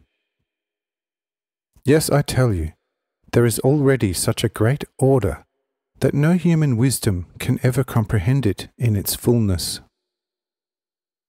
As long as the spirit of man dwells in his mortal shell. And the further out into the extremities of a plant, the more abundant is the number of intelligences, and the more immovable its order, which is just not yet so developed in the branches, especially of young trees. Hence these can also be transplanted or grafted into one another.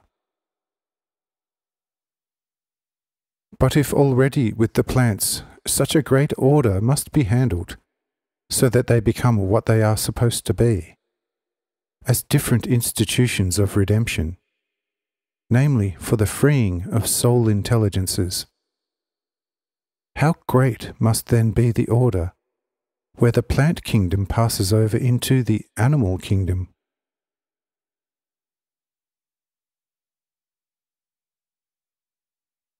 In order to understand this order as thoroughly as possible, we will soon illuminate this matter by means of numerous illustrative examples and admire the activity and wisdom of the managing spirits employed here.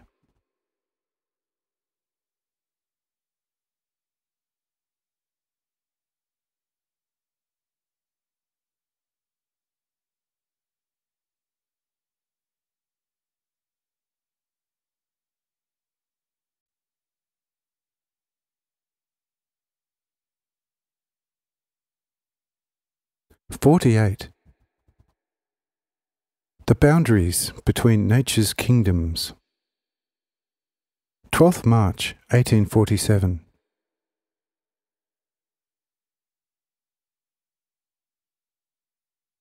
To this day, naturalists have not been able to determine where the mineral kingdom merges into the plant kingdom, and where the plant kingdom merges into the animal kingdom. Or where does the one kingdom end, and where does the other begin? Where is definitely the last and most perfect plant, after which no more plant stage comes, but immediately a first admittedly very imperfect animal takes its place? Behold, these are things which are still in great obscurity.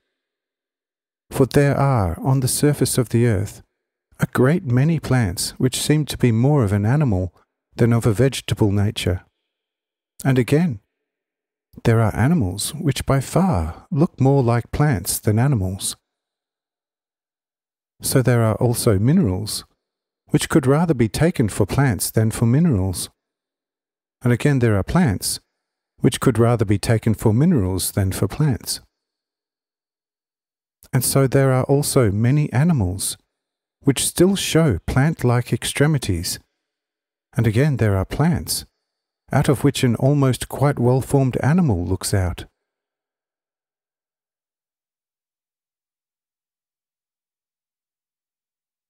Since things are like this, everyone will easily see that an exact determination of the borders would be an extremely difficult piece of work for every natural scientist. And this mainly because there are still an enormous number of animal and plant genera that are not yet known to natural scientists, and will hardly ever become known.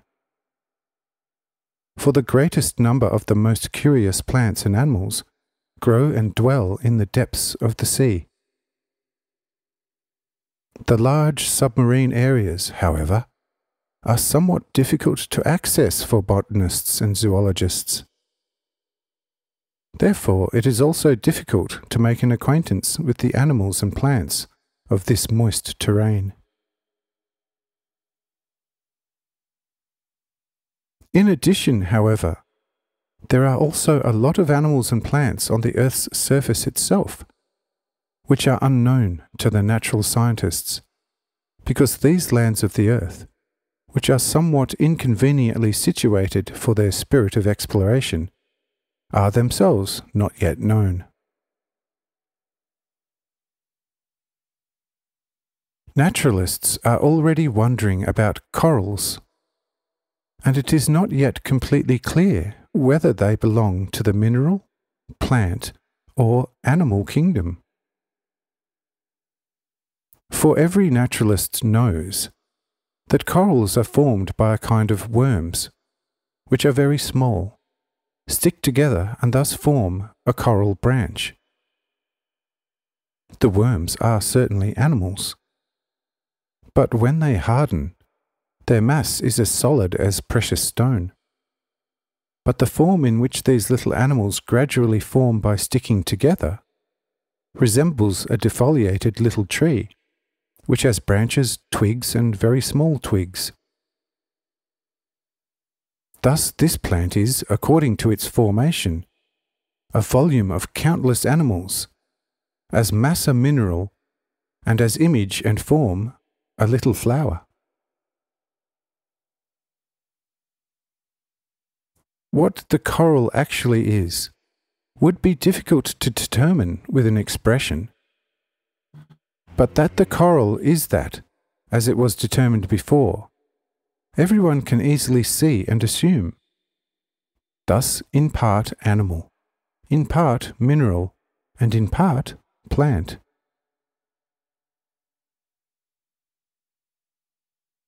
Similar to this plant are also the various metal flowers, which are formed together and all in the same way. In the sea, however, there are still a lot of small and large animals, which even more than the corals, include the three kingdoms in the most obvious way. Let us consider, for example, the great octopus. This sure is the largest animal on earth, for in its fully grown state, it is over 500 fathoms long and about 100 fathoms wide and thick. This animal has no definite shape, but when it sometimes comes to the surface of the sea, it resembles a rather plump island, which here and there shows a rather lush vegetation. On its back grows not infrequently moss, seagrass, and even small sea trees, which even bear a red round fruit, which you have already seen yourself often, and especially with the gold workers who set this fruit in gold and sell it as an ornament of a watchband. This fruit, which is often found floating freely along the shores of the sea, usually grows and ripens on the back of our octopus, which is only driven to the surface of the sea by a nasty undersea weather.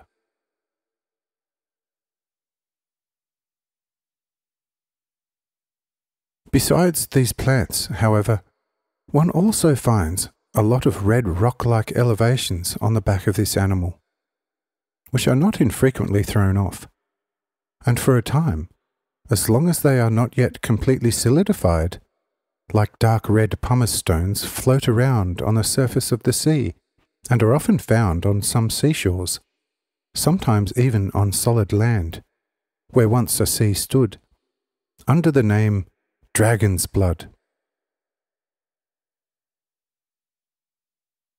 This dragon's blood has a great similarity with red ironstone, sometimes also with the mercurial peritomic hornblende.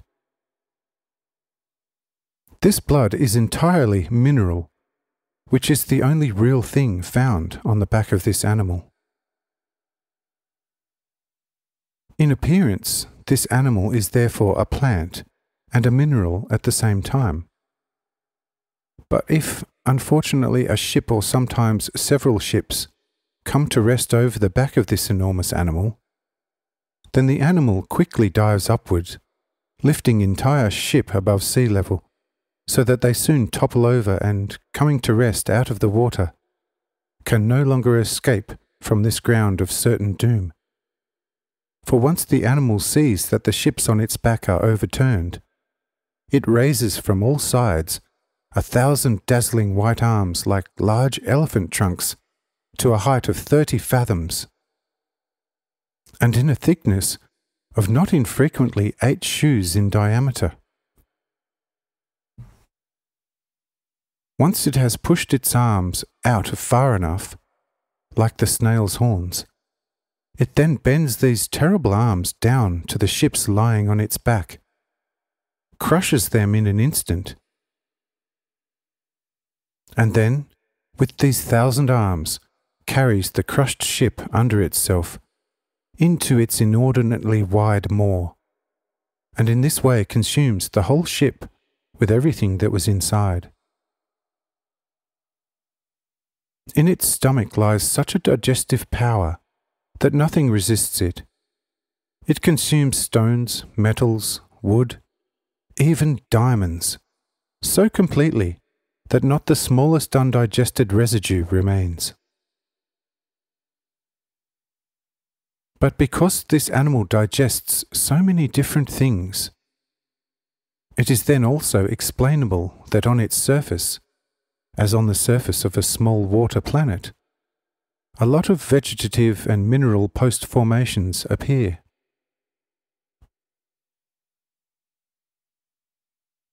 Then one could also ask to which kingdom this being should be counted. To the animal kingdom, to the plant kingdom, or to the mineral kingdom. For by virtue of its shape, it is quite mineral in appearance, like a piece of earth or a piece of land on which there is quite a luxuriant growth of various plants. But since various plants occur on this creature, It could also be taken for a large tuber of a sea plant root, or as it were for an oversized undersea mimosa, which entwines itself around ships, as the small mimosa on land does around individual insects, and then pulls them down into its flower chalice.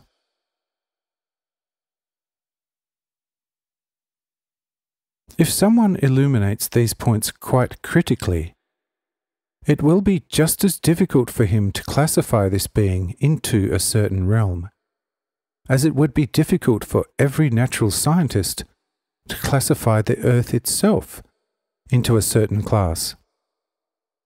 Because the Earth itself is to all appearances certainly mineral, because it produces such a tremendous amount of minerals on its back. But it is also just as surely a plant, because it gives birth to so many plant offspring. And even more surely, it is an animal, because it produces such a tremendously rich animal life. From all this, however, something emerges that is strange for you, of course, at first sight. For at the very foundation, there is neither a mineral, nor a plant, nor an animal kingdom separate in itself.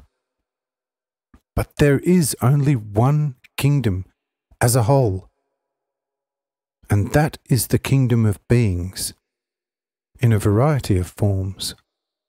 And everything is originally animal, and not mineral, and not plant. And therein the reason why the distinctions between the three supposed realms stand on perpetually equally loose and untenable feet.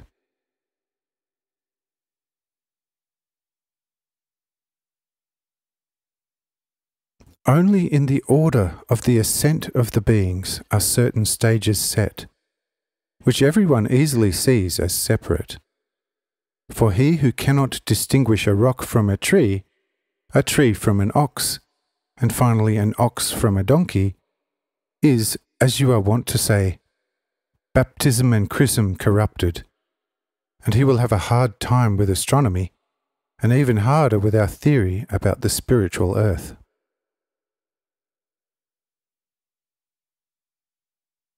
But now that we know this, it will become easier and easier for us to listen to the activity of our spirits, which have already been discussed many times.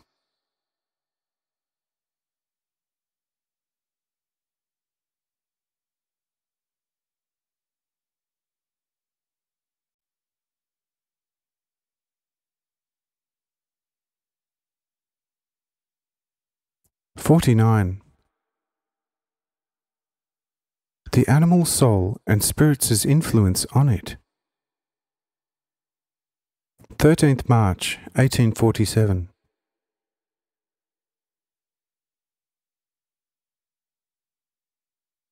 How the spirits of the mineral and plant kingdoms arrange the specifical intelligences into one being, and how they connect the sidereal and telluric ones, we have already dealt with sufficiently.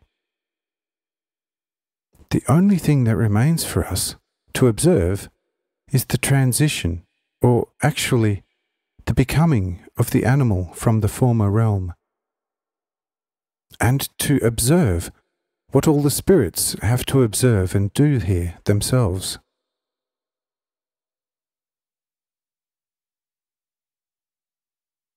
In every animal, there is already a more or less developed soul, which works in its body, which is still a coarse matter, through the so-called nerve spirit that surrounds it at all times. And in this, the animal kingdom differs from the plant kingdom, and even more from the mineral kingdom. That the animal already has a free psyche, while in the plant kingdom, and especially in the mineral kingdom, this is still interwoven with matter and divided, such as the spirit of wine in the grape, since someone can also consume very many grapes and not become intoxicated, while the spirit from 20 grapes would be enough to intoxicate 10 people. One understands here by itself large, good and ripe grapes. Where does this spirit reside in the grape, this fiery spiritual ether? In the grape, it is still very divided and cannot have any effect. Since in each grape juice berry, among 1,000 specific substances, such an ethereal specific is also mixed in. But if this single specific is pulled out of the many other specifics by a special apparatus known to you, and collected in a vessel, only then it expresses its power. So it is also the case with the animal soul.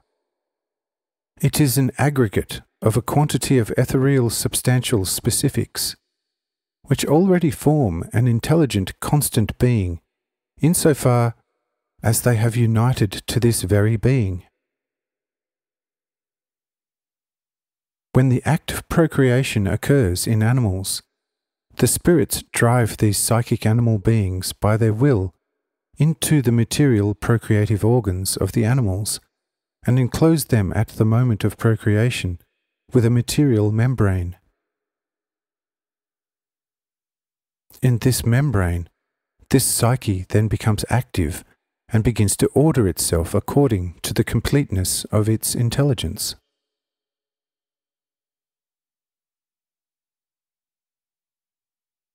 When the soul or the psyche has made the certain arrangements in this first dwelling and in itself, the spirits then see to it that this psyche receives the appropriate nourishment from the mother's womb through new organs specially formed for this purpose, and with it the building material for its future body, which it has to inhabit and through which it has to work.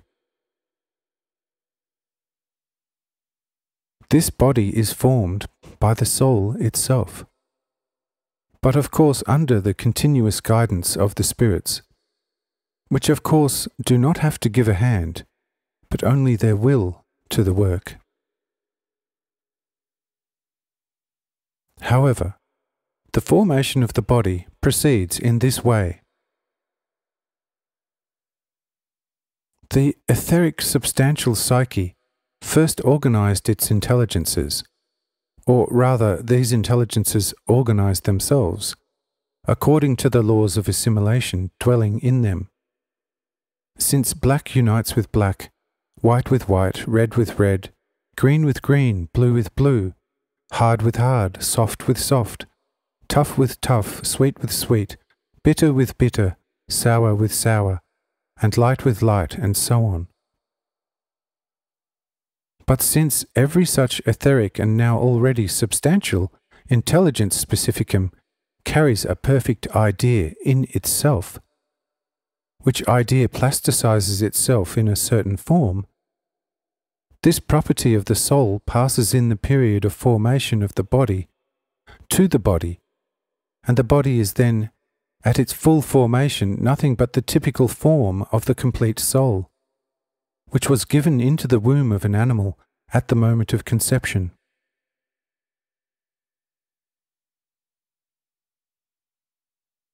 Once the form in the mother's womb is fully developed, and the soul, after its formation, has in a certain way reshaped itself in the form of the body, then it has a rest for a certain time.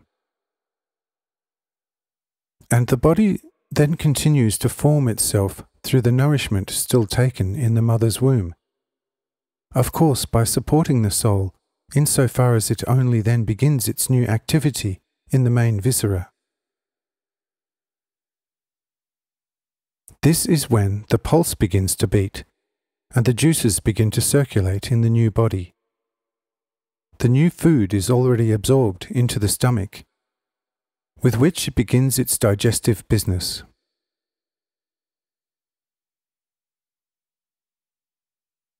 During this time, the so-called fetus comes to life in the womb.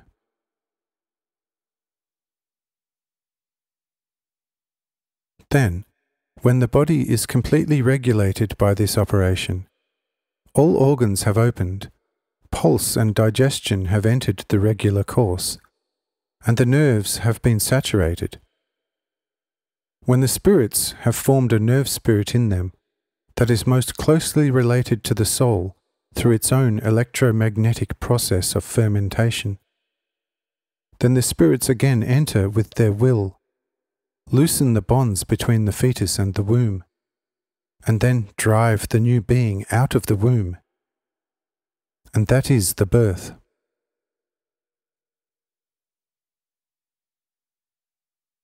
After birth, the newborn animal must be nourished for a short time from the mother's womb, as, for example, in mammals with milk.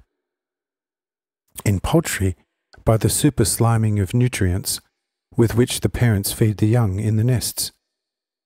With the water amphibians likewise with a mucus, which these release in the water as a unique kind of milk, and with the amphibians on land with a juice, which the old ones let flow out either from their warts or even also from their throat.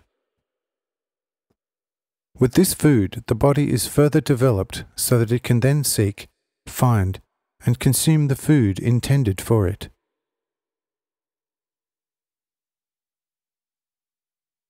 From the moment when the body finds its nourishment freely and enjoys it, the psyche dwelling in it begins, according to the guidance of the spirits, to invert the material specifics of the body into substantial ones, and in this way forms itself through the life of its body into a richer and thus also more perfect psyche, which, when it has reached the highest possible formation in a body, then gradually disregards it more and more. Through this neglect, the body weakens more and more, until it becomes completely annoying to the soul and unfit for further work, which causes pain to the soul through the nerve spirit, but which pain then contributes to the fact that the soul finally gets rid of such a burden completely. Then the body falls as if dead and motionless, but the soul becomes free again, and is caught by the spirits again, and forced to the procreation of a higher animal stage, where it then becomes active in quite the same way as it has now been described, only more complicated.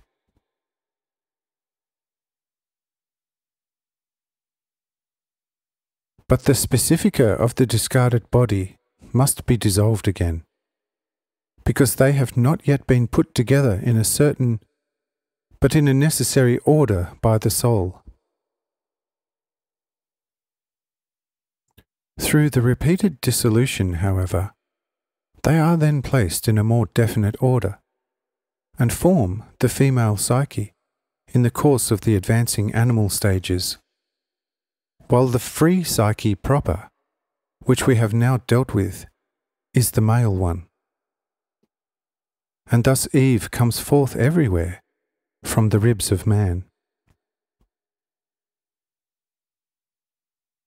Of course, one could ask here, what then happens to the specifics of discarded female bodies? They are united with the males. By this unification, they are then only in a next stage able to form in themselves female and male. For the fact that male and female come out of one and the same womb hardly needs to be mentioned, since certainly each of you has already brought it so far in zoognosy. But if the mother did not unite female and male specifica in her body at the same time, from where would she nourish the female and from where the male?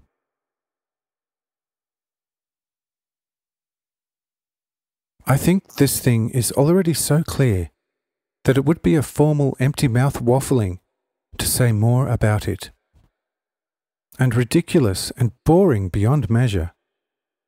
I would like to show you everything by words, how the feathers of the bird grow, the bristles of the sow, the horns of the ox, and the long ears of the donkey. For all this lies in the order of the soul, how it orders its intelligences in the aforementioned way, according to the laws of assimilation.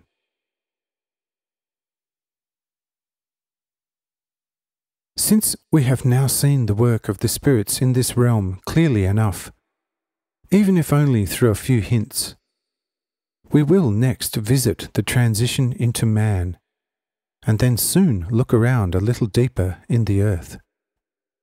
That is, the spiritual earth.